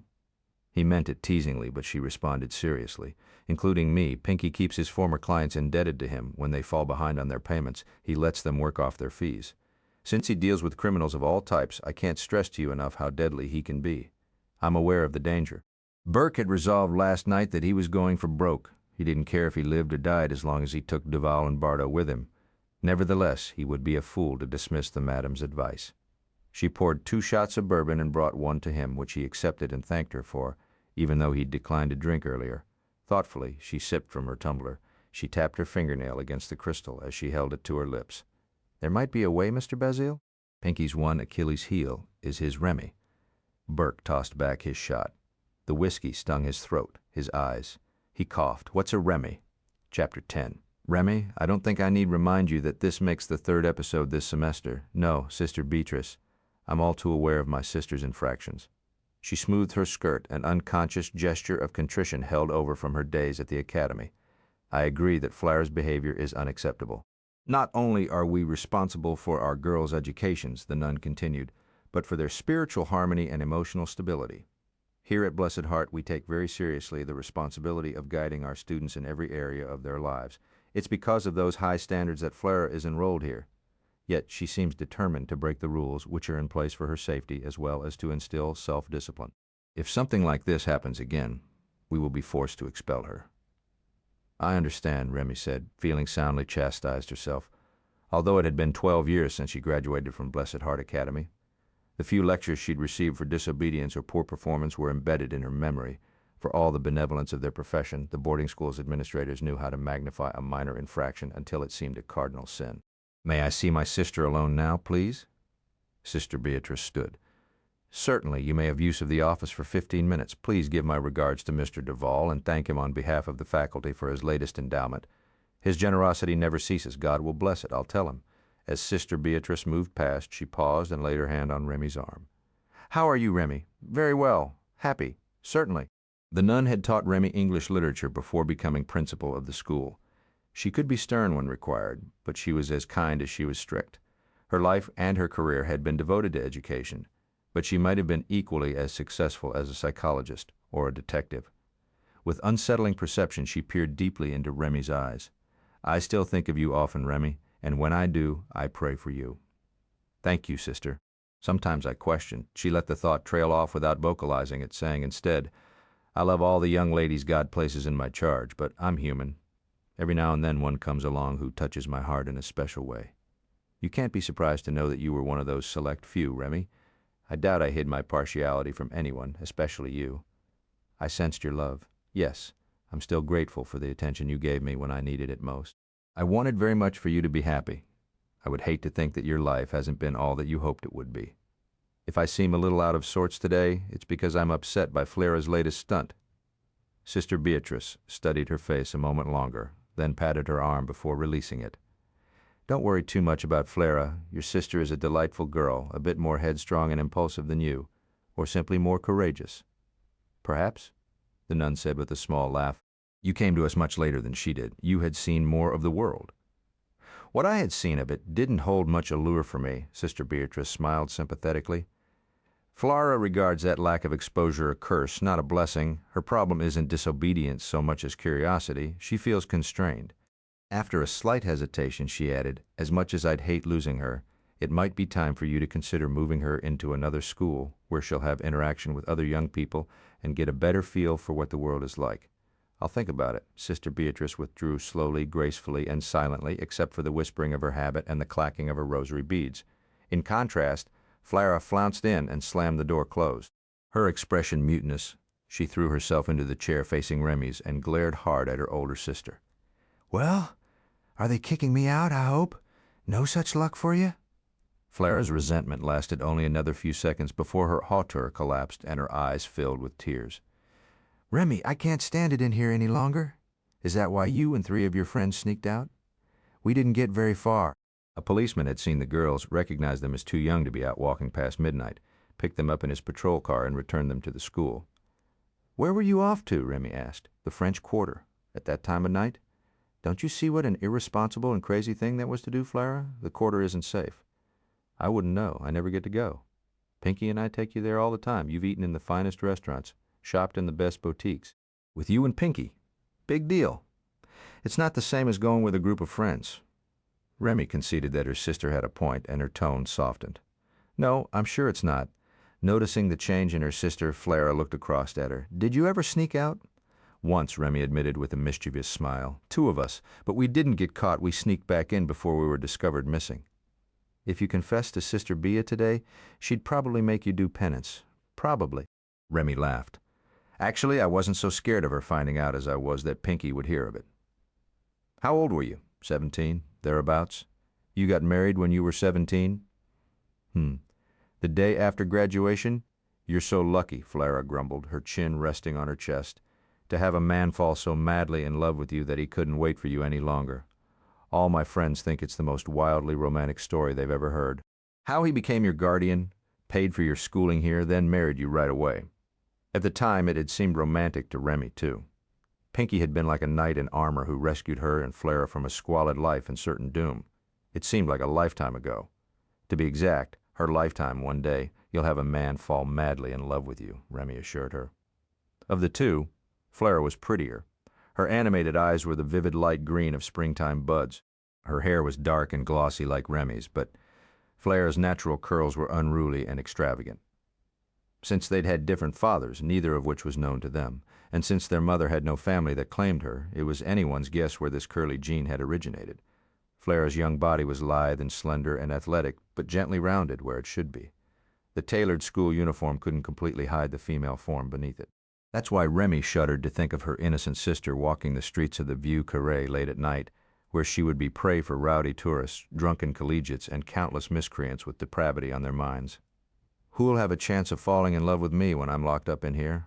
Flara whined, bringing Remy back to the conversation. "Only another year and a half, then you'll graduate and be off to college where you'll meet many new friends." Remy Flara slid from her chair onto her knees and knelt in front of her sister. "My spirit is dying in here. I've lived inside these walls for as long as I can remember. I want to explore and experience new places. I want to meet new and interesting people. I want to meet men. I've never even been kissed. You told me your date to the Christmas dance kissed you. That?" Her face puckered with disgust. "That doesn't count." He grabbed me and sort of poked his mouth against mine when the nuns weren't looking. It was gross. He was all sweaty and nervous. Rather than turning me on, it made me mad. She inched closer and lowered her voice to an urgent whisper. "I'm talking about a real kiss, Remy. I want to go on a real date without nuns watching every move I want. Romance. Well, what's wrong with that?" Reaching for Remy's hands, she pressed them between her own. "Please, please, please, let me come live with you and Pinky and go to a co-ed school, just for my senior year." Flara was bursting to experience life in its capitalized form. She was curious about men because her exposure to them was limited to Pinky, who treated her like a father would, or at least a loving uncle. Like any youth her age, her hormones were raging. That physiological boiling pot was seasoned with Flara's innate zest for life, her active imagination and natural exuberance, and her curiosity. Remy could understand her sister's restlessness, but she couldn't exactly relate to it. She had been an adolescent when she was admitted to the academy, but it hadn't seemed a restricting place. It had been a refuge. For her, it had been a clean, quiet, and restful haven. Within its ivy-covered walls, she had enjoyed a sense of safety and serenity that she hadn't known was possible. Music amounted to the hymns sung at Mass and benediction, not a radio blaring at all hours of the day and night. No frightening characters drifted toward the alcove where she slept. There were no sly looks to fear and avoid, no drug-related rages, no filthy language, no frantic coupling on unmade beds or on any surface that wasn't being otherwise utilized. There was no hunger, and no crying baby for which she was solely responsible.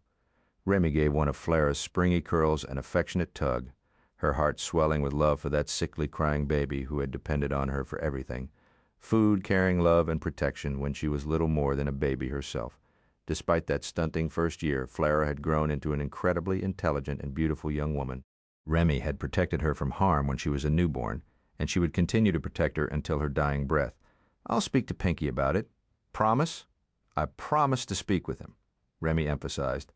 "I don't promise that our decision will be what you want. Pinky wouldn't mind if I came to live with you, would he, his favorite sister-in-law?" Remy scoffed. In fact, Pinky had objected to Flara's living with them when they married. She had been living in a foster home while Remy attended Blessed Heart. He said it would be cruel to uproot the child yet again. That was the reason he gave. The real reason Remy knew was that he hadn't wanted Remy's time, attention, and loyalty to be divided between him and her sister. When Flara was old enough to go to school, he had moved her to Blessed Heart, convincing Remy that Flara would receive the best upbringing in the boarding school. She'd really had no choice then except to agree, and, looking back on her years of marriage to Pinky Duval, she realized that it had been the best arrangement for all of them. Over the years, Pinky might have changed his mind about having Flara with them. Remy didn't know. She hadn't asked because she was the one now opposed to Flara's living under their roof. God forbid that her impressionable and impulsive younger sister come into contact with Pinky's nefarious associates, men like Wayne Bardo.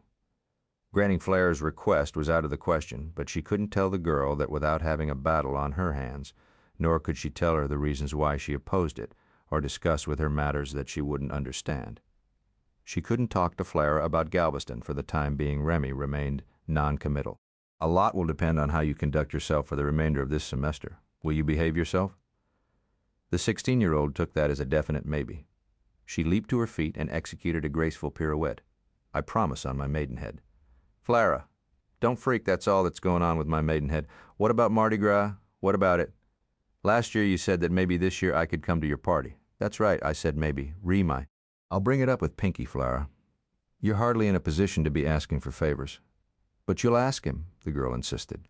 "I'll ask." Then Flara took Remy's hands and pulled her into a hug. "Thanks, sis. I love you." Remy hugged her tightly, whispering, "I love you too." When they pulled apart, Flara's face had turned sad. What do you think she would think of me, of us? Flara could only be talking about their mother.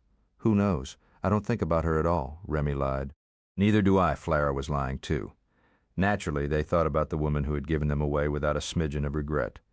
Of course, if she hadn't, Flara probably would have died before her second birthday. As to Remy's fate, she knew what she would have become. "I must go," she said, moving toward the door. "Pinky will be getting home soon." "Does he make love to you every night?" "None of your business. We, my friends and me, think he does, completely naked and with the lights on. Are we right? Instead of speculating on my sex life, shouldn't you be studying geometry? Remy, are you feeling okay?" It was customary for Flara to switch subjects with rocket speed. This time she caught Remy with her guard down. "Am I feeling okay?" "Sure. Why do you ask? The last few times you've been to see me, you look sort of, I don't know, tired." "I'm a bit. We hosted a party night before last. I was up late."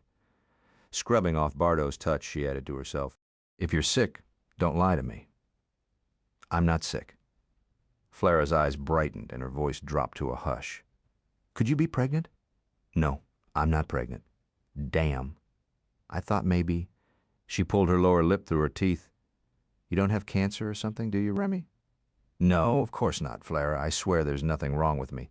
But if something were wrong with you, something terrible, you'd tell me?" "I would tell you, because I'm not a kid. I know that." "'Cause if I lost you, She swallowed hard. "I couldn't lose you, Remy." "You won't," Remy declared with soft urgency. "I swear I'll always be here for you. If something were wrong, I'd tell you. But there's not, so don't worry, okay?" Flara released a gust of breath and flashed her engaging grin. "Okay, I'll see you Friday night. No, I'm afraid we won't be taking you to dinner as planned." "How come?" From the threshold of Sister Beatrice's office, Remy looked back at her crestfallen sister. "Because you squandered that privilege on your adventure last night." Chapter 11. "Son of a bitch," Burke said softly. He cursed with disbelief. Mrs. Pinky Duval was the woman he'd seen in the gazebo. Sitting behind the steering wheel of his car, he watched her enter the exclusive girls' school, even from half a block away. He couldn't mistake her. Little more than an hour ago, he had asked Ruby Bouchereau, What's a Remy? Not a what? A who? Pinky's wife, that Duval was married, had been a staggering revelation. Burke didn't recall ever hearing about a wife.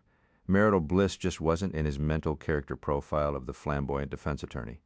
As soon as he left the brothel, he drove to Duval's neighborhood and cruised past the estate several times.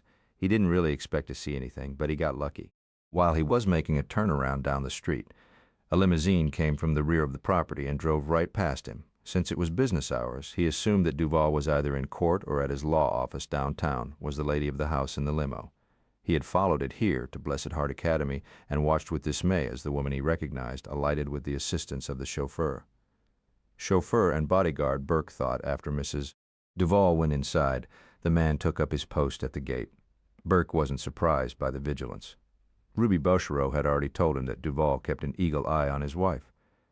"You didn't know he was married?" the madam had said, gauging his astonishment. "I'm not surprised. Pinky keeps her under lock and key." "Why? What's wrong with her?" "Nothing," she replied with a soft laugh. "I see her periodically. She's quite beautiful, as was her mother until her lifestyle began to take its toll." Burke listened raptly as Ruby told him about Remy's mother, Angel. She was an exotic dancer in one of the nightclubs Pinky owns. This was 20 or more years ago. Angel Lambeth had talent and a promising career, but she became pregnant and had to quit dancing long enough to have the baby. When she returned to work, she was not only a mother, but an addict. Heroin, I believe. Her performance got sloppy. The drugs took a toll on her looks. So she was transferred to a club with a less critical clientele, a dive. You know the kind of place. What about her daughter? When she was old enough, Remy became Pinky's bride. Beyond that, I know very little of the mysterious Remy. No one knows much. How did Angel fare? Badly. She was eventually demoted from dancing to running the cash register. Shortly after Pinky married the girl, Angel died, supposedly of an overdose. Supposedly? Ruby Bouchereau arched her brow eloquently. Pinky was a big man around town by then. Would he embrace a drug-addicted mother-in-law who turned tricks to support her habit? You think he disposed of Angel to spare himself embarrassment? Or the cost of rehab? He probably considered Angel a bad investment. In any case, her death was awfully convenient for him, wasn't it? Now, his butt growing numb from sitting so long in his car, Burke reviewed the story from every angle, wishing he knew the information that would fill in all the blanks. What was Mrs. Duval doing here at the school? Did they have a kid? His stomach growled, reminding him that he hadn't eaten since breakfast the day before. He searched the car for something to eat and found a forgotten Twinkie in the glove box. What was taking so freaking long? The chauffeur had found a way to pass the time. He was cleaning his fingernails with a pocket knife. Burke saw him cough up a wad of phlegm and spit it into the shrubbery flanking the gate. Nails clean, he folded his arms across his chest and leaned back against the iron post of a gaslight. Burke couldn't see his eyes, but he would bet they were closed and that the goon was taking a nap standing up. 47 minutes after Remy Duval went into the school, she came out. She said nothing to the chauffeur until they reached the car, when she paused before getting in and spoke to him over her shoulder. He doffed his cap. "Yes, ma'am. Anything you say, madam? Kiss your ass? You bet? Jump? How high? Roll over? Play dead?" "Your wish is my command." Burke's muttering was tinged with contempt as he watched the chauffeur hustle to carry out her orders. He cranked up the engine of the Toyota and followed at a non-threatening, non-suspicious distance as the limo left the Garden District, traveled down Canal Street, and then turned left, entering the French Quarter via Decatur Street. The driver double-parked beside a row of parking meters, all of which were occupied. Straight ahead lay the French Market. The chauffeur got out and went through the routine of opening her door and helping her out.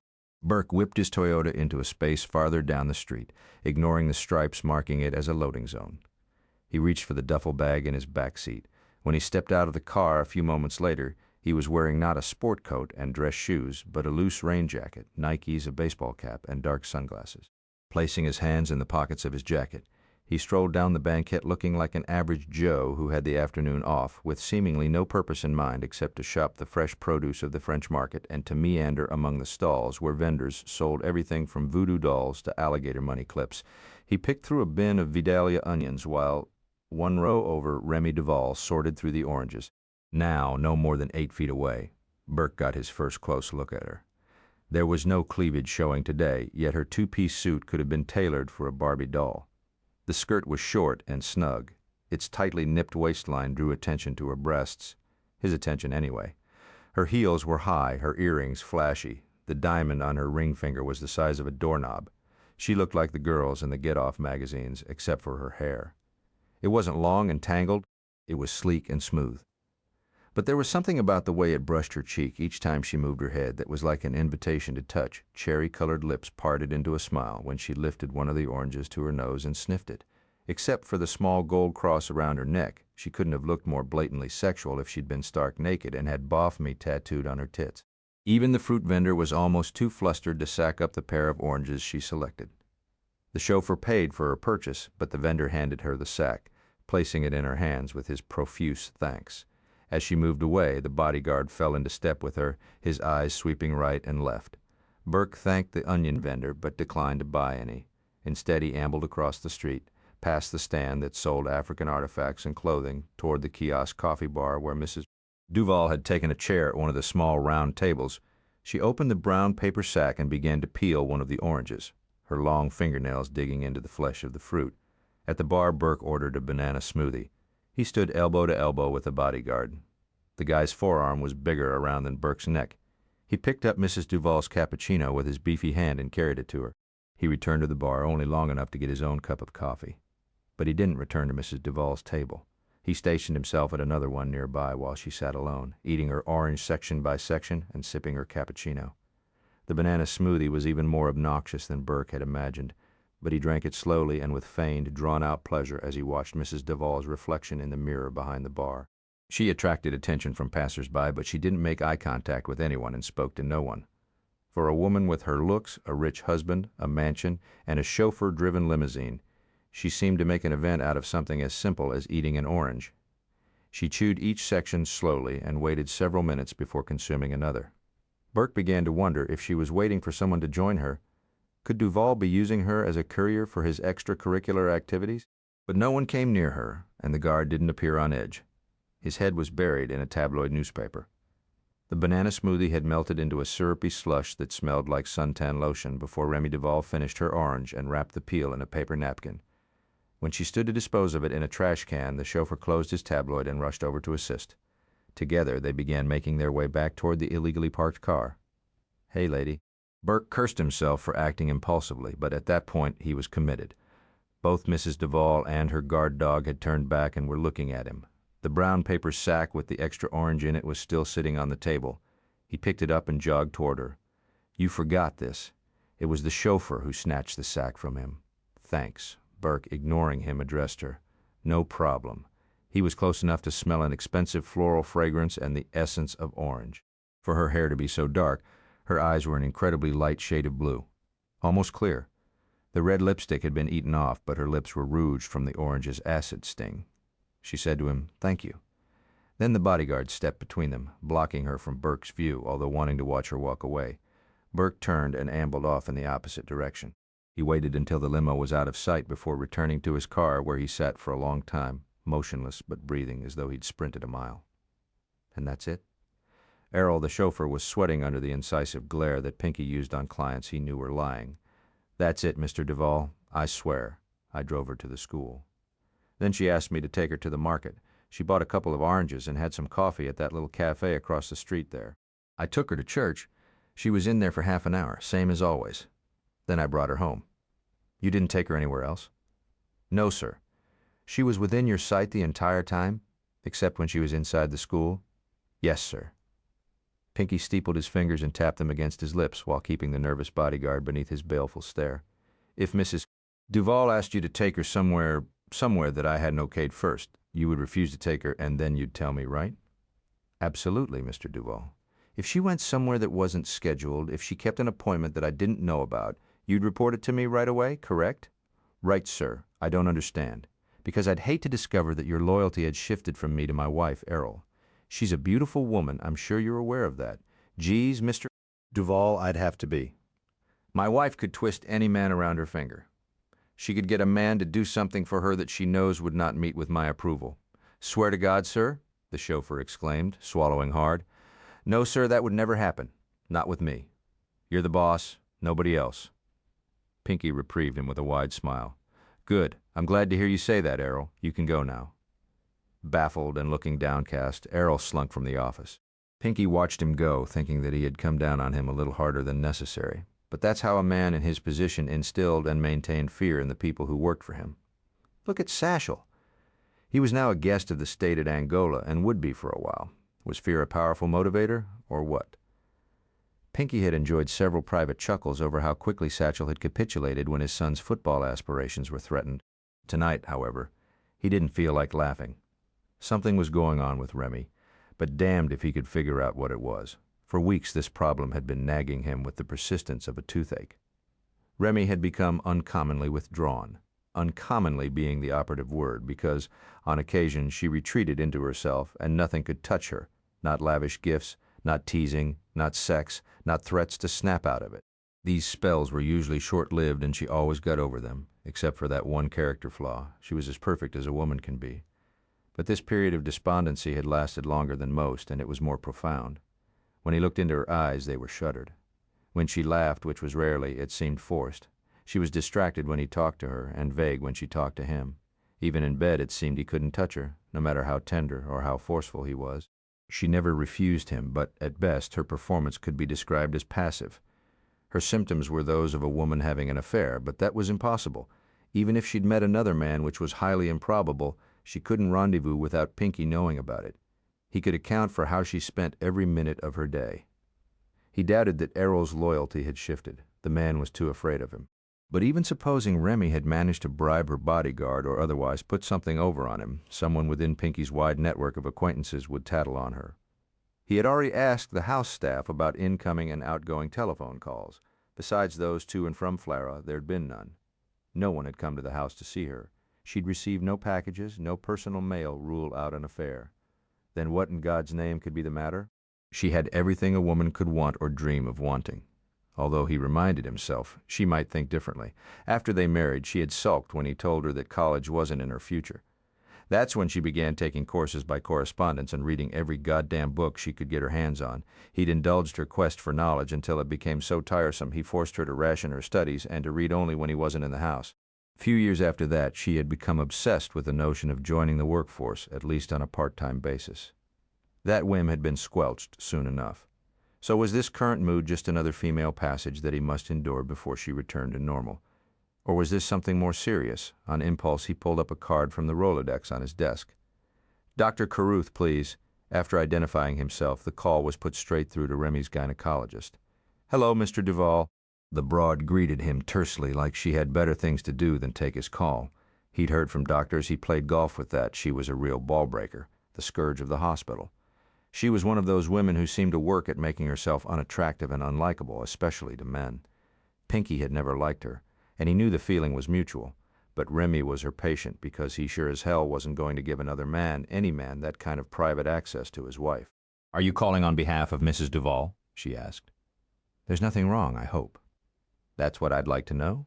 Is there something wrong with her?" "I can't discuss a patient with you, Mr. Duval. That would violate professional privilege. As an attorney, you should understand that.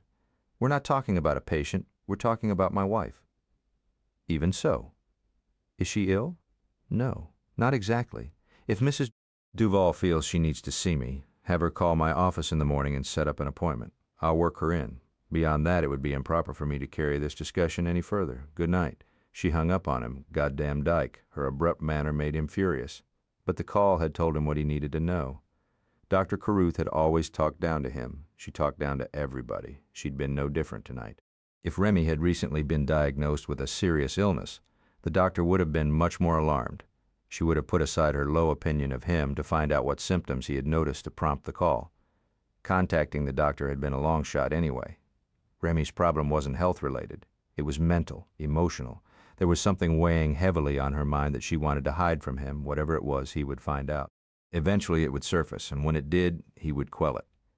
These minor insurrections were of no lasting consequence. They were irritations like a mosquito bite that itched like hell for a few days, and then it vanished, not even leaving a scar to remember it by. He could reshape Remy's attitude as easily as he could remold warm clay. With a few words he could cleanse her mind of any dissatisfaction. He had the extinguisher that would put out any fires of rebellion that might burn in her heart, because he knew what she feared most. Chapter 12. Pinky was reading a legal brief when Remy came from her dressing room and joined him in bed. He removed his reading glasses and set the brief on the bedside table. "Remy, I want to know what's going on with you. What do you mean?" He'd never struck her, but he came terribly close then to slapping the phony innocence off her face. Instead, he reached for her hand and squeezed it hard, but not as hard as he felt like. "I'm tired of this game. I was tired of it weeks ago. It ends tonight." "Game? Your game of keeping secrets." "I'm not keeping secrets." Don't bringing his raised voice under control. He began again. "Don't lie to me. I'm not." He gave her a long look.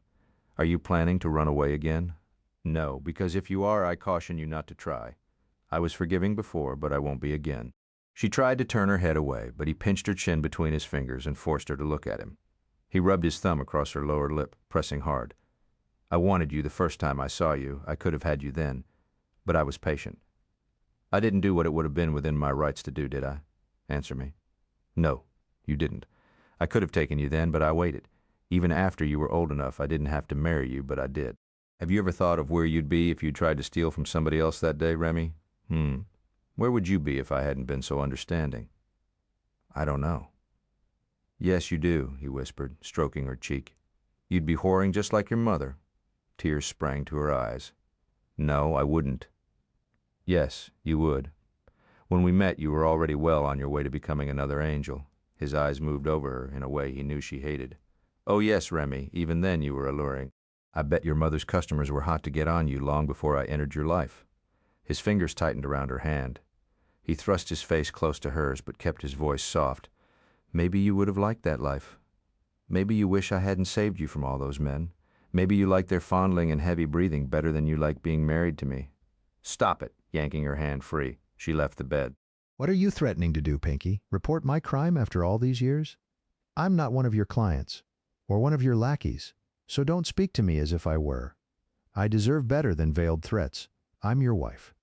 Well, I want my wife to tell me why she's been slinking around the house like a goddamn ghost," he shouted. "All right, Flara, I'm worried about Flara. Flara, that's all? That's it? She was depressed over something as trivial as her sister?" First it was Bardo who was agitating her. Now Flara. He'd been thinking the worst, fearing she might be planning another escape, and here she was telling him that her dejection was over nothing more significant than Flara. Or was she lying? "What about Flara?" he asked brusquely. Angrily, Remy pulled on a robe and haphazardly tied the belt around her waist. As she composed herself, her chest rose and fell, making her gold cross pendant twinkle in the lamplight. He was glad to see her upset. His taunting about her former life had reminded her how fortunate she was. "She sneaked out again," she said. "I went to see her today for a routine visit, but when I arrived, I walked into a lecture." She told him about Flara's latest escapade and Sister Beatrice's warnings against any further breaking of rules. "I reprimanded her, but I'm not sure how much good it did. Sounds to me like she needs a good paddling. She's a little old for that." "You're too soft on her, Remy. I should take over the discipline. I'll put my foot down and revoke some privileges. That will get her attention." Her anger having subsided, Remy frowned with obvious disappointment. "Well, that answers that. What?" "Never mind it. Tell me." She gestured nervously. "Flara has been hounding me about something for months. That's what's been bothering me, and I was a fool to think you wouldn't notice my distraction." She shot him a guilty smile. "I want to make my sister happy, but you're my husband and your wishes must come first. I've felt trapped in the middle. Today I finally agreed to ask you." She wet her lips. "And frankly, Pinky, I think she might have a good idea. It's a valid request." He spread his hands to indicate that she still had the floor and that he was listening. "Flara wants to move in with us and go to a co-ed school for her senior year. She wants to live a more well-rounded life. Meet new people. Experience what other girls her age are experiencing. That's reasonable, isn't it?" He stared hard at her for a long time, stripping her of defenses. Then he moved his hand to the empty place beside him and patted the spot. "Now, Remy, what about Flara? I'll think about it now. Come back to bed." He uncovered himself, showing her how aroused he was. Her anger had stirred him, but her earnest petitioning had excited him even more. When she rejoined him, he left no doubt in her mind that she belonged to him. He owned her. Her body, mind, and spirit were his to do with as he wished. Afterward, he told her that Flara would remain at Blessed Heart Academy through her graduation. For a moment, she didn't respond. Then she said, "Whatever you think is best, Pinky." He stroked her hair. "Your sister is young and doesn't know her own mind. It's up to us, to me, actually, because you're far too lenient, to see that she doesn't make any major mistakes or wrong decisions. I know what's best for her, just as I knew what was best for you. She also asked permission to attend our Mardi Gras party. She's got her gall, he said with a chuckle. That's a very prestigious guest list. That's why she wants to come. We'll see. Be prepared for her to sulk the next few times we're with her. She'll get over it, he said, dismissing the warning with a chuckle. As he drifted off to sleep, he was smiling. Thank God that's the end of that. Burke went to the university library because it stayed open later than the public library, and he knew he had a lot of material to cover. For hours he scrolled through microfilms of the Times-Picayune. Years back, the newspaper had done a profile on the city's most illustrious lawyer. Patrick Duval had grown up in a middle-class neighborhood, but his parents worked hard to keep him in parochial schools, where he excelled in contact sports as well as scholastics. He received a scholarship to university, worked his way through law school, and graduated first in his class, apprenticed in an established firm for 9 years before he outgrew it and branched off on his own. How much was truth and how much was fabrication, Burke couldn't guess, but he reasoned that the piece was at least based on fact because so much of it could be checked out. What came across clearly was that the subject of the piece was an overachiever who had been determined to climb above middle-class mediocrity, and that's what he'd done. The writer touted Duval as a philanthropist, but no mention was made of the clubs and topless bars he owned. Listed were the sundry citations he'd received for outstanding citizenship from civic groups and professional associations, but Burke knew of just as many hits Duval had ordered, including, most recently, Raymond Hahn.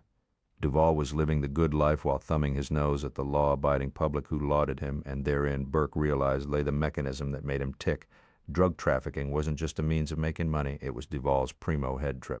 He did it because he could get away with it. To him it was a game, and he was winning.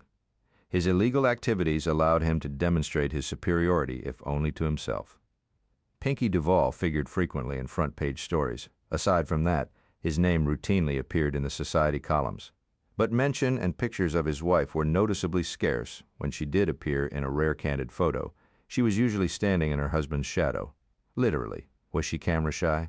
Or was it impossible to upstage a media-savvy egomaniac like Pinky Duval, no matter how gorgeous she were? What Burke also thought odd was that very little copy had been written about her. She had never been the focus of a write-up, nor was she ever quoted. So either she didn't have an opinion about anything, or her opinion was so vapid it wasn't newsworthy, or her opinion was never solicited because her verbose husband was always on hand with something printable to tell reporters or columnists.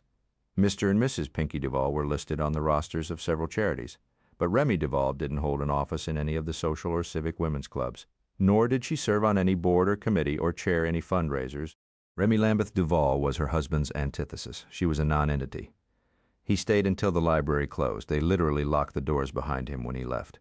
He realized he was hungry. All he'd consumed today were a stale Twinkie and as much of the banana smoothie as he could stomach. To help curb the roach population, he kept nothing edible in his apartment. He eschewed a restaurant in favor of a convenience store, where he bought 2 microwave hot dogs and a big gulp. He drove away from the store with no particular destination in mind. But he knew where he was going. When he got there, the house was dark except for security lights and a second-story window. The wieners in the hot dogs were rubbery and the buns stale, but he chewed and swallowed mechanically without tasting, wondering what Mr. and Mrs. Pinky Duval were doing on the other side of that shuttered window. Talking. From what Burke had seen and read, she was no chatterbox. Was she capable of scintillating conversation only with her husband? Were her opinions and insights reserved for his ears alone? Did she entertain him in the evenings with her witty observations? Yeah, right, Burke thought sardonically as he wadded up the hot dog wrappers and threw them to the floorboard. She'd keep old Pinky stimulated. All right, but about a yard south of his brain, he belched up the taste of bad hot dogs and washed it down with a swig of his overcarbonated cola. Poor Pinky. He was obviously pussy-whipped by this chick, and blissfully unaware of the things she had going with Wayne Bardo. Or maybe not. Maybe Pinky shared her with his clients. Maybe she was one of the perks he provided for a client when he got away with murder. The light went out. Burke continued to stare at the dark window. The graphic images that flickered through his mind bothered him so greatly that he squeezed his eyes shut to try to block them out. His gut felt like lead. He blamed it on the hot dogs. A half-hour passed before he started his car and drove away. It was clear to him that Duval was besotted with his wife. She was treated like goddamn royalty. Ruby Beaugereau had told him that Pinky kept her under lock and key. He'd seen for himself how well she was guarded and protected. What does that tell you, Basile? As he let himself into his bleak apartment, he was smiling. Remy lay perfectly still, listening to Pinky's soft snores. She sent up a small prayer of thanksgiving that her ruse had worked.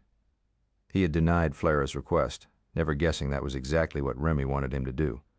This wasn't the first time she had used reverse psychology to manipulate her husband. Most often it failed. But this time she had the advantage of knowing that he wouldn't welcome anyone intruding on them and making demands on her time, especially Flora. Pinky knew how much she loved her sister, and he was jealous of their bond. Thank you, God, for his jealousy. Keep him jealous. Be careful what you pray for. As on many other sleepless nights, Sister Beatrice's advice came back to haunt her. She understood now the lesson the nun had been trying to teach her as a child. Hadn't she begged God for another life, one free of poverty and responsibility? Well, that's exactly what she had been granted. Little had she known what a tremendous price she would pay for this answer to her naive prayers. Pinky slumbered contentedly, his arm around her. The weight of it seemed crushing. Chapter 13. The men's restroom comprised one side of a square concrete block structure. Inside were 2 rusty sinks, 3 stained urinals, and a single enclosed stall, the door of which hung by only one hinge. There was no roof, but despite its open-air interior, the public toilet smelled badly in need of cleaning. Burke held his breath as he went in. It was dark inside because the light fixture had been broken. The vandalism had probably gone unreported to City Park maintenance. There weren't too many men crazy enough to be in here after sundown, and those who preferred darkness. When Burke went in, only one other man was in the room. He was standing at a urinal, his back to the entrance. He must have heard Burke come in, but he didn't even glance over his shoulder at the sound of approaching footsteps. Burke moved to the urinal next to the one being used. The man beside him finished but didn't immediately zip up. He turned his head slightly in Burke's direction and somewhat shyly remarked, "Sort of spooky in here." Burke zipped his fly and turned toward the other man. "Sure as hell is. Never know who you might bump into." Gregory James slumped against the wall and grappled with his zipper, groaning. "Basile, aren't you glad to see me? Shit. Guess not?" Burke took the slender young man's arm and pushed him toward the exit. Gregory balked. "I haven't done anything. You can't arrest me. I ought to take you in just for being stupid. How'd you know I wasn't a Jeffrey Dahmer or a redneck out to roll myself a queer? One of these days they'll be spooning your parts into a body bag. You're going to make a move on the wrong guy and wind up minced meat. Don't bust me, Basile," he pleaded. "Swear to God I've learned my lesson." "Sure you have. That's why you're lurking around in City Park restrooms in the middle of the night." "I was just taking a leak." "Save it, Gregory. You're lying through your teeth. I've been following you, so I know you've been seeing action, friend. Lots of it." "That's not true. I've cleaned up my act. Like hell. The guy you hustled last night looked like a minor to me. If I hadn't been on other business, I would have hauled you in and they could have thrown a book of felonies at you." Oh, Jesus. The young man sobbed dryly. "If you bust me, they'll lock you up and throw away the key this time. You're a menace to society." Desperate now, the younger man began to beg. "Please, Basile, cut me some slack. I've done you favors in the past, haven't I? Remember all the times I helped you? To save your ass from arrest? Please, Basile, give me a break." Burke pretended to mull it over, then said brusquely, "Let's go, pretty boy." Gregory wailed. "Shut up," Burke ordered, giving him a shake. "I'm not going to bust you, but I'm taking you home and seeing you inside, so at least I'll know your neighborhood is safe for the rest of the night." Gregory thanked Burke repeatedly as they made their way toward Burke's car. Gregory lived alone a few blocks from the park, in a 2-story townhouse that had been fashionably refurbished. House and courtyard garden were kept in excellent condition, despite the owner's frequent absences when he was serving time for sex offenses. Burke escorted Gregory past the beveled glass front door and into the foyer. "You don't have to come in with me," Gregory told him. "I'm not going out again. Swear. Your parents taught you better manners, Gregory. Offer me a cup of coffee or something." Tense and jittery and obviously mistrustful of Burke's intentions, he agreed quickly. "Right. Good idea. I should have thought of it myself. Don't know what I was thinking. You were thinking of getting rid of me so you could go out and try to score again tonight." "You have a suspicious nature, Basile," said Gregory with mild reproof as he led Burke into the kitchen, "because I've dealt with too many lying criminals like you." "I'm not a criminal." "Oh, yeah?" Burke straddled one of the bar stools backward and watched his host assemble the coffee maker. "Let's see if memory serves. I recall a child molestation case. He was 16, and it was consensual. The charges were dropped, because your daddy paid off the kid's parents. Then I remember a string of public exposure arrests. Nothing serious. I got probation. You weenie waggers are a pathetic lot. You know that, Gregory? If you're going to be verbally abusive, I'll file charges of police harassment against you. Be my guest. I'll call your daddy, tell him you're up to your old tricks, and he'll stop paying for this swell place he set you up in." Gregory gnawed the inside of his cheek. "Okay, you win, but you're a bastard, Basile." So I've been told. Burke didn't enjoy badgering him, but Gregory James had made himself an easy target of derision. His was the classic story of a young man who hadn't lived up to his wealthy family's standards and expectations. His eldest brother, after successfully playing Major League Baseball for a few seasons, had assumed control of the family's industrial empire and added millions to its coffers. The second brother was a neurosurgeon of world renown. Gregory had broken this chain of overachievement. He probably wouldn't have graduated from the university if his father hadn't bought him a degree by making a sizable grant to the school. Gregory then entered the seminary, the consensus being that a cleric was needed to round out the family. They were counting on a cardinal, at least. Gregory endured the seminary for a year and a half before deserting that ambition. Having discovered that his penchant for sexual misconduct was incompatible with a life of religious devotion, to distance themselves from his disgrace, the James clan banished him to New York, where he attended drama school. It was there that Gregory had finally found a niche. He actually had a talent for acting and had performed in several off-Broadway productions before being arrested for performing an indecent act with another man in a public phone booth in Penn Station. Once again, his wealthy father interceded and the charges were dropped. Gregory returned home, shrouded in scandal. This was the final straw for the Jameses, who washed their hands of son number 3, although they continued to pay the bills on this townhouse. Burke figured they'd rather be out the expense than have Gregory living with them and have to confront their singular failure on a daily basis. Gregory served the coffee. "Would you care for anything in that? Cream, sugar, a liqueur?" "No, thanks, this is fine." Gregory sat down across the bar from Burke, who could tell that the younger man was nervous. "How come you're so jumpy, Gregory? I can't figure out why you're here. Consider it a social call, as you said. We go way back." Gregory James was one of the drug division's best snitches. He was an active participant in the French Quarter's nightlife and circled in the same orbit with drug dealers, although he wasn't a user himself. He had often swapped information in exchange for leniency toward his vice of choice. "You'd have been a real asset to the department if we could have kept you out of jail," Burke remarked as he sipped his coffee. "Earlier you called me a criminal. I take umbrage at that, Basile," he said peevishly. "I'm not a criminal." "Then what are you?" "A patient. I have a problem. That's a given. I'm suffering an acute emotional disorder that has roots in my childhood. My family's values are skewed. I was forced to be competitive with my brothers when it's not in my nature to be. They were beastly to me." "Gee, Gregory, you're breaking my heart." "It's true. The prison psychiatrist said my problem was psychological. So was Ted Bundy's?" "It's not my fault," the younger man exclaimed. "It's an urge I can't control. I can't help it that I do what I sometimes do." "Uh-huh. That's become a popular defense these days, because Mommy made me wear white socks, and Daddy liked Diet Dr. Pepper. I whacked 'em both." Burke sneered in disgust. "Guys like you make me sick." "You whine around, blaming everybody else for your actions? You're a grown-up now, Gregory. You're accountable for what you do." Suddenly he came to his feet and grabbed a handful of Gregory's shirt collar. "I've changed my mind. I'm taking you in." "No, no, Basile. Please, you promised." "I did?" "Yes." "I don't remember promising." "You did." Burke released him slowly and returned to his stool. He fixed a hard stare on Gregory and held it for so long that Gregory began to fidget in his seat. Finally, he looked helplessly at Burke. "What?" "I was just thinking." He continued to stare at the younger man as he took another sip of coffee. Lowering his cup, he said, "Maybe I could conveniently forget that I saw you with that miner last night. Maybe I could overlook that you made a move on me in a park restroom tonight. I might be willing to let it go this time. If you do me a small favor." Gregory's expression turned wary. "What kind of favor?" "I can't discuss it with you until we strike a deal." "That's not fair." "Hell no, it's not fair. But that's the gig, take it or leave it. Would I be working with Mac McQuinn?" "Why?" Burke winked at him. "Got a crush on Mac? Fuck you, Basile." "Not in this lifetime, pal. I've noticed you ogling Mac, but if your heart is set on him, you just as well forget it. He's got a hot-to-trot wife who thinks his cock is a magic wand. Now, do we have a deal or not, because the offer is only good for another 30 seconds. If I say yes, you get off the hook this time, otherwise we go uptown right now and I book you." "On what charge?" "Soliciting me for sex in the men's room in the park, 20 seconds. I didn't, because I didn't give you a chance." "So you can't charge me." "Of course I can. Who are they going to believe, you or me? Shit, 10 seconds. Gregory dug into his wavy black hair with his fingers. You give me no choice. Not true. You can choose to say no. Maybe jail won't be so bad this time. Gregory raised his head and looked at Burke with poignancy. Do you know what they do to guys like me in there?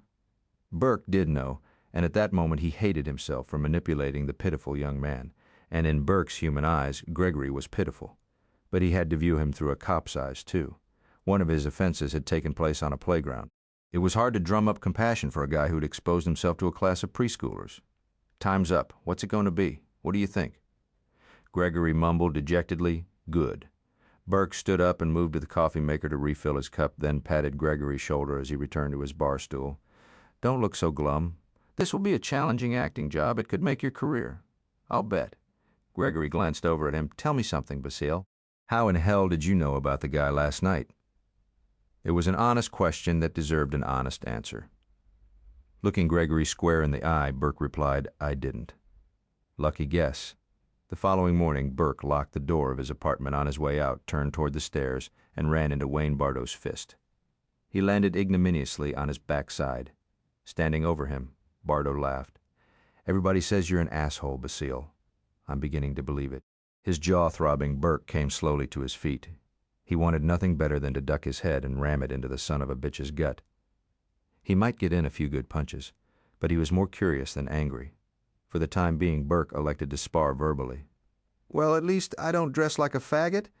I bet the person who sold you that purple shirt is still laughing about it. Although Bardo kept his smirk in place, Burke could tell the insult had hit home. He retaliated by saying sarcastically, Nice digs, Basile. Thanks, Burke didn't bother to ask how Bardo had located him. Duval had a more sophisticated tracking system than that of the NOPD, the FBI, the DEA, or any other law enforcement agency, local, state, or federal. That's why he would never be convicted in court. There was only one way to stop Duval and his machine, and Burke was going to do it. It worried him that they knew where he lived. That meant that they'd been keeping tabs on him. Did they know he had tailed Mrs. Duval yesterday? If not, why was Bardo here so bright and early? As though reading his mind, he said, Mr. Duval wants to see you. Duval can kiss my ass, and so can you. Bardo stepped closer. Good, I like that. You're going to make this difficult. Please do. I'd purely love to hammer the shit out of you and leave it here on the landing to stink. Burke wasn't intimidated by the threat, but he was curious to know how much they knew. Shrugging, he said, Lead the way. No, after you. Bardo pushed him toward the stairs.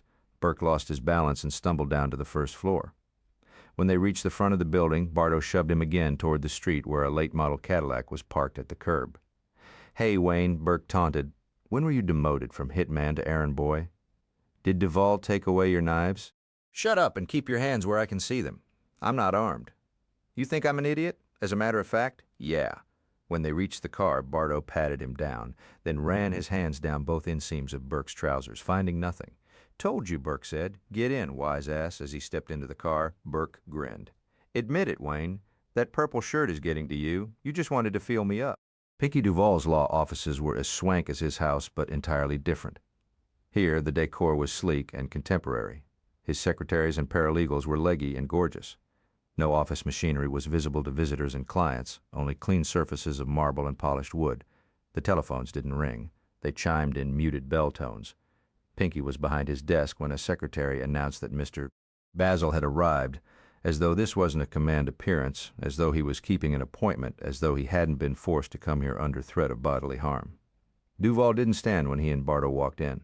Burke knew the slight was intentional, calculated to make him feel like a plebeian going before his ruler.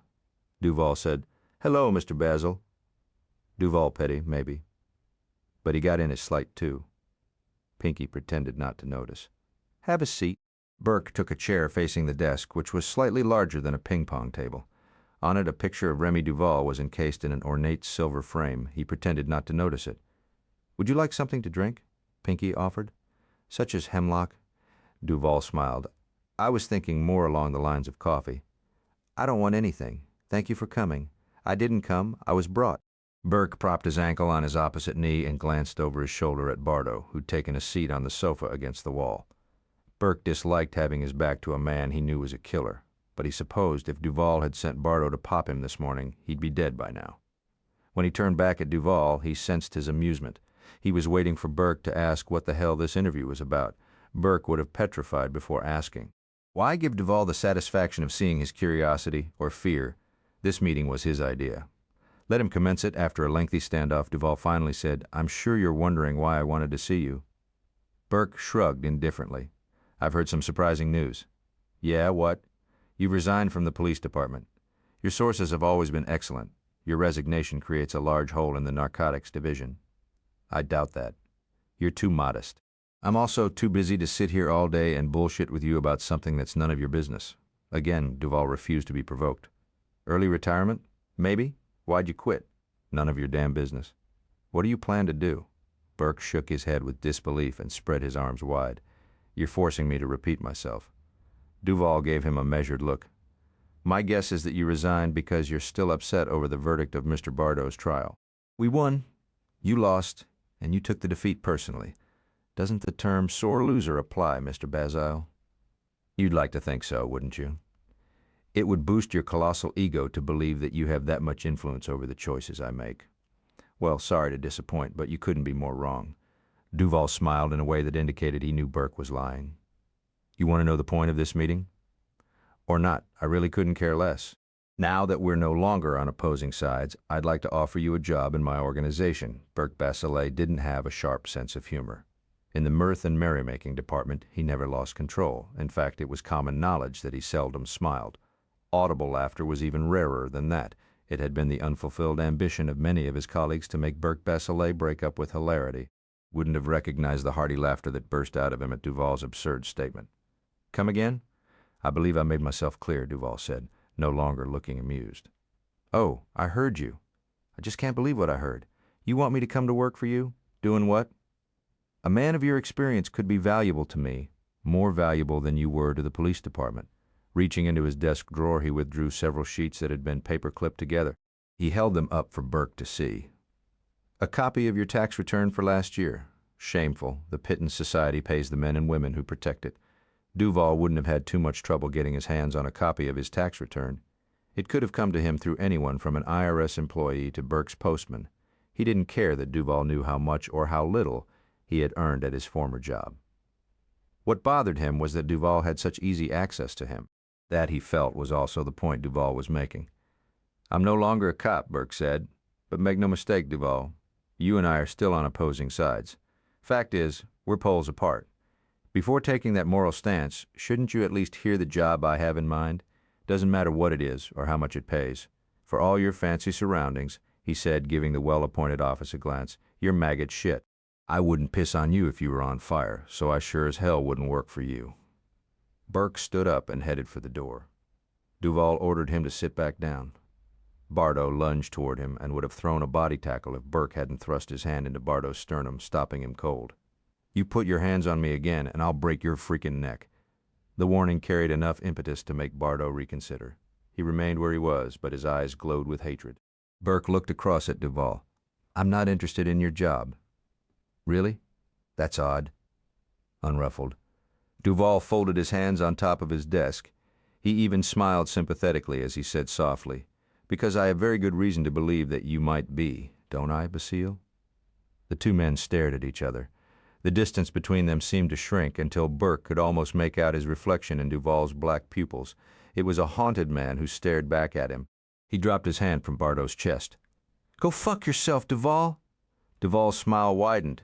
"Tell you what, I'll keep the position open for you. Think about it and get back to me." "Yeah, I'll do that. I'll get back to you. Just not in the way you expect, you smug son of a bitch." Burke looked over at Bardot.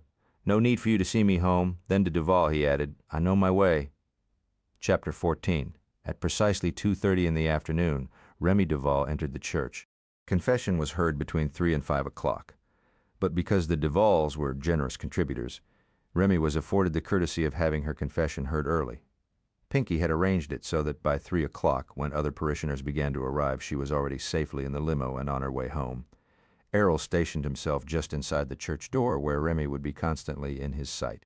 She moved down one of the side aisles, genuflected at the end of a row, and slipped into the pew.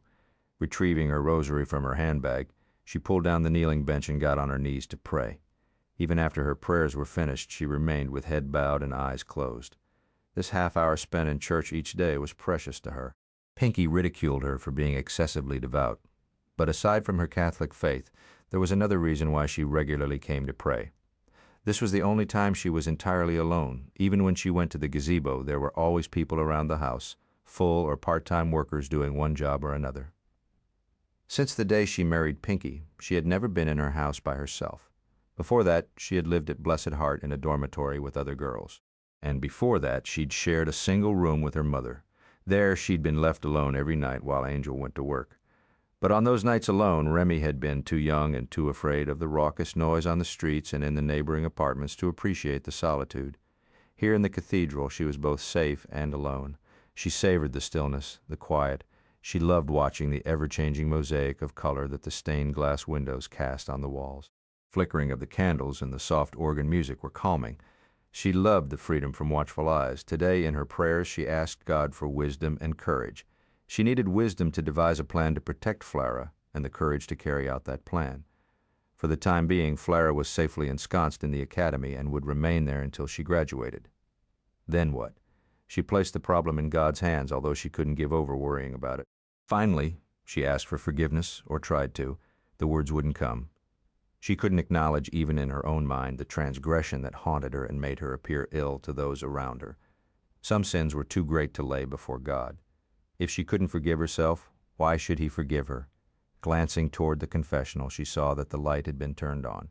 The priest was waiting for her. She moved from the pew to the confessional and went in. "Bless me, Father, for I have sinned. It's been 1 week since my last confession." She enumerated a few minor offenses, but she was stalling, trying to garner enough courage to confess the sin. She hadn't been willing to share it with anyone, not even a priest. She sensed him on the other side of the screen, waiting patiently. Finally, he coughed softly and cleared his throat. "Is there something else?" "Yes, Father." "Tell me about it. Maybe if you talked about it, she would know some peace." But the thought of confiding it caused her throat to compress and her heart to pound. Tears clouded her eyes. Swallowing dryly, she began. "A few months ago I conceived. I haven't told my husband about it. That's a lie of omission. I know," she cried softly. "But I can't. I'm conflicted, Father." "About what?" "The baby. The church is very clear on this. A child is a gift from God. Don't you want the child?" Staring at the large diamond on her left ring finger, she whispered through her tears, "There is no child, not any more." She had hoped that finally speaking the words out loud would provide instant relief from her guilt, but she didn't experience any such release. Indeed, the pressure inside her chest increased until she thought her ribs might crack. She had difficulty breathing. Her short, choppy breath sounded loud in the enclosure. Quietly, the priest said, "You also know the church's position on abortion?" "It wasn't an abortion. I miscarried in my 10th week." He assimilated this, then said, "Then what is your sin?" "I made it happen," she said in a broken voice. "Because of my ingratitude and uncertainty, God punished me. Do you know God's mind?" "I wanted my baby." Sobbing, she rubbed her abdomen. "I loved it already, but I was afraid." "Afraid? Of what?" "Afraid Pinky would stick to his word and force me to have an abortion." That was too ugly to confess even to a priest. Pinky had made it clear to her when they married that she would not be having children. Period. End of argument. The subject was closed. He didn't want the competition, nor did he want her to be disfigured, even temporarily. He had said that if she felt the urge to nurture, she could nurture him without becoming grotesquely misshapen. So when her contraceptives failed her and she accidentally conceived, she didn't tell him. She feared that he would insist on an abortion. But she was just as fearful that he wouldn't. What if he had mellowed on the subject of children and changed his mind? What if he had reversed his thinking and welcomed the idea? Did she want her child to be reared under Pinky's control? While she was still debating the dilemma, the problem had been solved for her. One terrifying afternoon, when she felt the tearing inside her womb and saw the blood trickling down her legs, she knew in her heart that she had willed it to happen. A precious life had been sacrificed to her cowardice. The priest repeated his question, asking what she was afraid of. "Of hell, Father. God knew I was ambivalent about having a baby, so he took it from me." "Did you do something that caused you to abort?" "Only in my heart. Please pray for me, Father." Desperate for understanding and forgiveness, she reflexively reached out, pressing her palm against the screen. Head bent, she wept. Suddenly, against her palm and fingers, body heat as though the priest had aligned his hand with hers on the opposite side of the screen. It was a fleeting sensation, and when she raised her head, only her hand was silhouetted against the mesh, but whether physically or spiritually she had been touched, a peace she hadn't known for months stole through her. Bands of guilt around her chest dissolved, and she took several cleansing breaths, speaking with quiet reassurance. The priest granted her absolution and gave her a penance which seemed moderate when compared to the enormity of her sin. It would take more than this penance to assuage her guilt, but it would be a start, a move toward redemption, a way out of the morass of guilt in which she had been floundering. Slowly lowering her hand from the screen, she wiped the tears off her face and left the confessional with a soft, "Thank you, Father." The scent of her perfume lingered for as long as Burke remained inside the confessional. It was time to get out. He mustn't still be in the booth when the priest appeared to begin scheduled confession. Each second counted. Nevertheless, he was reluctant to leave. In that small confessional chamber, he had shared a strange sort of intimacy with the woman of his fantasies, the moonlit woman in the gazebo who just happened to be Pinky Duval's cheating wife. And Pinky Duval was the enemy he had sworn to destroy. Prompted by that thought, Burke forced himself to move. When he stepped from the booth, his eyes swept the sanctuary, hoping for a glimpse of her, but she wasn't in sight. He glanced toward the door. The bodyguard he'd seen her with in the French market was no longer at his post. She was gone. He took a handkerchief from the hip pocket of his black trousers and blotted perspiration from his forehead, then from his upper lip, which felt naked without the mustache. A stranger had gazed back at him from his shaving mirror this morning. Without further delay, he left the church through a side exit. Gregory James was already in the car, waiting for him. Burke said nothing as he got behind the wheel and drove away. The car seemed excessively warm. He switched the air conditioning system from heating to cooling and turned it on full blast. The black shirt was sticking to his back beneath his coat. The reversed collar was bugging him. He tugged at it irritably. "Didn't it go well?" Gregory asked nervously. "It went fine. The lady showed up on schedule." After following Remy Duval for a few days, it had become clear to Burke that she was never alone. Either she was inside the mansion and completely inaccessible, or in the company of her husband, or with the bodyguard. She never went anywhere unaccompanied. The only time she was by herself was when she went to church to pray. "Pray?" he had exclaimed when Ruby Bouchereau told him of the occasions on which she saw Mrs. Pinky Duval. One of the madam's carefully penciled eyebrows arched. "Which surprises you most, Mr. Basile, that she goes to church to pray, or that I do?" "I didn't mean any offense," he'd muttered abashedly. "It's just that, please."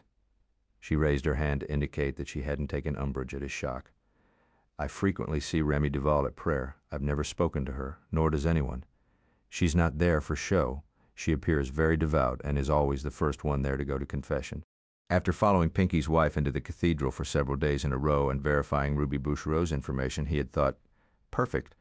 What better way to get inside someone's head and learn what she's about than to hear her confession? Did she do drugs like her mother, Angel? Would she confess her affair with Bardo? What sordid sins would she cite to her priest that would be useful to someone out to destroy her husband?" Come Saturday, Burke determined to be in the booth waiting for her. It was a ballsy plan, but brilliant. Except for two hitches, how to sound priestly and how to forestall the real priest. The last time Burke had been to confession was the day following his mother's funeral, and then he'd gone only to honor her memory. He was a little rusty on the drill, although once trained in Catholicism, one never completely forgot. But even if he could do a passable job, that still left him with the problem of delaying the parish priest. That's when he'd thought of using Gregory James, who'd been trained both as a priest and as an actor. "Did you say everything right?" Gregory asked him now.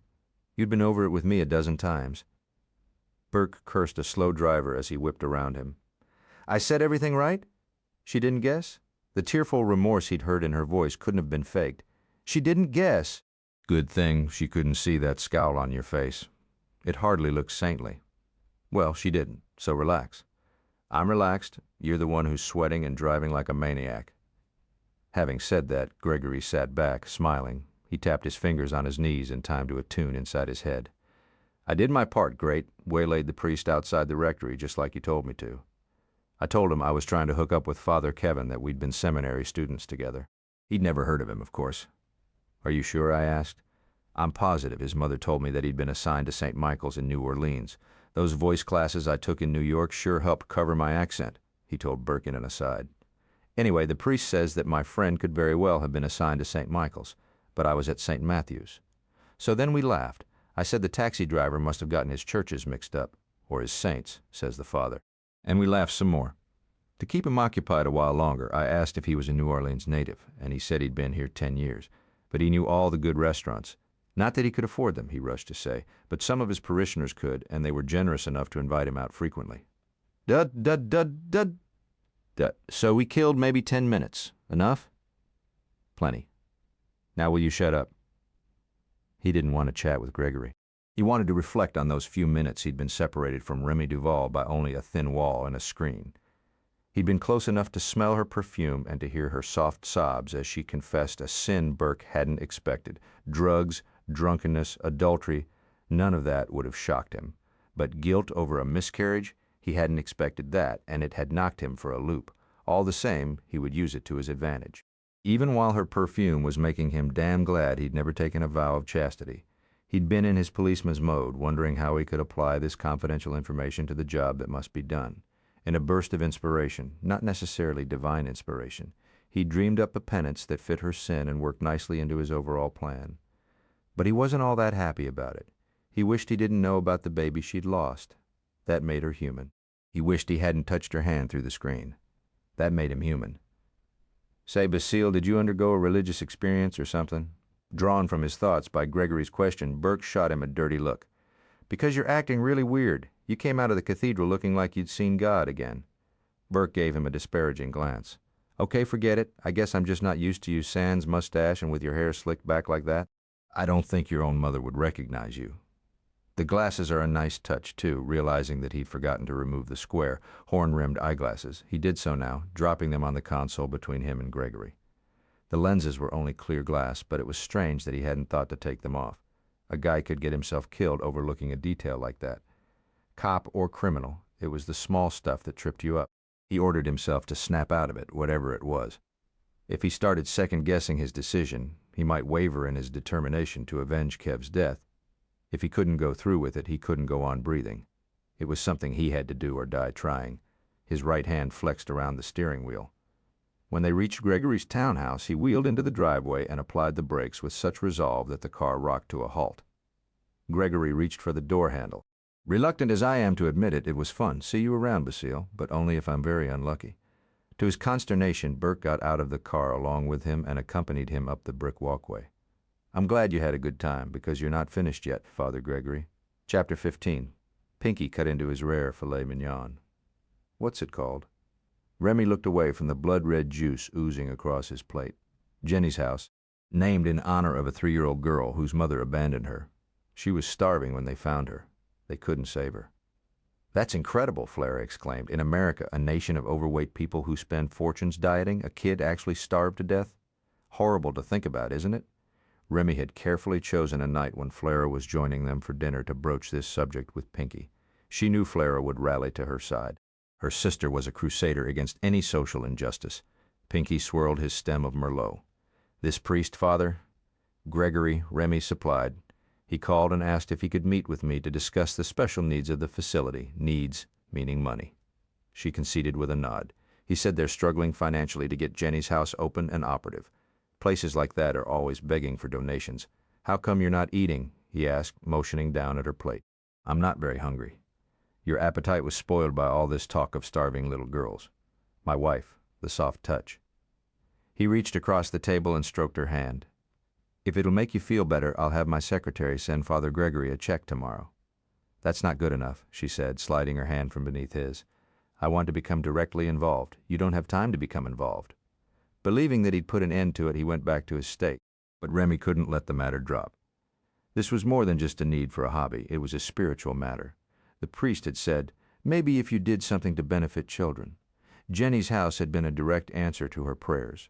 She'd asked for an opportunity to atone, and it had come in the form of Father Gregory's telephone call this morning.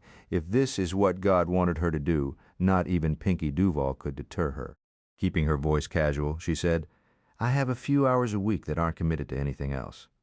I think it would be good for her, Pinky, Flora chimed in. She's been so despondent lately.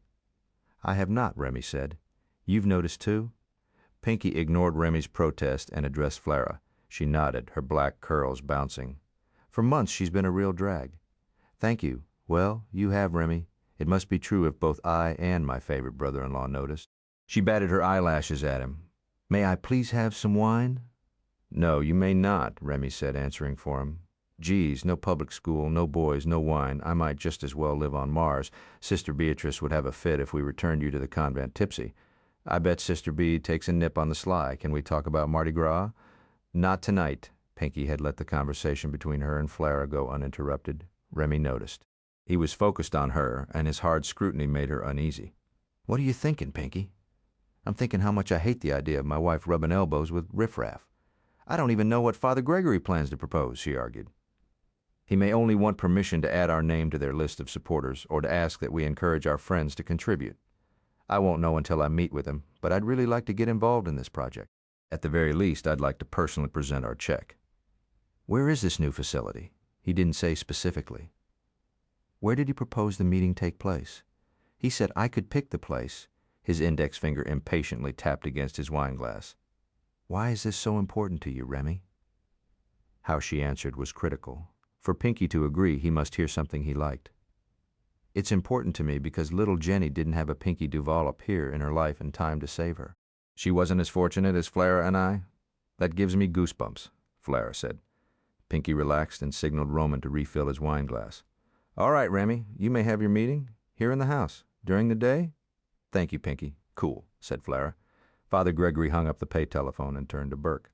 Their house tomorrow afternoon. During their previous conversation, Father Gregory had given Mrs. Duval the number of a telephone in the men's room of one of her husband's own strip joints.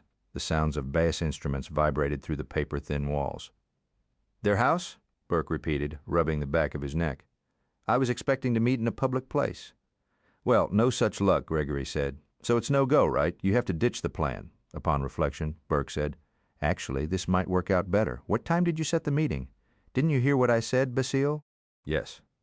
You said their house tomorrow, and I asked you what time. This is never going to work. It'll work. If you keep your cool and do everything I tell you to do, it'll work. Maybe you think you know me, Basile, but you don't. Basically, I'm a coward. When it comes to choices, I always think of myself first. Good, that's good. Think of yourself. If you leave me in the lurch or choke up and blow the sting, think of yourself in jail for a very long time. Gregory moaned forlornly. Even if something goes wrong, that's not my fault. You'll probably blame me. No, I won't, I promise, Burke told him, meaning it. No matter how this goes down, you'll walk away free and clear.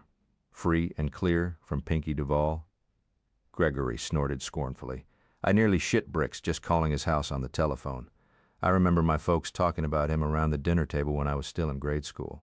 He's a frickin' legend, one of the most powerful men in this town, if not the most powerful. I know all about him. So then you know he's a damn scary character. It's rumored that he's had people killed if they crossed him. It's more than rumor. Gregory's jaw dropped open with incredulity. Yet you expect me to walk into his house impersonating a priest, meet his wife face to face, and take money from her? Unless you want to go to jail and become the sweetheart of a guy everybody calls Bull. You've used up that marker. I went to the cathedral with you and acted out my scene. Brilliantly, I might add. That squared us. I never said that. Burke countered blandly. I said that if you agreed to play Father Gregory, I'd let you off the hook. I assumed I only had to pose as Father Gregory that one time. Well, you assumed wrong. What time tomorrow? You're crazy as hell, Basile. Probably. Gregory had him there. This plan of his was crazy dramatic, yes. Effective, assuredly. Crazy, definitely. Since hearing Mrs. Duval's confession, he'd thought the plan through from every angle. There was always a damn good chance that something would go awry, but he was taking every precaution against failure. He'd vacated his apartment and, using a false name, had moved into another place that was equally as disreputable. He'd ditched the Toyota for an older model. When in the new car, he kept an eye on his rearview mirror. On foot, he checked frequently to see if Bardo or someone of his ilk was tailing him. He was fairly certain no one was. Had Duval called off his dogs? After Burke declined his job offer, Duval might have dismissed him as insignificant. Maybe he was too cocksure of himself to fear retribution from a bummed-out broke, besmirched ex-cop like Burke Basso. If he did expect reprisal, he would be looking for it to be violent. That's why this just might work. Why can't another cop play the priest? Gregory whined. How come an undercover cop can't be Father Gregory? Because you're a better actor than anyone in the division. Gregory still thought he was participating in a covert police action. Well, I quit, he said, taking a stand. I don't want to play Father Gregory anymore. I'd rather go to jail than have Pinky Duval after my ass. Burke bore down on him. If you back out on me now, your skinny ass will be fair game for every pervert in the Orleans Parish jail. I'll see to it. He now had the younger man backed against the stained wall of the men's room. Teeth clenched. Burke said, now for the last fucking time, Father Gregory, what time tomorrow? What a pleasure it is to meet you, Mrs. Duval. Gregory James smiled disarmingly as he shook hands with their hostess. Thank you for agreeing to see us. She glanced beyond him to the second priest. This is Father Kevin, Gregory stammered. My colleague and co-founder of Jenny's house, Burke had chosen his pseudonym in honor of Kev Stewart, which seemed appropriate. Thank you both for coming, she said. I'm flattered that you want to enlist my help. The solarium into which the butler had shown them overlooked the rear lawn and afforded a clear view of the gazebo. Looking at it, Burke remarked, You have a beautiful estate, Mrs. Duval. He wasn't worried about her recognizing his voice. In the confessional he'd spoken in a muffled whisper and had faked several coughs, nor would she make a connection between the spit and polished Father Kevin and the casually dressed, mustachioed man in the baseball cap who'd retrieved her forgotten sack of oranges at the outdoor coffee bar. Thank you, please, sit down. He and Gregory sat side by side on a wicker settee. She sat in a chair facing them and asked if they would like coffee. Father Gregory smiled at the butler. I'd love some decaf, please. Same for me, Burke said. He withdrew, leaving the priests alone with Mrs. Duval and her bodyguard. The man's wide shoulders extended beyond the back of his chair, and the wicker seemed to be straining to support him. His dark suit was incongruous with the sunny garden room. He looked as out of place as a monkey wrench in a floral arrangement. Burke had experienced a heart flurry when he entered the solarium and saw the familiar bodyguard. Mrs. Duval hadn't recognized him, but the man was supposedly trained to be on the alert. Burke had given him a pleasant smile and a slight nod. He'd grunted a greeting, his eyes registering no recognition. Whatever Duval was paying the dullard, it was too much. Mrs. Duval addressed him as Errol. You don't have to stay.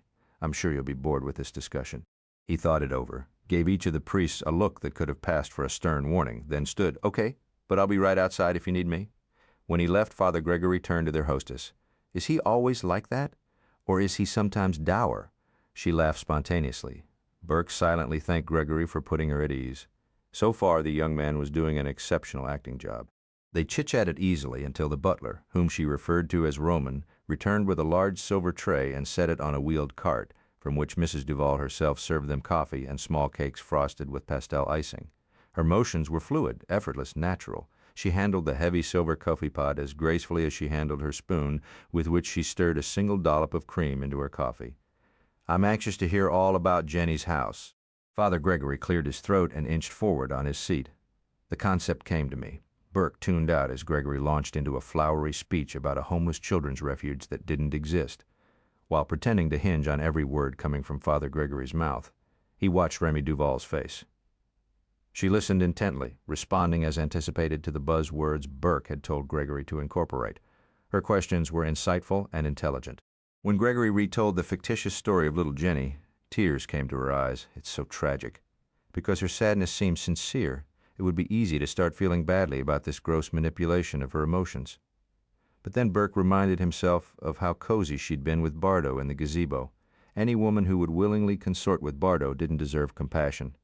He set his cup and saucer on the table at his elbow and abruptly stood up. Pardon me for interrupting, Father Gregory, but I need to be excused. Gregory swiveled his head around so fast his neck popped. He looked at Burke with bald panic. They hadn't rehearsed this part. It wasn't in the script. Burke had omitted it intentionally because he hadn't wanted to increase Gregory's anxiety. Since he seemed to be comfortable in his role-playing, Burke felt he could safely leave Gregory alone with Mrs. Duval for a few minutes, which was all he needed. There's a powder room behind the stairs in the entry, she told him. Thank you. Would you like Errol to show you? No, thanks. I'll find it. He strolled out of the solarium, but once he'd cleared the doorway, he pulled up short and looked for the bodyguard. He wasn't just outside the room as he'd said he would be. Instead, Burke found him in an adjacent den watching television. His back was to the door. Apparently, he didn't consider Father Gregory and Father Kevin much of a threat.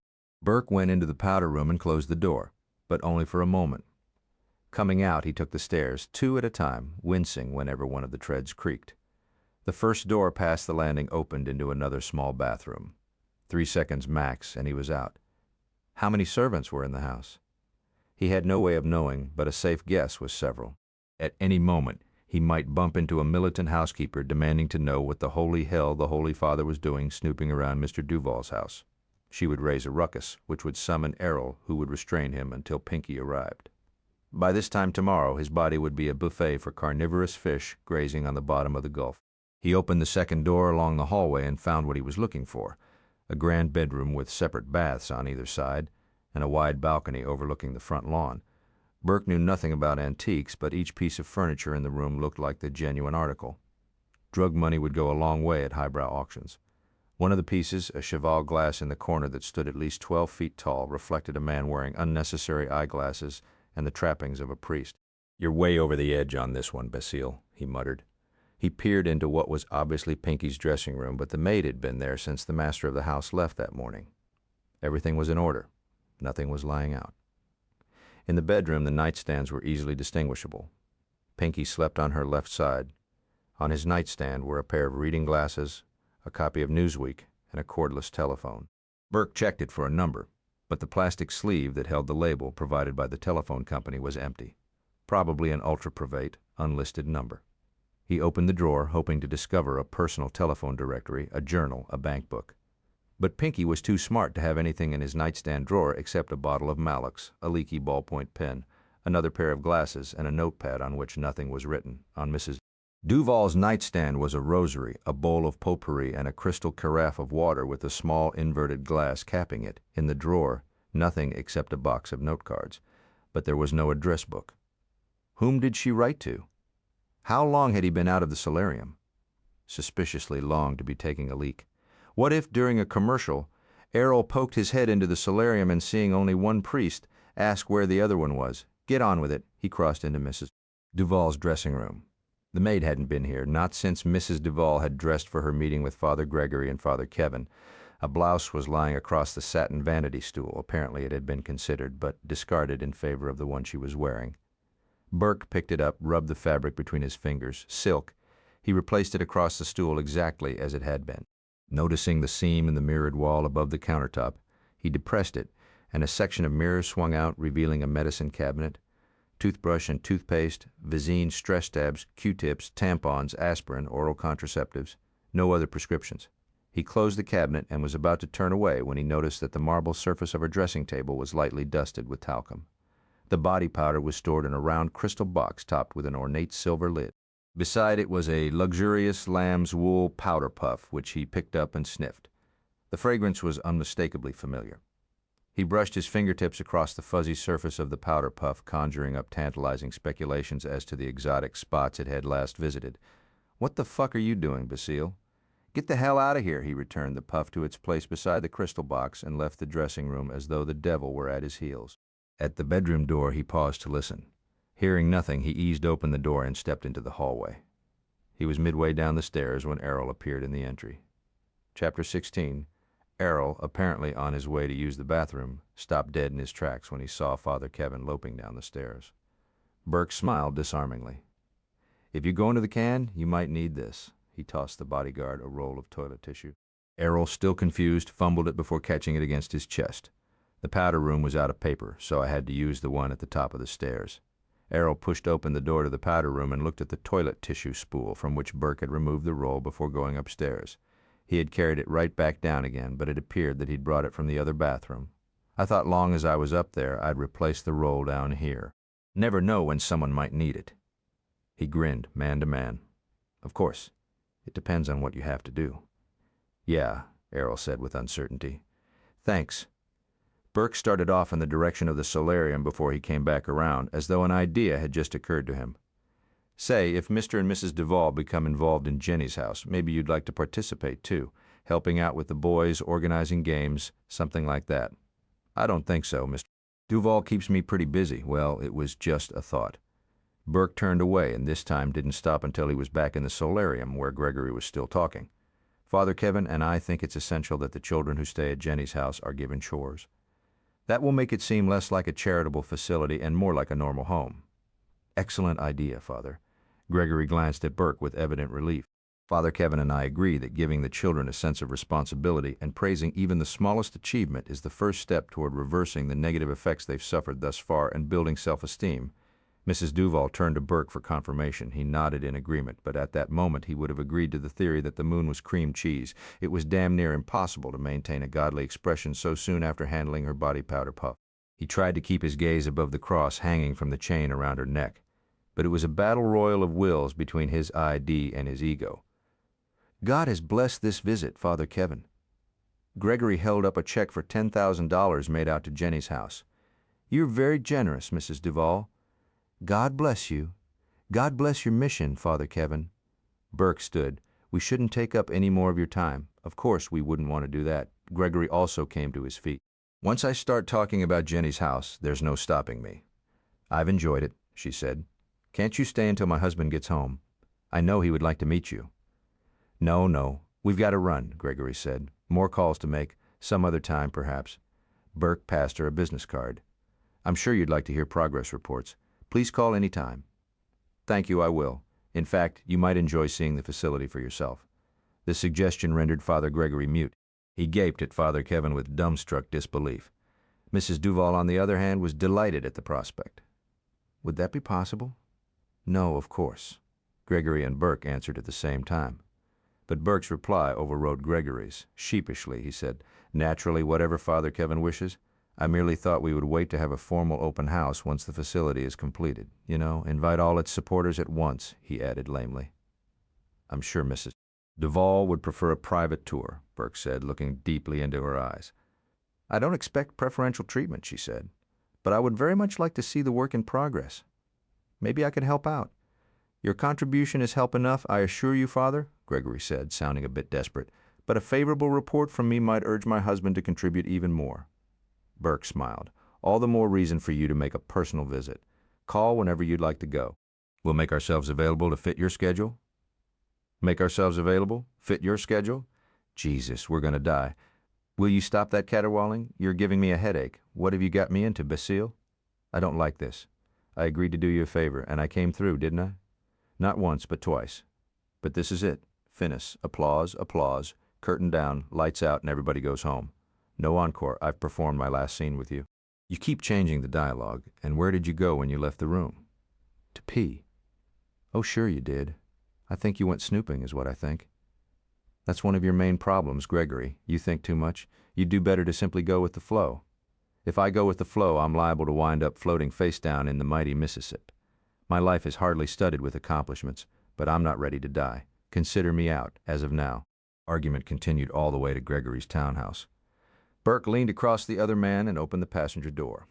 Go in, put your feet up, have a glass or two of wine, and calm down. I'll be in touch. I'm out, O-U-T. They don't serve Pinot Noir with dinner in prison, Gregory. You can't keep threatening me with jail. You've got nothing on me. Maybe not today, but give it a week or two. I'll stay on you like a duck on a June bug. Sooner or later, you'll act on those impulses that, by your own admission, you can't control. My shrink and I are making progress. No, he's making money off what he knows is a hopeless case. You're a psycho sugar tit, and he's latched on. Gregory slumped in his seat. You're a bastard, Basile. We've established that. You're stronger-willed than I am. I can't win with you. Everybody picks on me. Burke reached across the car, grabbed Gregory by the hair, and turned his head toward him. Listen to me, you sniveling, spoiled little shit. Believe it or not, this might be the best thing that ever happened to you in your whole miserable life. For once, somebody is making you do something you don't want to do. I'm giving you an opportunity to prove that you're better than everybody believes. I'm giving you a chance to be a man, Gregory swallowed emotionally. I honestly don't think I can be, Basile. I'd like to be. But as you said, I'm hopeless. I wouldn't count on me if I were you. Well, Burke grumbled, releasing his hair. Unfortunately, you're all I've got. Gregory set one foot on the pavement, but made no other move to get out. After a time, he said, This isn't a police operation, is it? No. Burke looked directly at him. No, it's not. It's a personal vendetta. It has to do with my friend who got killed last year. I figured it was something like that. Thanks for finally being honest with me. You're welcome. Averting his head, Burke gazed through the cloudy windshield of his car. He had to think about it for only a few seconds before saying, Forget it, Gregory. I shouldn't have dragged you into this. I lied to you and manipulated you every step of the way, and as you said yourself, that's unfair. I'm about to do something that's crazy and dangerous. You were right about that too. In the process, you'd probably panic and screw up and end up dead. I don't need another death on my conscience. I needed your help on the clerical stuff, but I think I can wing it from here. Thanks for your help. Then, as an afterthought, he added, I hate to see you screwing up your life, Gregory. If you don't get smart and clean up your act, you'll eventually get busted and sent away for a long time. One of these days, your daddy won't be able to buy you out of a serious charge that disgusts not only the general populace, but the prison population as well. In there, they'd make your life hell and might even kill you. Think hard about the consequences the next time you get the urge to whip it out and wag it at somebody, especially a kid. Smiling wryly, he made the sign of the cross. Go and sin no more, my son. Then he reached for the gear shift and put it into reverse. Wait. Gregory's handsome features were rearranged by indecision. He gnawed the inside of his cheek. Could I get into trouble or hurt? I swear I'd try to prevent that, but there's a risk, yes. After several long moments of private deliberation, the younger man sighed. Screw it, I'm in. What else have I got going? Chapter 17. What do you mean he's disappeared? Bardo shrugged. Just what I said, Pinky. Nobody's seen him around. When I went back to that shithole he was living in, he'd moved out. I came down pretty hard on the landlord, but he swore to me that Basile left in the middle of the night, dropped his rent and key in the mail slot. This isn't the kind of place where you leave a forwarding address. It's like he's vanished. One of our guys in the NOPD has been sniffing around. He says nobody has heard from Basile since he surrendered his badge. You should have had someone tailing him. Yeah, well, who knew? Basile's seeming disappearance made Pinky uneasy. Basile hadn't declined his job offer with a polite, "No, but I'm flattered that you asked." He had refused in a way that left no room for negotiation. This bothered Pinky for two major reasons. First, it pissed him off that a nobody ex-cop had insultingly refused a well-meaning offer. This was the first time Pinky had tried to lure Basile to the other side of the narcotics business, but it wasn't the first time he had considered throwing out some bait to see if Basile would bite. What better way to eliminate an enemy than to enlist him in your camp? And Basile was an enemy. Within the narcotics division, he'd been a constant nuisance, insisting that a post-mortem be conducted on every operation, successful or not. He was a crusader, demanding accountability for mistakes, seeking out the whys and wherefores of every screw-up. He was a nagging conscience that kept the department reasonably honest, although not entirely so. Worse, he appeared to be incorruptible. Pinky had commissioned purveyors of every conceivable vice to try to find a weak spot in Basile's moral armor. None had been successful, not the bookies, not the drug dealers, not the women. All had tried to compromise him. All had failed. So for years, Basile had plagued Pinky Duval's operation. He was a self-appointed general in the war against drugs, and he had the ability to rally the troops. When Kev Stewart was killed, the conflict had turned personal. Basile was still bitter over that, and despite the Bardo verdict, was not going to let the matter drop.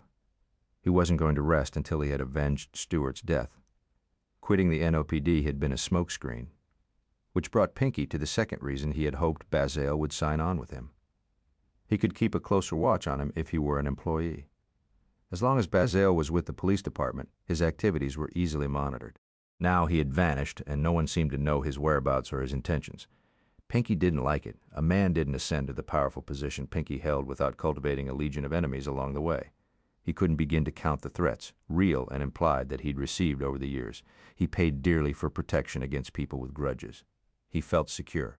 Even so, he was smart enough to know that for all the precautions he took, he couldn't be 100% protected 24 hours a day. No one, not even a head of state, was invulnerable. Burke Basile was out there, a loose cannon with a short fuse, harboring a lot of hatred for Pinky Duval. He'd be a fool not to be a little edgy about that. The system in which Basile had placed his trust had failed him, so he'd thumbed his nose at it and walked away. His actions were no longer governed by the rules and regulations of law enforcement, which made him doubly dangerous. Of course, Basile couldn't harm him without tarnishing himself, but that was small comfort. Just how crazy was the man? How far was he willing to go to get his revenge? What did he have to lose? Not a career, not a wife and family, nothing in the way of material possessions, not even his integrity or good reputation, which the media had trampled. That's what disturbed Pinky most. Experience had taught him that the less a person had to lose, the more of a threat he posed. "I want him found," he told Bardo emphatically. "What do I do when I find him?" Pinky gave him a pointed look. Grinning, Bardo nodded. "It'll be a pleasure." Pinky's secretary knocked. He beckoned her into his private office. "Pardon the interruption, Mr. Duval, but you asked for this information as soon as I obtained it." Having given Bardo his assignment, Pinky dismissed him and took from his secretary the typed memo regarding Jenny's house. When he had arrived home last evening, Remy was behaving more like her old self. She was excited about the charity, spearheaded by this Father Gregory, who had invited her to visit the facility. Pinky had promised to think about it. It seemed harmless, especially if it lifted her out of the doldrums she'd been in. He had questioned Errol at length about the priest's visit and had been surprised to learn that there had actually been two who attended the meeting. One, he was told, was older and more businesslike. The younger one was handsome but probably gay, according to Errol. It was he, Father Gregory, who'd done most of the talking. Errol said that he had remained in the room for the duration of their visit and that the two churchmen had discussed nothing except a refuge for kids.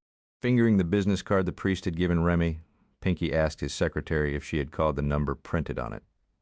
"Yes, sir. The phone was answered by a woman." "How'd she answer?" "Jenny's house, so it's legit." "Oh, yes, Mr. Duval. I asked to speak with Father Gregory. She told me that neither he nor Father Kevin was in, but she would be pleased to give them a message." The secretary then laughed.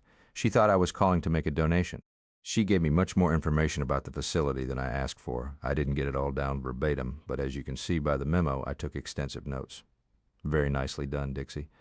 Burke took the telephone receiver from the girl and hung it up. The payphone was in the second-story hallway of a flophouse that stank of poor plumbing.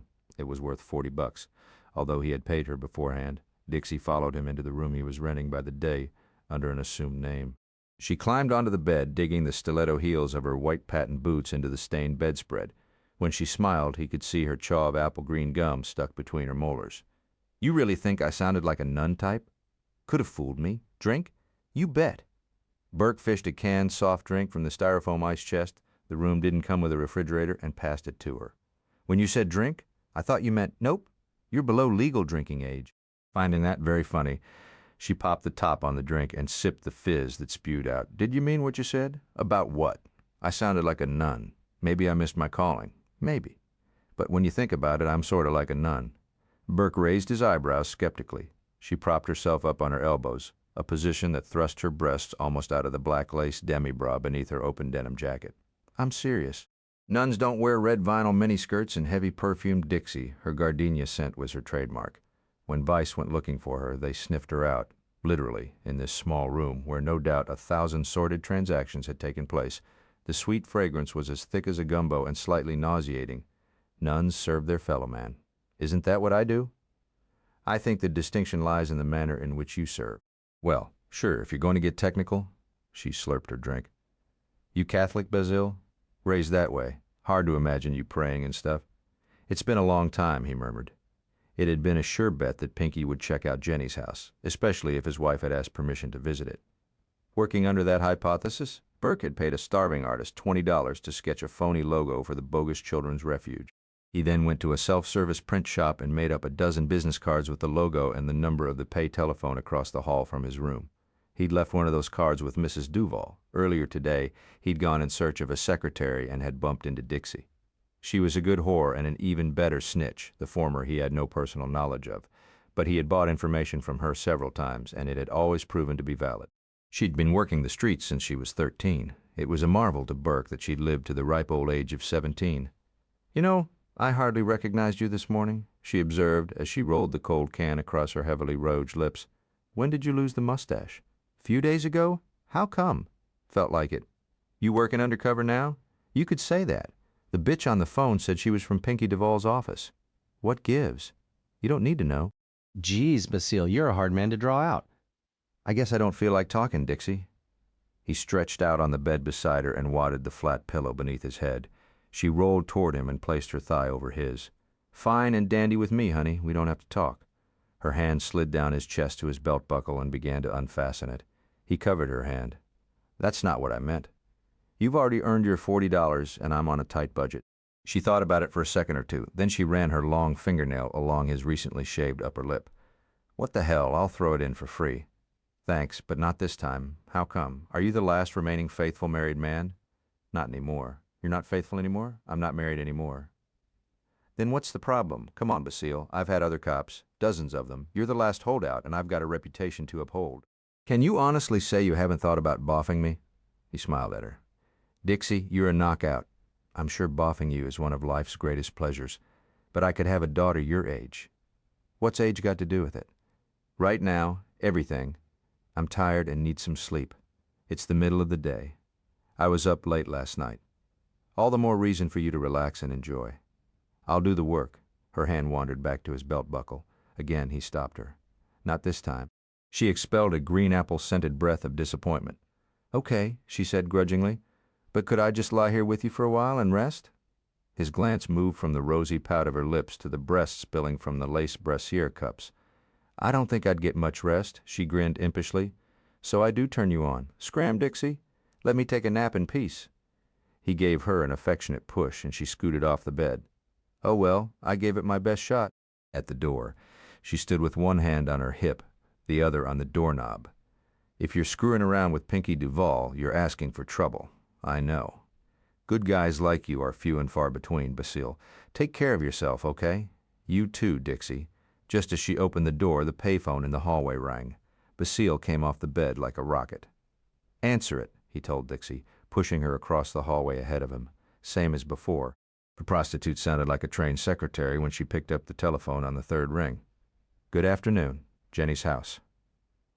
She listened, then said, Hold on, please. Covering the mouthpiece, she whispered, She wants to speak to Father Gregory? She? The same woman as before? No, I don't think so. Tell her that Father Gregory is out. Ask if she wishes to speak to Father Kevin, and that would be? Me. Dixie eyed him suspiciously, but she relayed the message. After a moment, she handed the receiver to Burke. You're on, Padre. Hello, this is Father Kevin. Hello, Father. It's Remy Duval. His eyes closed momentarily. So far it was working. Oh, yes, hello. How are you, Mrs. Duval? Fine, thanks. Is the invitation to tour Jenny's house still open? Certainly. When are you available? The day after tomorrow, after lunch? Day after tomorrow, after lunch? Barely 48 hours. Could he make all the arrangements by then? That would be fine, he heard himself say. 3 o'clock? Perfect. What's the address? Actually, Mrs. Duval, it's rather hard to find. Instead of giving you directions, it would be much simpler if Father Gregory and I picked you up and took you there. Oh, I don't know. Sensing her hesitation, he said, Your contribution was a direct answer to our prayers. We used your check to purchase a much-needed van. We'd like to show it off. Dixie was giving her chewing gum a vigorous workout and watching him with amused wonder. I'm so pleased you were able to put our donation to good use, Remy Duval said. So, shall we pick you up? Well, I suppose that would be all right then, more definitely. Yes, pick us up here. Us, my, Errol. He'll be coming along. Fine. Then I'll see you the day after tomorrow at 3. He agreed to the day and time and hung up, but kept his hands around the receiver. He was standing still, staring vacantly into near space, but his mind was racing. After a moment he realized that Dixie was still there, leaning against the wall with her arms folded, observing him shrewdly. What's with you, Basile? What do you mean? You look like a boy who just got a date with the prom queen, excited and scared at the same time. Hardly a date, Dix, he said absently. Then, shaking himself out of his daze, he thanked her again for her help. I couldn't have done it without you. What you do? Never mind, impulsively. He began patting down his pockets in search of something to write on. Listen, I'm going to give you an address, and I want you to keep it. If you ever need a safe place, go there. He found an old convenience store receipt in his pants pocket and scribbled down the address. Dixie barely glanced at it before tucking it into one of the pockets of her jacket. Safe place? Nothing's going to happen to me. Don't be stupid, girls like you. Have a short lifespan. He tapped the pocket where she'd placed the slip of paper. Don't forget.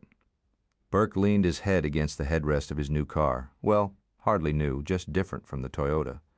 Although it was difficult, he resisted, closing his eyes. If he did, exhaustion might claim him and he would fall asleep and miss something. He hoped that after all the trouble he'd gone to placing it, the damn bug would work. Duval probably had the house swept daily for listening devices, and, while he wouldn't have known it was Burke Basile who'd placed the tiny wireless microphone beneath his nightstand, the 2 visiting priests would be among the suspects. Since state-of-the-art equipment was costly and Burke's budget wouldn't stretch that far, he'd called in a favor from a cop who worked the evidence room. A few years back, his son had got mixed up with a bad crowd. One of Basile's squads had busted him for possession. With the cop's blessing, Basile had come down on the kid pretty hard, scared him into a more receptive frame of mind, and turned him around. The family still felt indebted. The dime store caliber rig had been seized in a raid. Nobody would miss it, so the cop had heisted it. He and Basile had tried it out. It worked, but the quality wasn't great. Thus far tonight, he hadn't had an opportunity to test it. After an hour and a half of surveillance, the master bedroom had remained dark. He checked his wristwatch. 12 minutes past 11. How long could he wait? He was exhausted. Since hearing from Mrs. Duval earlier today, he'd been busy. Father Kevin had no trouble cashing Duval's check from the bank he'd written it on. The money had enabled him to pay an individual cash for an inexpensive van advertised in the classified ads. He'd driven the van straight to a cut-rate paint and body shop where he asked for a rush job. It would be ready by tomorrow afternoon. He then returned to his room and cut out a stencil of cardboard, which he would use to apply the Jenny's House logo to the doors of the freshly painted van. The limousine glided past. By the time Burke realized that the approaching car belonged to the Duvals, he was already looking at its taillights. He held his breath and didn't release it until the limo disappeared through the iron picket security gate at the rear of the property. A short time later, lights came on in the master bedroom. He slipped on the headset and immediately heard voices. In the opera, heard her and stunk. That from Pinky, Burke readjusted the headset in time to hear Mrs. Duval say, proud of her for making it past the first audition. She's their only daughter. Well, I was bored stiff. It's hot in here. Turned down the thermostat. For several minutes, Burke heard nothing more and envisioned them in their respective dressing rooms, preparing for bed. The next words were from Mrs. Duval. I'll write them a thank you note tomorrow. Whatever. Take that damn thing off. The light went out. Coming through the earphones were the sounds of rustling bed linens, of bodies readjusting, of Pinky moving close to his naked wife and caressing the skin dusted with talcum powder from a silver-capped jar. Burke closed his eyes. All the men there tonight were drooling over my beautiful wife. Thank you. Burke told himself not to listen anymore. They weren't going to talk about Duval's sideline business. He wouldn't learn anything by continuing to eavesdrop on what was obviously a private conversation, but he listened anyway. I caught old man Sally looking at your tits. I glared at him. He blushed up to the roots of his toupee. Duval chuckled. By dessert, he and every other man around the dinner table was using his napkin to hide a hard-on. Don't say that. Why not? It's true. I don't believe that. Believe it, Remy? When a man looks at you, all he can think about is pussy, more rustling, the readjustment of limbs. See what I mean? She murmured something so softly the microphone failed to pick it up. Whatever she said pleased Duval because he chuckled with self-congratulations. You know what to do with it, sweetheart? A moment later, a satisfied grunt from Duval. Burke bowed his head and rubbed his eye sockets hard after what seemed like an eternity to Burke. Duval groaned. Jesus, baby, that's making me crazy. Come here. Then, what's the matter with you? How come you're not wet? Let me up and I'll get something. Never mind. Pull your knees. Yeah, like that, like Pinky taught you. Burke threw his head back against the headrest. He continued to listen. He listened to Duval's chant of vulgarities, to his grunts and groans. He listened through it all, until Duval climaxed, swearing in loud gasps. Then there was nothing transmitted into the earphones except a faint electronic hiss. He listened for several more minutes. When his jaw began to ache, Burke realized that his teeth were clenched. His fingers were wrapped so tightly around the steering wheel they were white. Slowly he pried them off. Removing the headset, he irritably tossed it onto the empty seat beside him. He wiped his sleeve across his sweating forehead. Eventually he started his car and drove away. Chapter 18. Burke left the newly painted van parked behind an abandoned warehouse, hoping it would still be there intact when he returned for it tomorrow morning. Before rounding the corner, he glanced back at the vehicle and was pleased with his stencil. From this distance, the Jenny's House logo was barely legible. It looked like an amateur job, which was what he'd wanted. Lost in thought as he made his way along the banquette, he didn't see Mac McEwen until the man was directly in front of him, blocking his path. Burke, Christ, man, I've been looking all over the city for you. Mentally, Burke groaned. The last thing he needed was Mac's distracting chit-chat, but he attempted a smile and pretended to be glad to see him. Hey, Mac, how are you doing? I almost didn't recognize you. What's with your hair? Where's your mustache? Last time I saw the bathroom sink. That'll take some getting used to. Then, changing pace from reflective to charged, he asked what the hell Burke had been up to. Not much. How'd you find me? It wasn't easy. I started asking around a few days ago, but nobody knew where you were at. Either that or nobody was talking. Then I thought of Dixie. She remembered seeing you. How much did that cost you? $10. I paid her $20 to forget it. Well, Max said with a philosophic shrug, you know whores? Yeah, he knew whores. Some would sell out a friend for $10. Others held out for limousines and mansions, knowing that Mac wouldn't be easy to shake. Burke bit the bullet and offered to buy him a beer. To his surprise, Mac declined. I'm in a hurry now, but the reason I've been looking for you is to invite you to dinner tonight. Sort of a retirement party. Burke couldn't think of an occasion better avoided. I appreciate the thought, Mac, but no thanks. Relax. Dozens of people aren't going to pop out from behind the furniture and yell, surprise. Nothing like that. Just you, me, and Tony. She wants to cook. Sounds nice, but Mac, being his irrepressible self, poked his index finger into the center of Burke's chest. "I won't take no for an answer. $5 says you've got no other plans for tonight. So be there. 7 o'clock. Know where I live?" I wrote the address on the back. He pressed a business card into Burke's reluctant hand. Even for Mac, who was always overeager and hyperactive, this was strange behavior. As he turned to leave, Burke caught his sleeve.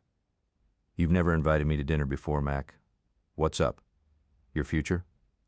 Burke tilted his head quizzically. Mac said, "Tonight." Then he pulled his arm free and struck off down the banquette, walking briskly. Burke turned over the business card and read what Mac had written down. It wasn't his street address. Burke had been to the McEwen's house only once, when he dropped Mac off after work. Mac's car had been in the garage, and he hadn't wanted to inconvenience his wife, so he had inconvenienced Burke instead. On that occasion, it had been after dark, and Burke hadn't given the neighborhood any particular notice. Now, as he arrived at dusk, he was surprised to see how well the McKens lived, which was much more affluently than he and Barbara had, or the Stewarts. The houses on Mac Street were spaced far apart, separated by clipped hedgerows and manicured lawns. Cars in driveways were expensive, late models. Mac opened the front door before Burke reached it. "Glad you're here, Burke. Come meet my wife." Smiling, shaking hands, and slapping Burke on the back, Mac pulled him into a wide vestibule. There was no trace of mystery in his bearing, none of the nervousness evinced earlier that day. Burke had brought with him a six-pack of imported beer and a bouquet of flowers. He handed Mac the six-pack and presented the bouquet to Tony McEwen when Mac introduced them. She was a petite blonde who was as good-looking as her proud husband had boasted. She thanked Burke for the flowers in a heavily accented Deep South sugar-coated voice that was genuine. "I'm so pleased to finally meet you." To hear Mac tell it, "Burke Basile is a living legend." "Hardly. It's a pleasure to meet you, Tony. It's nice out tonight. Why don't you all take your beer out on the patio? I'll call you when dinner's ready. It shouldn't be too long now." As they moved outside, Mac showed him where they were planning to install a swimming pool. I gave Tony a choice, a pool or a baby. She chose the pool. Mac winked. "Of course, I'm still doing my best to knock her up. Bet you 10 to 1 she'll be pregnant by the time the swimming pool is in, but what the hell?" The patio furniture wasn't the kind bought cheaply in the hope that it would last at least one summer season. The barbecue setup was the Rolls-Royce of outdoor cooking. By the time Tony called them to dinner, Burke had deduced that either the McEwens were living way beyond their means on credit, or that Tony had brought a sizable dowry into the marriage, or that Mac's gambling was providing a substantial second income. One thing was certain, they couldn't live this high on the hog on a cop's salary after a superb dinner of pork tenderloin with all the trimmings. The charming Tony shooed them out of the dining room so she could clean up. "Is it too cold for you outside?" Mac asked. "Not at all." They returned to the patio with brandies and cigars, and for a while sat silently enjoying both. Burke waited for Mac to commence the conversation, which he'd obviously orchestrated to take place out of his wife's hearing. Burke had determined not to bring up Mac's obscure reference to his future, or question him about the warning he had scribbled on the back of his business card. "Watch your back. Others are?" This was Mac's party. It was up to him to provide the entertainment. Out of the darkness, Mac asked, "Why'd you quit, Burke? And don't give me that bullshit about burnout." "It's not bullshit. After Kev died, my heart just wasn't in it anymore. You hated it when I got bumped up to detective sergeant and took over leadership of his squad, didn't you?" "No, don't say anything," Mac said when he saw that Burke was about to object. "I know you didn't like it. I understood how it was between you and Kev Stewart." You make it sound like we were lovers or something? Mac snuffled a laugh. "I know better than that. But I also know how hard you took it when he died." Burke couldn't think of a suitable response, so he said nothing. He wasn't going to discuss his innermost feelings with Mac, first because his sentiments were nobody else's business, and second because he didn't entirely trust Mac. He had no specific reason to mistrust him. He just had a gut feeling that Mac's flashiness and amiability concealed a darker, more sinister aspect of his personality. Until Burke could identify that character flaw, he would remain wary of Mac. Mac continued, "What I'm saying is, I don't think that what happened to Stewart is a reason for you to quit." That wasn't all of it. "I know about the split with your wife. News travels fast, especially when it's about a legend." Burke cursed. "That's the second time tonight I've heard that crap. Keep it up, and it's going to piss me off I'm no fucking legend." Mac chuckled, but his laughter didn't quite ring true. He leaned forward, placing his forearms on his knees and focusing on the fiery tip of his cigar. "Was Kev the one, Burke? The one what?" Mac lifted his gaze and gave him a direct look. "The leak in our division. If Mac had offered him the alluring Tony for a night of amorous frolic, he couldn't have been more stunned. Then his shock turned to anger. "Is that what you think?" "I don't think it. No," Mac said. "It's just that people talk." "What people?" "You know," he said, lifting his shoulders. "People within the division, and IA has been asking questions, too. Internal Affairs was asking questions. Did that mean that the probe he had campaigned for had finally come about?" He'd raised the hackles of everybody from Doug Patel right on up to the commissioner by insisting that a covert investigation be conducted within the department until the mole was exposed and eliminated. What an irony it would be if they suspected Kev. "Some guys, not me," Mac clarified quickly, "but some guys have speculated that maybe you discovered Kev's treachery and, when the opportunity presented itself, you popped him and dropped him. Is that the way it went down?" "No," Burke said tersely. "Or, when the other man stalled, Burke pressed him. Come on, Mac. What else are they speculating?" "That it was you?" Burke showed none of what he was feeling, but Mac must have felt the heat emanating from him and feared an eruption of outrage because he spoke now in a breathless rush. "Well, look at it from their standpoint, Basile. We pulled down a hell of a raid the other night. I read about it. Congratulations. So it looks mighty suspicious that things start turning around in the division's favor the minute I got out. It would look a hell of a lot better if you'd come back. Not a chance." "Then tell me they're wrong," Mac said, raising his voice to an argumentative level. "I never asked to be your goddamn idol, Mac. I didn't ask to be anybody's. Who was selling us out?" "I don't know, and I don't care," Burke lied. "You may not know, but you care. You care a hell of a lot. I'd stake Tony's ass on that, and I'm very attached to her ass. With good reason." He tried to smile, but it didn't quite work, and Mac continued to glare at him, demanding an explanation. "Okay, Mac, I care. I care because the son of a bitch got Kev killed. But the harder I tried to root him out, the more unpopular I became around the NOPD. After the business with Satchel and Rayhan turning up dead, I reached a saturation point of disgust, thought screw this, and got out. I've breathed easier ever since and haven't regretted my decision." Mac thoughtfully puffed his cigar. "That's your official line. Give it to me unofficially." "Unofficially? When I find out who was working both sides, I'm going to kill him." Burke and the younger officer exchanged a long stare. After a moment, some of the tension went out of Mac's broad shoulders. "It makes me feel better to hear you admit it. How can I help?" "No." Burke adamantly shook his head. "Kev was my key man and my friend, and he died by my gun. It's my problem." "Okay, I understand where you're coming from, but I don't think you can do it on your own, and it'll be much harder to do from the outside. Come back to the department and work it from the inside." "Can't do that.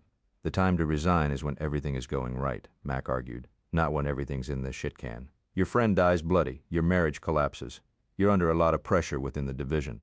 Everybody knows you're bummed out, so if something happens to one of the guys in narcotics and vice, who are they going to suspect first?" Mac's argument had merit, but Basile said, "That's a chance I'll have to take." He narrowed his eyes against the smoke rising from his cigar. "Did Patu put you up to giving me this lecture?" "No, but if he was here, he'd be telling you the same thing. He already has told me the same thing, just today, in fact." Burke had had his first appointment with a divorce lawyer early that morning. Barbara hadn't wasted any time in filing, and that was fine with him. It just irked him that he was out the expense of an attorney when he'd already told her she could have her football coach, her divorce, and anything else she wanted. Patout called Barbara and got the name of my lawyer. He left a message with him for me to call, he explained to Mac. "And he tried to talk me into coming back, just like you're doing, but you're both wasting your breath. I'm out and I'll stay out." "Okay, fine," Mac said irritably. "But it's not just your reputation that needs protecting, Burke. It's also your hide. Ah, the warning on the back of your business card. I thought I'd walked into a detective TV show. Maybe I was a little melodramatic, but when you screw with Pinky Duval, who said I was screwing with Duval? A lot of people have been asking about you lately. Where are you living? What are your plans? That kind of thing. Most are just curious or genuinely interested. But one of the guys who felt me out is associated with Wayne Bardo. Connect the dots and you've got Duval. I'm worried that they're planning to move on you now that you're no longer protected by the department. Duval had plans for me, all right, but it wasn't disposal. He found me and offered me a job. A job? Burke told Mac about the interview. A job, Mac repeated thoughtfully. Well, at least they aren't plotting to kill you. All the same, I don't like it. If IA heard that you had dealings of any kind with either Bardo or Duval, it would look bad for you. Burke ground out his cigar. No cause for you to worry, Mac. I've gone on record with my opinion of Duval. He stood up. It's getting late. I'd better shove off. Mac also came to his feet. Where are you living now? Why? In case I hear something, I need to know how to reach you. I haven't found a permanent place yet. Let me know when you do. Sure. What are you going to do? About what? About what we've been talking about, Mac replied impatiently. Do you have any money? Gossip is that Barbara is cleaning you out? I'll manage. In fact, I was thinking about going away for a while. When? Soon? For how long? I don't know. Long enough to sort things out, make some decisions. Where are you going? I haven't decided yet. Out of the country? I haven't decided yet, he repeated testily. If he'd told Mac that he had buried Kev's memory and was going to leave it alone, Mac would have known he was lying, so he had vowed vengeance which had appealed to Mac's idealism and enhanced his image of Burke Bazell the legend. But this barrage of questions put Burke on guard again. Was Mac's interest as sincere and innocent as he wanted him to believe? He glanced toward the house where he could see Mac's young, pretty wife through the windows, moving around in the kitchen. A playmate of the month who could cook and clean and obviously liked the role of wife and homemaker, the kid had it all. Which left Burke to wonder why Mac appeared so hungry all the time. He was like an alley cat, anxious and on the prowl, not like a satisfied cat who had a bowl of cream that never ran empty. As though sensing Burke's suspicion, Mac smiled his infectious grin and slapped him on the shoulder. Whatever you decide to do, the odds are definitely in your favor. You'll come out on top. Bet you 100 to 1. In all seriousness, Burke replied, that's one gamble you might lose, Mac. The temperature began to drop significantly, but Mac sat out on the patio long after Burke had thanked Tony for the dinner and departed. Burke Basile already had an established reputation when Mac joined the police force. Basil didn't win any popularity contests because he didn't accept graft, but he was respected. He used his brain in preference to his pistol, although anybody who called him a coward was a fool.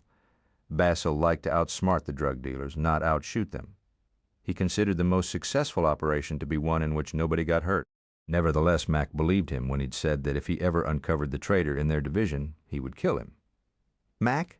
Tony approached on bare feet. Aren't you cold out here? He took her hand and kissed it. Basile was impressed. Great meal. Thank you. Coming in? In a minute. Don't forget to lock up.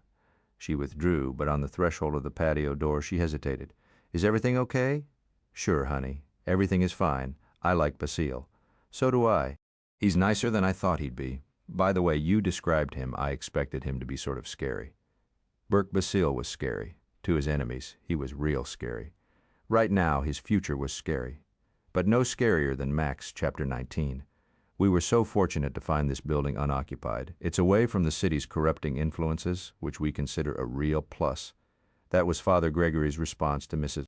Duval's comment that she hadn't realized Jenny's house was located so far from Metro Central. Burke was driving. Gregory, in the captain's seat beside him, droned on about the advantages of the non-existent facility. The two passengers were seated in back. A portrait of boredom, Errol stared vacantly out the window. Remy Duval listened with interest and occasionally asked a question. Burke was more than glad to let Gregory do the talking. While he wasn't much good at small talk, it seemed to be Gregory's special gift. Burke hadn't even got out of the van when they picked up Mrs. Duval and her bodyguard. I assume Duval is at his office, he had said, when he parked the van at the curb in front of the mansion. But on the outside chance he's at home, Father Kevin needs to stay out of sight.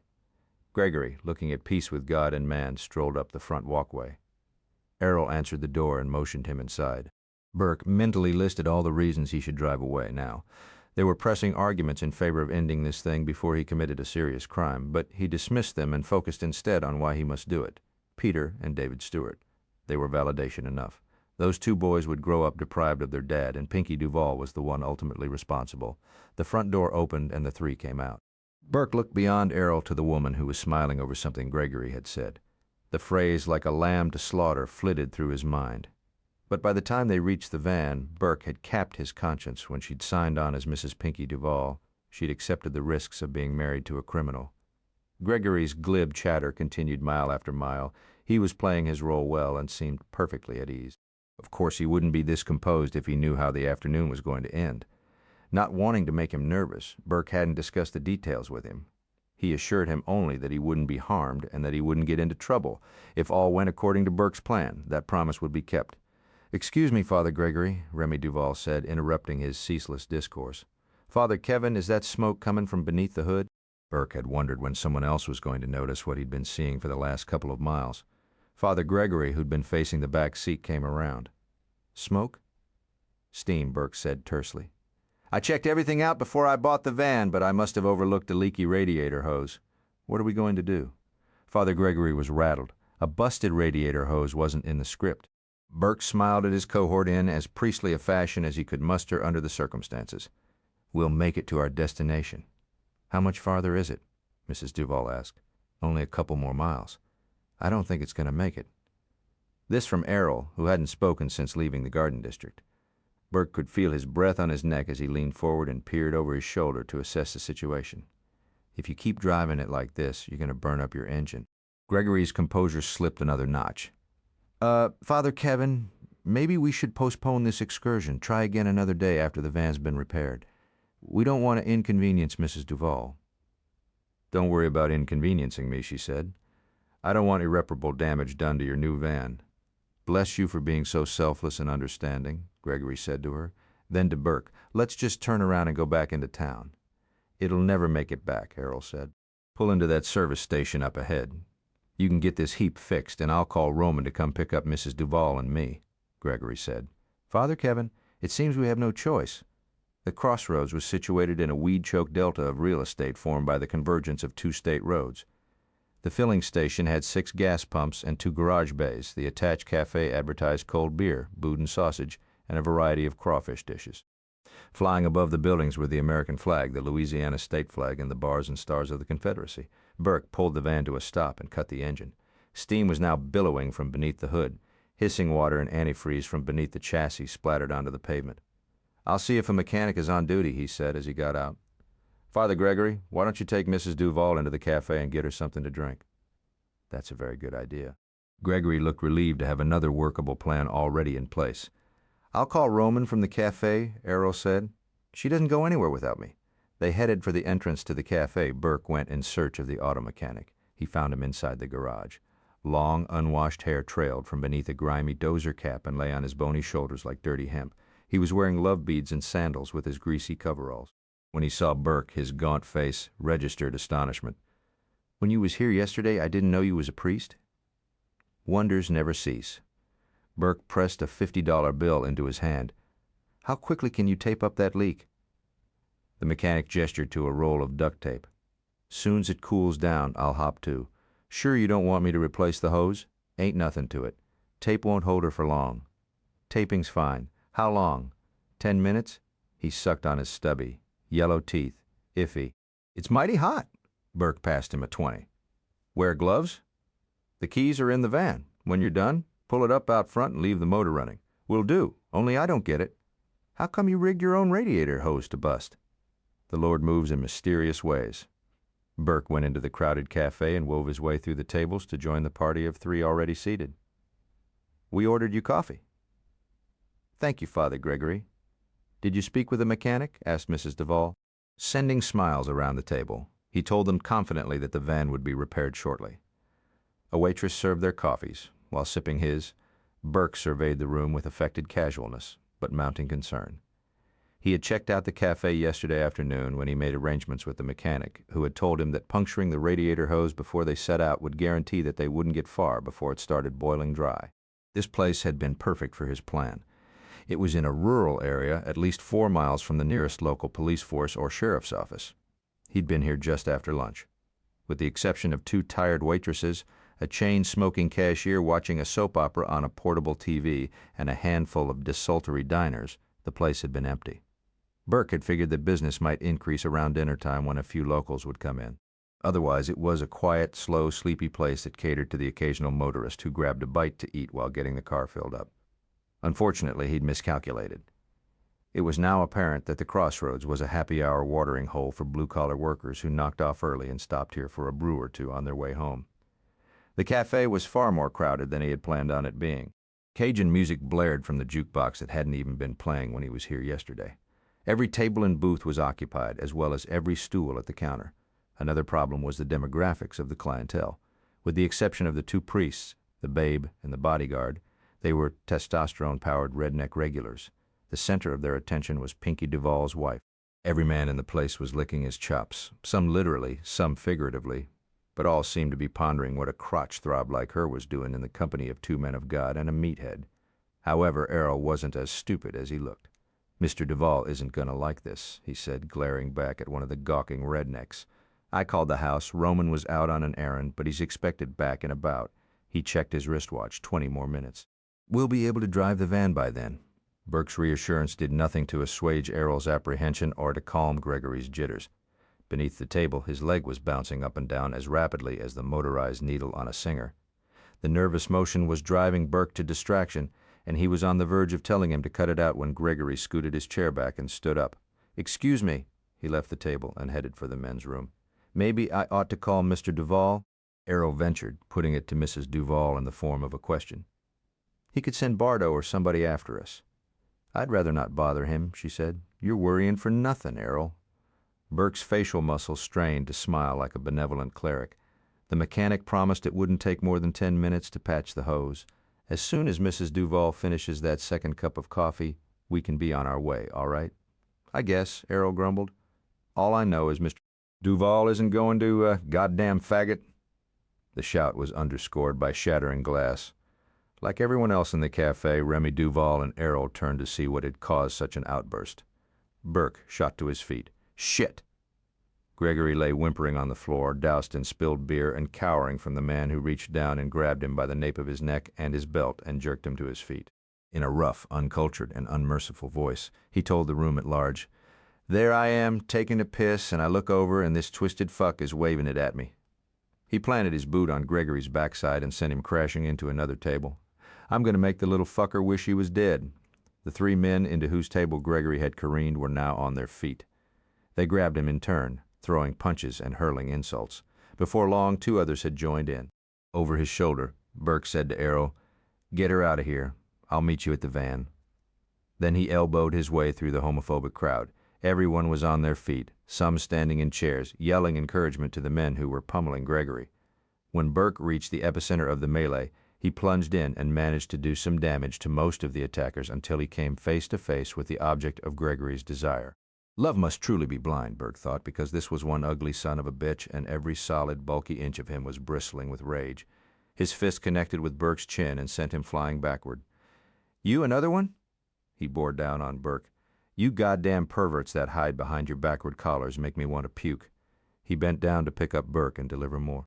But when his red, temper-congested face was mere inches away from Burke's, his progress was stopped so abruptly that inertia almost caused him to pitch forward and land on top of Burke. He'd been halted by Burke's pistol, the barrel of which was digging into the beefy forehead, which Burke used as leverage as he came to his feet. "Back off, asshole." "What? Call off your friends, or the next sacrament you receive will be last rites." By now, several of the others had noticed that the priest was holding their friend at gunpoint. Shock, more than fear, immobilized them. Within moments, all activity ceased, and the only sound in the room, except for the lively music coming from the jukebox, was Gregory's blubbering. "Move over there."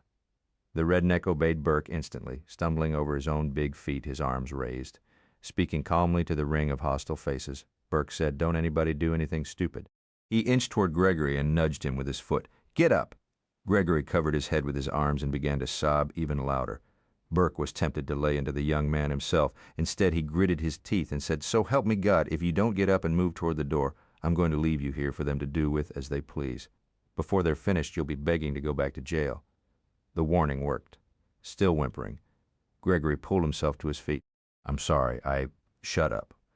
"Okay, just don't leave me." He wiped his bleeding face on his sleeve and staggered toward the exit. Burke, sweeping the room with his extended gun arm, moved backward toward the door. "We're leaving now. We don't want any more trouble. No harm was done. Just go on about your business." When he reached the door, he shoved Gregory through it, then followed him out. He was relieved to see the van engine running. "Get in the van," he shouted as he jogged toward the office of the filling station where he could see Errol speaking into the telephone and gesturing broadly. Burke charged through the door and plucked the telephone receiver from the bodyguard's hand, then knocked him on the temple with it. The blow wouldn't do much damage, but it stunned Errol long enough for Burke to grab Remy Duval's arm and pull her after him toward the door. She struggled to free her arm. "What are you doing?" A woman customer who'd been paying for her gas let go an ear-piercing scream. The attendant reached behind the counter for what Burke knew must be a weapon. "Don't!" he shouted. The attendant froze. The aging hippie mechanic, standing in the open doorway that connected the office to the garage, was wiping his hand on a shop rag and saying repeatedly, "Far out." Burke backed out of the office. Pinky Duval's wife was fighting to get free. He wrapped his arm around her waist and hauled her backward toward the van. She dug in her heels and flailed her arms, but she was no match for him, although her high heels connected solidly with his shins several times and caused him to curse in pain. She raked her long fingernails over the back of his hand. "Stop it." Tightening his grip around her midriff, he said close to her ear, "You can fight all you want, but it won't do any good. You're coming with me." "Why are you doing this?" Let go of me." "Not a chance. My husband will kill you." "More than likely, but not today." He opened the driver's door of the van and boosted her up, then scrambled in behind her. As he pulled the door shut, he shifted into drive and stamped the accelerator to the floor. The tires laid rubber on the pavement as the van lurched forward. Burke took a hard right turn onto one of the state roads and directly into the path of an oncoming tanker. The rig missed the van by a hair. Gregory was screaming, praying, and cursing in noisy cycles. Burke shouted at him to shut up. "God damn it! What were you thinking? You could have gotten us all killed. This is your fault, not mine," Gregory sobbed. "What are you doing with a gun? You didn't say anything about a gun. You should be damn glad I had it so I could save your sorry ass. Although why I did, I don't know." Suddenly, Mrs. Duval, who was still sharing the driver's seat with Burke, raised the armrest and dove between the two captains' chairs. She lunged for the handle of the sliding panel door on the right side of the back seat. "Stop her!" Burke yelled. Gregory was in bad shape, but too afraid of Burke not to do as he was told. He plunged between the seats and threw himself on top of Remy, grabbing a handful of her hair. "I'm sorry! I'm sorry!" His lips were already grotesquely swollen, and his nose was a bleeding, pulpy mess. "He's mean. I don't want to hurt you, but if I don't do what he says, I'm afraid he'll kill me." "I understand," she said with amazing composure. "Just please let go of my hair." Burke addressed her over his shoulder. "Nobody's going to hurt you if you cooperate, okay?" She gave him a terse nod, but he doubted her sincerity. "At this speed, you'd kill yourself," he said, warning her of the danger if she tried to leap from the van. "I understand." "Good, Gregory. Let her go and get back in your seat." "You," he said to her, "sit here between us on the floor." Gregory clambered back into his seat. Burke was tense until she was safely between the captain's chairs. "Who are you?" she asked. Her eyes were teary and wide with fear. Her face had been bleached of color. To further emphasize her paleness, there was a trickle of blood in the corner of her lips. Had she bitten them? Or had he accidentally hit her during their scuffle? Uncomfortable with the thought, Burke returned his eyes to the road, and it was a good thing he did, because in the rearview mirror he saw a pickup truck racing toward them. Damn it, what else could possibly go wrong? Both Gregory and Mrs. Duval were bleeding, and he had a pickup full of pissed-off rednecks about to climb up the van's exhaust pipe. "Gregory, take the gun." "Huh? Why? Look behind us." Gregory glanced at the side mirror on the door and shrieked when he saw the pickup barreling toward them. The man from the restroom was standing up in the bed of the pickup, leaning forward against the cab. He was using the roof of it to support a shotgun which was aimed at the van. He warbled a blood-curdling yell. Several cronies were riding in the back of the pickup with him, and the cab was packed full of fire-breathing fag-bashers. "Oh, Jesus! Oh, God!" Gregory wailed. "I'm going to die. I'm going to kill you myself if you don't pull yourself together," Burke shouted. "Take the gun!" He stretched his arm across Mrs. Duval and pushed the pistol into Gregory's trembling hands. "I've never fired a gun before. All you have to do is point it and pull the trigger." Burke was hoping this ridiculous chase wouldn't result in an exchange of gunfire. He was hoping he could stay far enough ahead of the pickup to avoid that. The van was no speed machine, and at any minute the hasty patch job on the radiator hose could become a critical factor. But the pickup was heavy. With its extra load, it wouldn't be performing at maximum capacity either. Eventually, the angry mob might grow tired of the chase and figure that their time was better spent back at the cafe drinking another round of beers. Or Burke might be able to elude them once it got dark, or they might chase them until they caught them and kill them all. The pickup continued to gain until it seemed it was riding on their rear bumper. Burke swerved in front of it to keep it from pulling up alongside. Then he swerved to the other side of the road when they approached from that direction. It soon became a contest to see which driver could outmaneuver the other. Burke concentrated on staying ahead of the pickup while keeping the van on the narrow road. One mistake and they would plunge into the foreboding swamp that extended away from the road on either side. He was concentrating so hard on his driving that he didn't notice Mrs. Duval's outstretched hand until it was almost too late to stop her from pulling the key from the ignition. His hand shot out and covered hers. She yelped in surprise and pain as the keyring dug into her palm. "Let it go," Burke ordered. He was now driving with only one hand, and the van veered onto the shoulder, sending up a shower of gravel and almost making him lose control. Gregory screamed in fright. "You're going to get us killed," Mrs. Duval shouted. "Stop the van. I'm sure they'll reason with us." "Are you crazy, lady? Him and me they'll kill and feed to the alligators. You they won't kill until they've all taken a turn. Now let go of the goddamn key, and we might just stand a blast from the shotgun shattered the rear window." Gregory screamed again and dove to the floor. Although the shot was widely scattered and the high backs on the seats served as protection from flying glass, to Mrs. Duval's credit, she didn't scream, but she immediately released the ignition key and ducked to the floor. Burke ground his foot against the accelerator, although it was already on the floor. The van wouldn't go any faster, so it surprised him to see the pickup receding in his mirror. It took a moment for him to realize that it was slowing down. Firing the shotgun had been their last parry. The rednecks were calling it quits. The truck shrank to a pencil dot in his mirrors, but Burke didn't let up on the accelerator. When he reached his turnoff, he took it on 2 wheels. His eyes stayed on the mirrors for another few minutes, but when it became apparent that the pursuit was over, he said, "You can get up now. They've decided we're not worth the effort." Moaning, Gregory pulled himself back into his seat. He hardly resembled the handsome man who'd started out that day impersonating a priest. His bruised features were distorted with swelling and covered with clotted blood.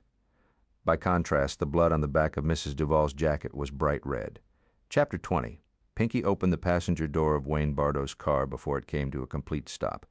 A sheriff's unit had already arrived, he noticed, and that was unfortunate, but he would deal with it. He spotted Errol standing against an exterior wall with his shoulders hunched, hands deep in his trouser pockets, looking like he might burst into tears at any moment. He didn't see Remy anywhere about, and hoped that meant she had been given refuge in a private office inside the building. That his wife had been even remotely involved in a barroom brawl was unthinkable. The newspapers would have a field day. As he made his way toward Errol, he ordered Bardo to locate Remy and get her to the car. The sooner we're out of here, the better. Bardo angled off in the direction of the filling station office, where the sheriff was questioning witnesses. Pinky confronted Errol. "What happened?" The van broke down. "I told him to stop here." "Told who?" "Father Kevin. He was the one driving." Pinky nodded and urged him to continue. Errol stammered out his story, emphasizing that he never let Mrs. Duval out of his sight, not even when he used the payphone to call Roman to come get them. "You should have called me. I suggested it, but Mrs. Duval said not to bother you. I didn't like it, but how'd the fight start?" Pinky listened with increasing disbelief. "This is the priest my wife has received in our home. I told you I thought he was a faggot," Errol said in his own defense. "He didn't tell me he was likely to make a move on a guy in a public toilet." "Jesus." "I told you like I saw it, boss." "Okay, what happened next?" "These guys start knocking Father Gregory around. I hustled Mrs. Duval toward the door as soon as the fighting broke out. I brought her over here to the filling station. That's where I called your office from. I was explaining to your secretary when... Okay, I can hear the rest later. Let's collect Remy and get the hell out of here. Mr. Duval." Pinky Duval turned toward Bardo's shout. He was running toward him, obviously agitated. "Your wife's not here? They took her?" "What? Who took her?" "The sheriff. Where?" "That's what I didn't have a chance to explain before, sir." Pinky came back around to Errol, who looked like a man facing a firing squad. "By the time I called back to your office, you were already on your way here. And Bardo doesn't have a cellular, so I couldn't call his car. Your secretary said you didn't take your pager." There was no way. Pinky grabbed him by the lapels and shook him hard. "You've got 2 seconds to produce my wife." "I can't, Mr. Duval," he said, starting to cry. Father Kevin pulled his gun." "His gun?" "Yes, sir. He hit me over the head and carried Mrs. Duval off in the van." Pinky's world turned red, as though an artery had burst directly behind his eyes and bathed them with blood. He pulled out the .38 he always carried in a holster at the small of his back and crammed the short, stubby barrel of it into the soft pallet of skin beneath Errol's wobbly chin. The jostling of being lifted from the van roused her. Her back and shoulder felt as though they'd been attacked by 1,000 vicious bees. She was aware of being carried. She opened her eyes. It was dark. There were stars overhead, millions of them more than she had ever seen. Their brilliance amazed her. Wherever she was, it wasn't near the city. The sky wasn't muddied by man-made lights. The air was cold but moisture-laden. Dread. She recognized the voice as Father Kevin's. She also heard rapid footfalls on hollow-sounding boards and realized that he was carrying her across what she supposed was a bridge or a pier. At the end of it was a strange-looking structure, which was actually several buildings that had been seemingly tacked together with no previous planning as to their final form. Standing behind a screen door was an even stranger-looking man. He was holding a shotgun at waist level, aimed at them. "Who's that?" "I need your help, Dredd." "Geez Louise." By this time they were within a circle of pale yellow light coming from a fixture mounted high on a pole and illuminating the gallery. Apparently the man called Dredd recognized Father Kevin because he set aside the shotgun and pushed open the screen door. "What in tarnation are you doing way out here? What happened to her? Gunshot? Dead?" "No. How bad?" "Bad enough." "Where should I put her?" "I only got one bed and you know where it's at." They went past Dredd on their way inside and she caught a whiff of smoke. His beard seemed to be smoldering. Of course she was hallucinating. She saw animals and reptiles jutting from the walls with fangs bared, jars of cloudy solutions, crowded shelves. Unidentifiable skeletons were frozen in menacing stances. Skins and hides brushed against her. She saw an owl mounted on a perch and didn't realize he was alive until he swiveled his head and fixed his yellow eyes on her, then spread his wings in vexation. Father Kevin turned sideways in order to pass through a narrow doorway into a small room. A bare bulb dangled from an electrical cord that had been tacked to the rough plank ceiling. Its meager light cast eerie shadows on the walls, which were covered with yellowing newspaper. He laid her down in the center of a narrow bed.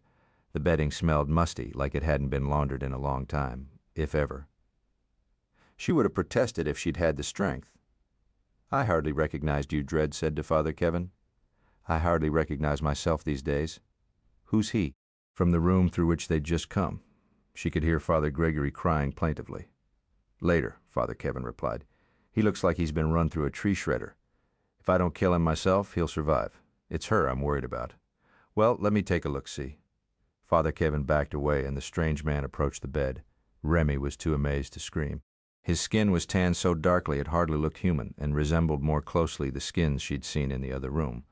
His face was a network of crisscrossing lines and creases, all deeply etched. He was bare-chested, but half of his torso was covered by a crinkled gray beard that reminded her of Spanish moss. It was not on fire. He was holding a cigarette in the corner of his lips. When he extended his calloused hands toward her, she shrank from them. His touch, however, was amazingly gentle. He eased her left shoulder up until she was almost lying on her side. She groaned with pain and uttered a sharp cry when he probed a spot. "Sorry, Chair," he said gruffly. "I know it hurts now, but Dredd'll fix you up." Then he tenderly rolled her onto her back again and turned away. "You're in my light," he said crossly, pushing aside Father Kevin, who was crowding close. "How bad is it? Is she going to be okay? Can you handle this? Oh, so now you ask after you come barging in here with a woman who's gunshot and only half conscious and a priest who's busted up about as bad as I've ever seen anybody. After she's bled all over my bed. Now you ask me, can I handle it? Can you?" "Of course I can, if you'll give me time." "Lucky for you it's only birdshot, but she took several pellets." "What can I do?" "You can stay out of my way." Remy closed her eyes. She'd been shot. Then, her mind working backward, she remembered everything. The van breaking down, the cafe, the fight, the gun-wielding priest. Her eyes sprang open. He was standing at the edge of the bed, staring down at her with eyes as unflinching as the owl's. His profanity, his fighting skills, and general demeanor belied that the priesthood was this man's chosen profession. With a detached part of her mind, she wondered how she could have been so naive. Upon close inspection, there was nothing about him that suggested piety. He radiated an intensity that was incongruous with the grace and peace promised to those who walk with the Lord. His mouth wasn't designed for prayer. It was too hard, too cynical, better suited to coarse language. He was passionate, but not in his love of God or mankind. Even though he was standing perfectly still, he seemed to vibrate with an inner heat that frightened her. Not only for herself, but also for him. The man he called Dredd returned, bringing with him a glass of liquid. Father Kevin reached for it and sniffed it suspiciously. "What's that?" "Do I meddle in your business?" Dredd said, snatching the glass back.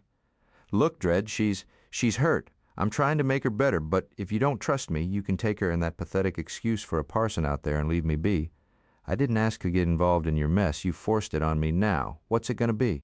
He took Father Kevin's silence for compliance. "Okay, then." Turning his attention back to her, Dredd leaned down and pressed the glass to her lips. "Drink this." The liquid smelled vile. She tried to turn her head aside, but he laid his hand against her cheek and brought it back around. Come on now. This'll make you sleep. You won't feel a thing. He tipped the glass, and she had to either swallow the foul-tasting stuff that filled her mouth, spit it out, or choke. She figured if she spit it out or choked, he'd only come back with a refill. Besides, the promise of oblivion was seductive. She drank it all. Good girl, you cold? He pulled a blanket across her legs. Now, I'm going to leave you just long enough to gather my stuff. You'll probably be asleep by the time I get back, but don't you worry. I'll take care of you. When you wake up, you'll feel a whole lot better.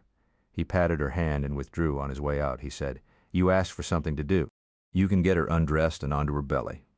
Then Dredd left the room, and she was once again alone with her abductor. He sat down on the edge of the thin mattress and began undoing the buttons on her suit jacket. She was powerless to stop him. Whatever she'd been given to drink was fast-acting and potent. Her fingertips and toes were already tingling. It was becoming increasingly difficult to keep her eyes open. When he lifted her up to remove her jacket, her head lolled against his shoulder. She seemed to have no connection to the arms he pulled from the sleeves of her jacket. She winced when he pried the blood-soaked cloth away from her skin, but the pain was no longer as fierce as it had been just minutes ago. She felt her breasts relax against her chest and knew that he had unfastened her bra strap. Ordinarily, that would have panicked her. She lacked the energy even to let it matter. Then he eased her back down, and her eyes opened in time to see him wiping sweat from his forehead. The back of his hand, she noticed, bore 4 bloody scratches where she'd raked him with her nails. The tip of his little finger touched the corner of her mouth. "Does that hurt? Who are you?" His eyes connected with hers. After a slight hesitation, he said, "My name is Burke Bussell." He continued to look at her for several seconds. Then his hands moved toward her shoulders to slip off the straps of her bra. "Don't, please," he said. "You hurt him. I've got to get you out of your clothes and onto your stomach so he can work on your back." That wasn't what she was protesting. She tried to shake her head but wasn't sure if the command reached her muscles, or if it did, if they could obey it. "Don't do this, Mr. Basile," she whispered. Giving up the struggle to keep her eyes open, she exhaled deeply, then said on a thread of breath, "He will kill you." Chapter 21. "So you see, Sheriff," Pinky said expansively, "Father Kevin used my wife's pistol to protect her. Funny when you think about it, a priest with a handgun." The sheriff didn't seem to find it all that amusing. "What's your wife doing with a handgun? Over the course of my career, I've made a lot of enemies, which should come as no surprise to you. Even though Mrs. Duval has a bodyguard, I encourage her to carry a weapon in her purse." "Good thing she had it today." The sheriff massaged his chin.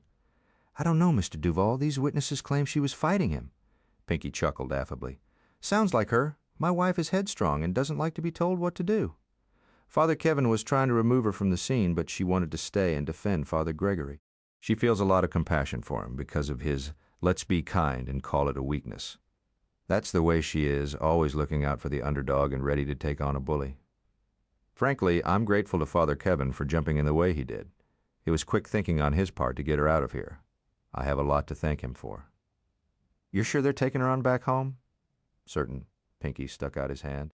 "I can't say that it's been a pleasure, but it's good to know that over here in Jefferson Parish, y'all know how to respond quickly to a crisis situation." "Thank you, Mr. Duval. We try. Good night." Pinky headed for the car. "Say one more thing, Mr. Duval. How come the priest bopped your man there in the head?"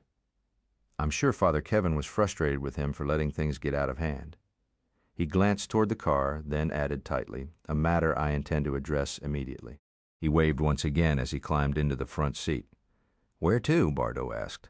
Pinky was tempted to strike out in the direction the van had taken, but after dark, without knowing where they were going, they could drive for hours on these back roads and accomplish nothing except to get hopelessly lost. "My office." Bardo took off in the direction of the city. "What did you tell Barney Fife back there?" "I made up some bullshit story. And he bought it?" "I didn't give him a choice.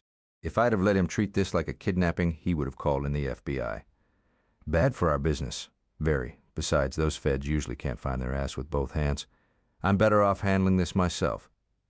Bardo glanced over his shoulder into the back seat. "At least you weren't charged with murder. I stopped you just in time." Errol was hunkered in a corner of the back seat, still looking shaken from his recent brush with death and a post-traumatic bout of vomiting. Pinky had been within a blink of pulling the trigger when Bardo stopped him. He'd wrestled the .38 from Pinky's hand and reasoned with him until his temper was under control. "Not that I don't want to kill you," he'd shouted to Errol, who was by then heaving into the dead weeds at the side of the building. "The only reason I'm sparing your life is because I need your help to find them." It was then that the sheriff had approached Pinky and introduced himself. He shared what his investigating officers had learned. The clerk was so shaken he could hardly communicate with the 911 operator, so my boys didn't know what the hell they were walking into. Once they got to talking to these folks, they soon realized it was more than a routine disturbance call. Bad as I hate to tell you this, Mr. Duvall, looks like your wife's been kidnapped. After an hour of debate, Pinky had finally convinced the sheriff that the witnesses were hysterical and hadn't actually seen what they had claimed. That was one of Duvall's specialties. He'd mastered the technique in hundreds of criminal cases. Witnesses who first swore to one thing recanted their entire testimony after being cross-examined by Pinky Duvall. What about the mechanic? The sheriff had asked. He says the priest showed up here yesterday dressed in ordinary clothes and asked how he could rig a hose to bust. Pinky drew the sheriff aside and pantomimed smoking a joint. Get my drift? The sheriff did, and acknowledged that the testimony of the mechanic, a reputed pothead, might not be reliable. The woman who'd been paying for her gas when the incident occurred was also adamant about what she'd witnessed, but she, too, eventually wound up doubting her own eyes and ears. The clerk, confused by the alternative possibilities that Pinky introduced, conceded that the priest had seemed more concerned about getting Mrs. Duvall away from the scene than about harming her. As for the rednecks who had tried to pursue them, they dispersed as soon as they returned and saw the sheriff's car at the crossroads. Those remaining in the cafe didn't know nothing about nothing or nobody. Pinky Duvall was a living legend. First thing the sheriff had said to him was, "A real honor, Mr. Duvall. I've seen you on TV. Having one's face on TV worked powerful voodoo on the minds of common men." He'd taken advantage of the sheriff's awe. The law officer's powers of deductive reasoning and sense of duty were outshone by the radiance of Pinky Duvall's son. Pinky had achieved the desired result to prevent an investigation and all-out manhunt, but the exercise had been time-consuming. Consequently, his wife's abductors had a long head start. He turned around to address Errol. Who were they? Errol swallowed hard and raised his meaty shoulders to his earlobes. They were priests. Don't tell me they were priests, Pinky said, speaking in a voice so soft it was sinister. Hasn't it penetrated that lump of shit that passes for your brain that these two men weren't who they claimed to be? Seemingly impervious to the insult, Errol said, all I know is they were the same two men who came to the house a few days ago. What do they look like? He was about to say priest when he saw Pinky's eyes narrow, like I told you before, Mr. Duvall. Father Gregory is young and good-looking, slender, dark hair and eyes, faggy, the guy never shuts up. Father Kevin doesn't talk much, but he's the one in charge, no question. What's he like? Smart and shifty. Right off. I didn't trust him.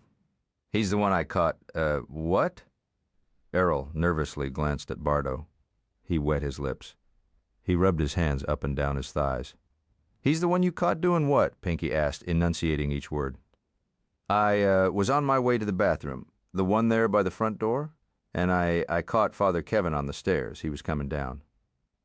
He'd been upstairs? He was upstairs at my house and you didn't mention it to me?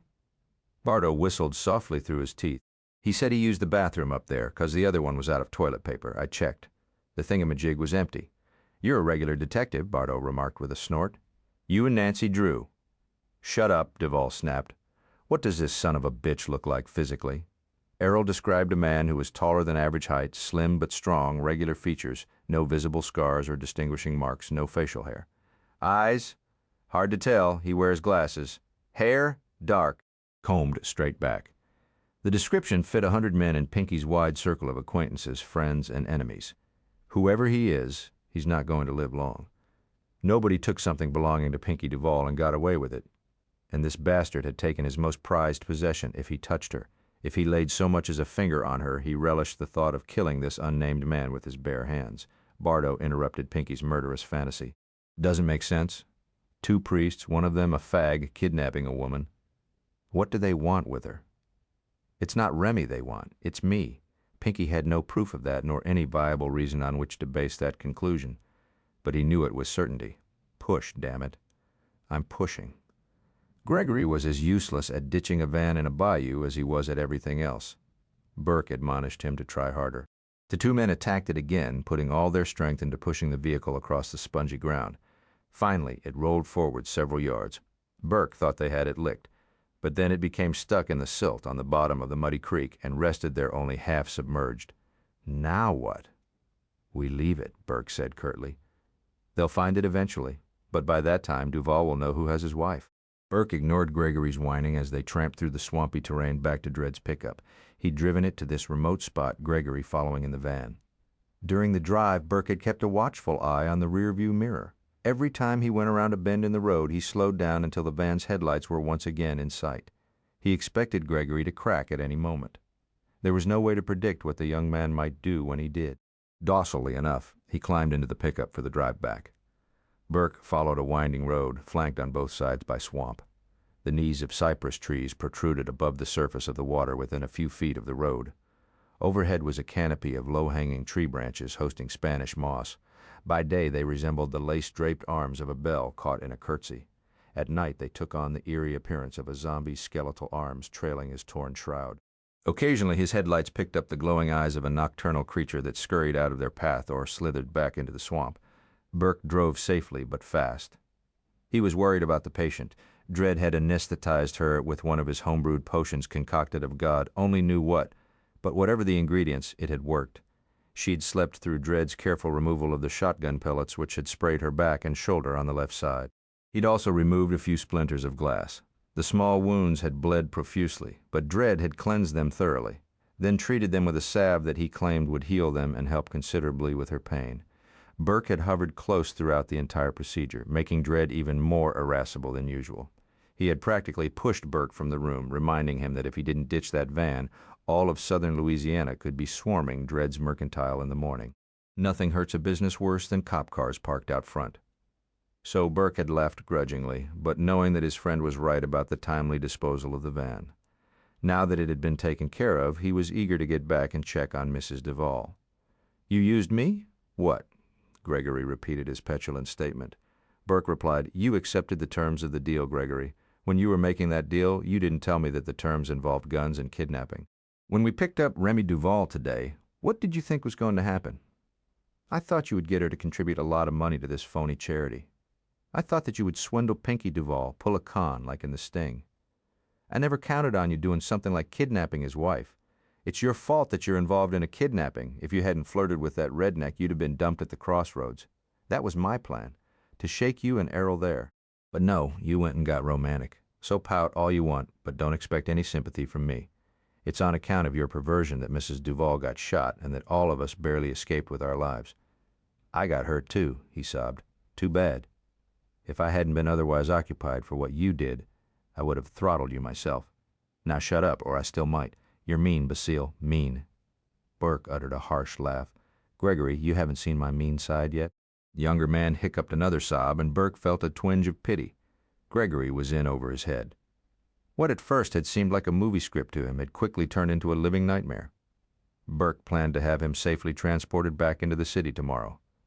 If he kept a low profile for a while, long enough for his face to heal, he would be fine.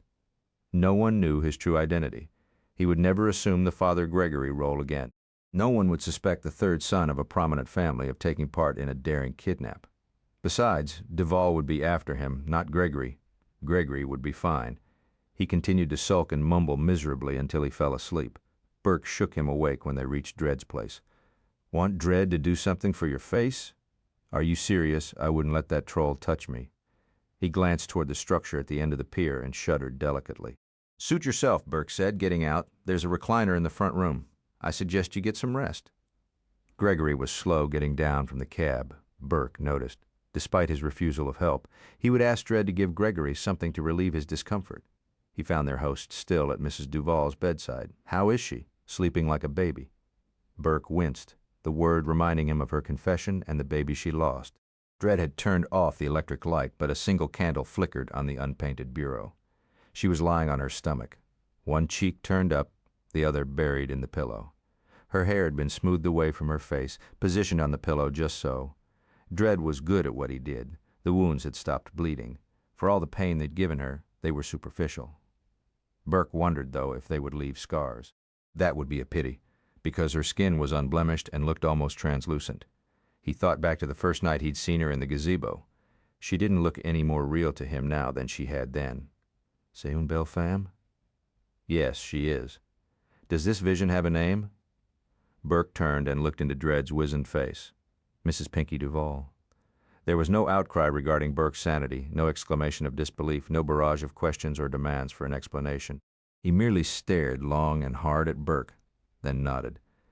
"There's a bottle of whiskey in that cabinet. Help yourself." He headed for the door.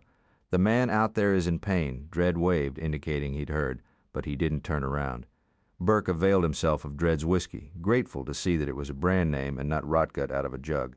Only chair in the room had rickety wooden legs and a rush seat which had been snacked on by rodents, but Burke pulled it near the bed and gingerly lowered himself into it. He hadn't eaten since breakfast almost 24 hours earlier.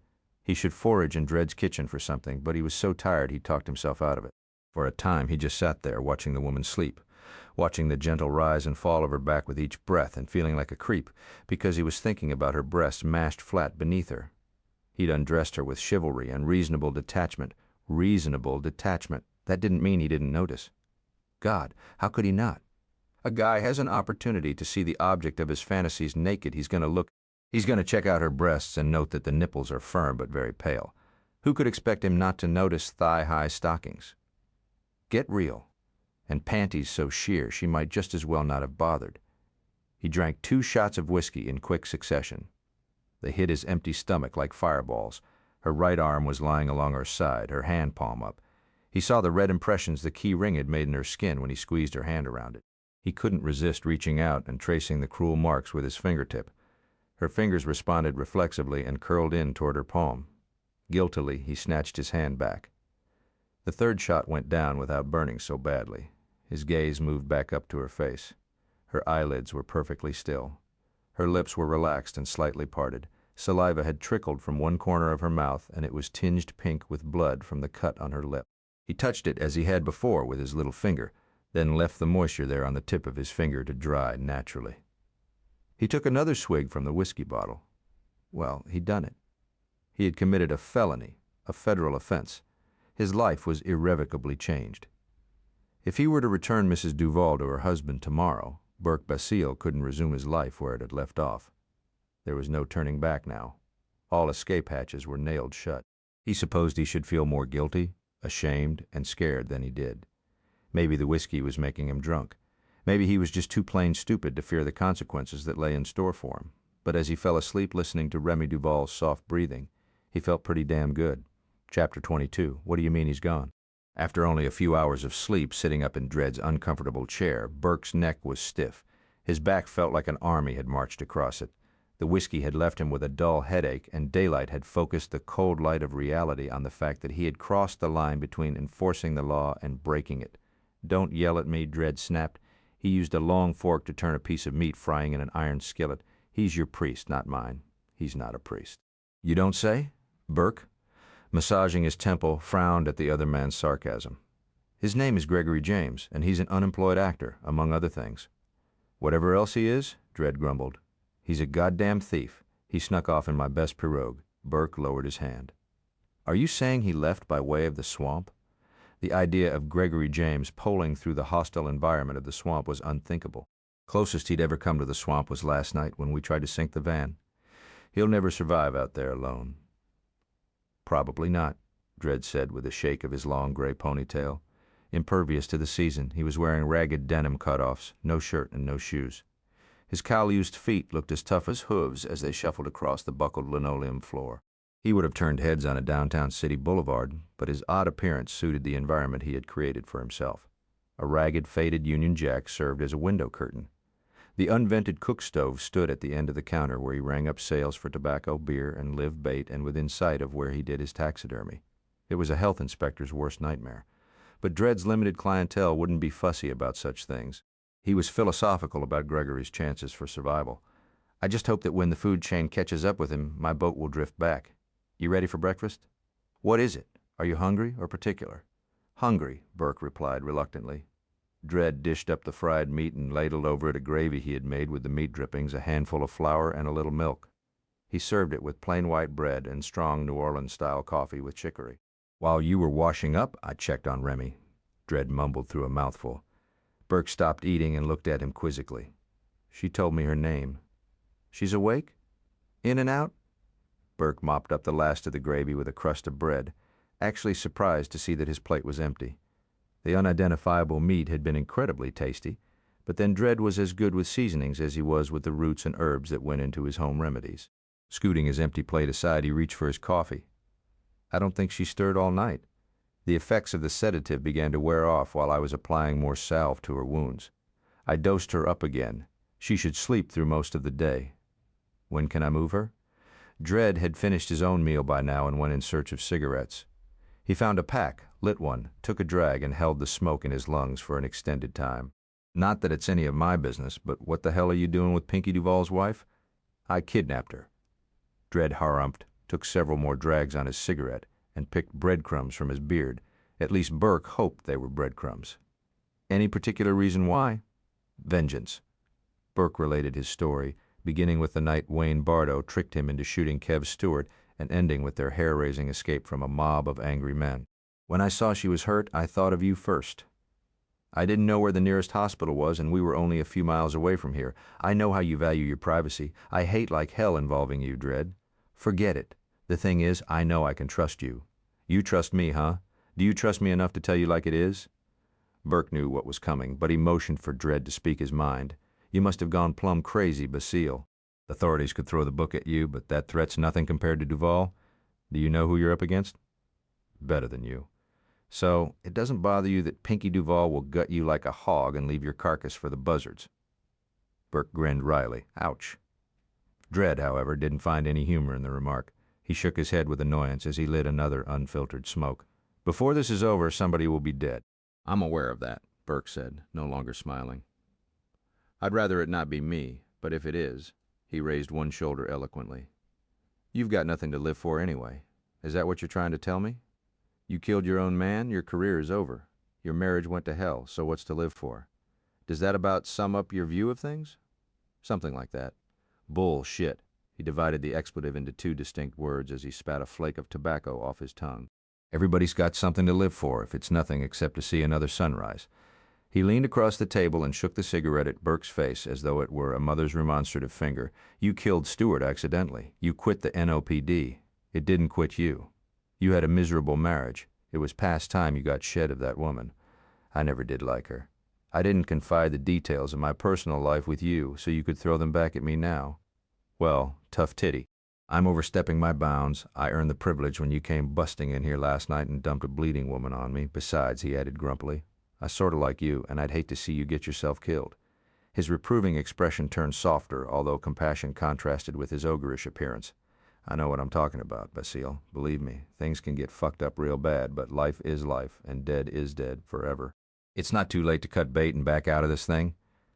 Dredd was one of the few men Burke truly respected, and he knew that his respect was reciprocated. Valid advice, Dredd, and I know you're well-intentioned, but whatever the consequences, I have to punish Wayne Bardo and Pinky Duval or die trying. I don't get it. Why? I told you why. For revenge. Dredd stared hard at him. I ain't buying it. Sorry. Burke picked up his coffee mug and sipped, with that gesture closing the topic to further discussion. Apparently Dredd saw the futility of arguing, anchoring his cigarette in the corner of his lips. He stood and cleared their dishes off the table, tossing them into a metal sink. What are you going to do with her? Nothing. I swear it's my fault that she got hurt, and I hate like hell that it happened. I never intended to lay a hand on her. I wouldn't do that. For Chris' sake, I wouldn't. Dredd turned his fuzzy head and shot Burke a pointed look. What? You're protesting an awful lot to an innocent question? Burke looked away from Dredd's twinkling eyes. This isn't about her. It's about him. Okay, I believe you, Dredd said. All I meant was, where do you figure on stowing her while you're baiting Duval? I'm guessing, of course, you're using her to bait a trap, right? More or less. I'm going to keep her in the fishing cabin. Burke used the cabin only once or twice a year if he was lucky enough to get away for a few days. Whenever he did, he always stopped at Dredd's Mercantile to buy his food, beer, and bait. Dredd's shop was off the beaten path, but to fishermen and hunters who knew their way through the labyrinth of bayous, it was a well-known spot and a point of reference. Only one gravel road led to it. The primary form of transportation to and from it was by boat. Dredd didn't make a lot of money, but he didn't need much. Most of his income was earned during alligator season. He hunted them, then sold the skins. He also did some taxidermy as a sideline. Who else knows about your cabin? Dredd asked. Only Barbara, but she doesn't know where it is. She never went there with me because she hated even the idea of it. Anybody else? My brother, Joe, met me there a couple of times for a weekend of fishing. Not in a couple of years, though. You trust him? Burke laughed.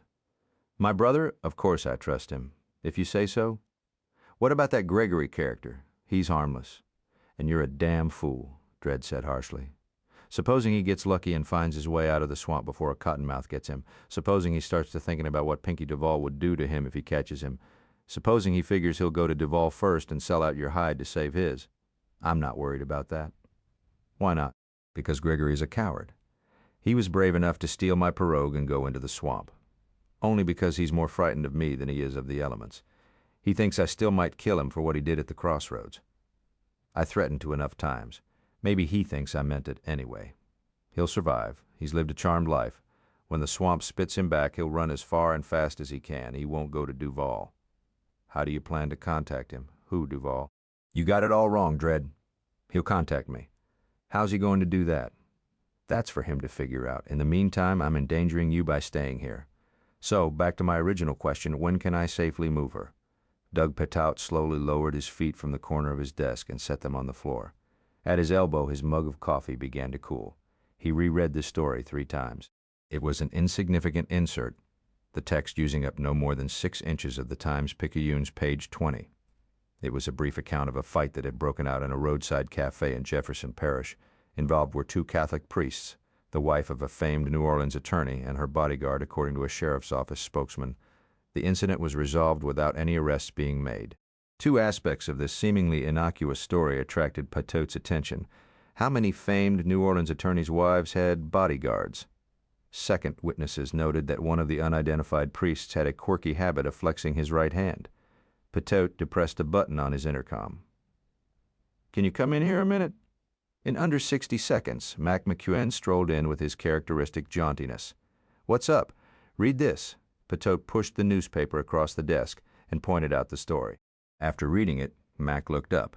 So do you know someone with a quirky habit of flexing his right hand? Mac lowered himself into the chair facing his superior's desk. He scanned the story again.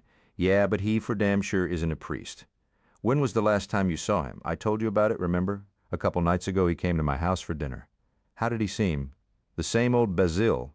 The same old Basile carrying the same old grudge against Pinky Duval. McQuinn glanced down at the newspaper. Oh, shit. Yeah. Patout rubbed the top of his head as though worried about his spreading bald spot. Did Burke drop any hints about what he's been doing since he resigned? He didn't say much, but hey, he never did. Always played his hand close to his vest. All he said was that he planned to go away for a while and do some thinking. Alone? That's what he said. Where? Said he didn't know yet. Do you know how to contact him? No. McEwen laughed nervously. Look, Patout, this is crazy. The guy with the funny hand action was a priest, and it doesn't specifically identify the woman as Duval's wife. It couldn't be her bodyguard or not. Duval wouldn't let her within 50 yards of Burke Basile. True, they're sworn enemies. Even if they weren't, from what I've heard, she's a dish and a lot younger than Duval. Patout raised his eyebrows, signaling McEwen to complete his thought. Well, Burke's the strong, silent type that women go nuts for. He's no Brad Pitt pretty boy, but Tony thinks he's attractive. I always figured it was his mustache that gave him sex appeal, but obviously he's got more than that going for him. Something that only broads. He shaved off his mustache? Patout's stomach did a nosedive. Didn't I mention that? Patout stood and reached for his suit jacket hanging on the coat tree. McQueen was nonplussed. What's the deal? Where are you going? Jefferson Parish, Patout answered over his shoulder as he rushed through the door. Dirty gutter water soiled the tires of Bardot's car as he pulled up to the crumbling curb. This is it. Pinky looked at the building with distaste. It was the same caliber neighborhood, the same caliber flophouse in which he'd found Remy living with her mother and infant sister. Squalid was an inadequate adjective. He had been brainstorming all night, trying to identify the 2 kidnappers who'd masqueraded as priests. His underground network was humming with news of the abduction. He had offered a sizable reward to anyone who came forward with information. During one of his repeated recounts of the incident, Arrow remembered something previously forgotten. The guy calling himself Father Kevin was ready to hammer the other one himself. I heard him say something about jail. Jail? Yeah. I can't remember his exact words on account of I was busy doing my duty and getting Mrs. Duval out of there. Whatever he said made me think Father Gregory had been in jail for doing something like that before. The bodyguard was so desperate to win back his favor that Pinky wondered how reliable this information was. It was feasible that an ex-con with a grudge was trying to avenge a long-forgotten slight, but it was just as feasible that Errol was making it up in order to get his ass off the firing line, but Pinky couldn't discount any clue. So he had one of his snitches in the NOPD working up a list of repeat sex offenders. A telephone company employee who was working off a legal fee was tracking the number on the business card bearing the Jenny's House logo, which Pinky now knew was a fake. His secretary had checked it out, but apparently she'd been tricked by some very clever individuals. Less than half an hour ago, when they received word that the number on the business card belonged to a payphone in this building, Bardo had hastily assembled a team of 4 men who had followed them here in another car. Pinky had insisted on riding along with Bardo. When these audacious priests died, Pinky wanted to be looking them in the eye. Flushed with adrenaline and indignation, he alighted onto the littered banquette. Bardo stationed 2 of the men at the front door and signaled the other 2 to go around to the back of the building in case the kidnappers tried to hustle Remy out a rear exit. Pinky and Bardo stepped over a wino sleeping in the recessed doorway and went inside. Pinky had the odd feeling that he was being led, that he was doing exactly what the kidnapper wanted him to do. Tracking the phone number had been too easy. For having planned such an elaborate kidnapping, the perpetrator shouldn't have overlooked something so elementary. It left Pinky wondering if the oversight had been intentional. On the other hand, he knew from experience that even the cleverest crooks got trapped by the stupidest mistakes. To the left of the entrance was a reception desk, but no one was attending it. Bardo moved across the seedy lobby to the public telephone mounted on the wall and checked the number. He shook his head. Pinky motioned him upstairs. They trod softly. When they reached the 2nd floor landing, they saw the telephone about halfway down a narrow hallway decorated with graffiti. The lighting was so dim that Bardo had to hold his cigarette lighter up to the cloudy plastic sleeve on the front of the telephone to read the number. He gave Pinky the thumbs up. Pinky's blood pressure soared. He hitched his chin toward the door at the end of the hallway. When Bardo's low command to open the door met with no response, he kicked it open. Inside was a man sprawled across a bed, deep in a drunken stupor. No Remy. They determined from his condition and the number of empty rye bottles surrounding him that he wasn't their culprit.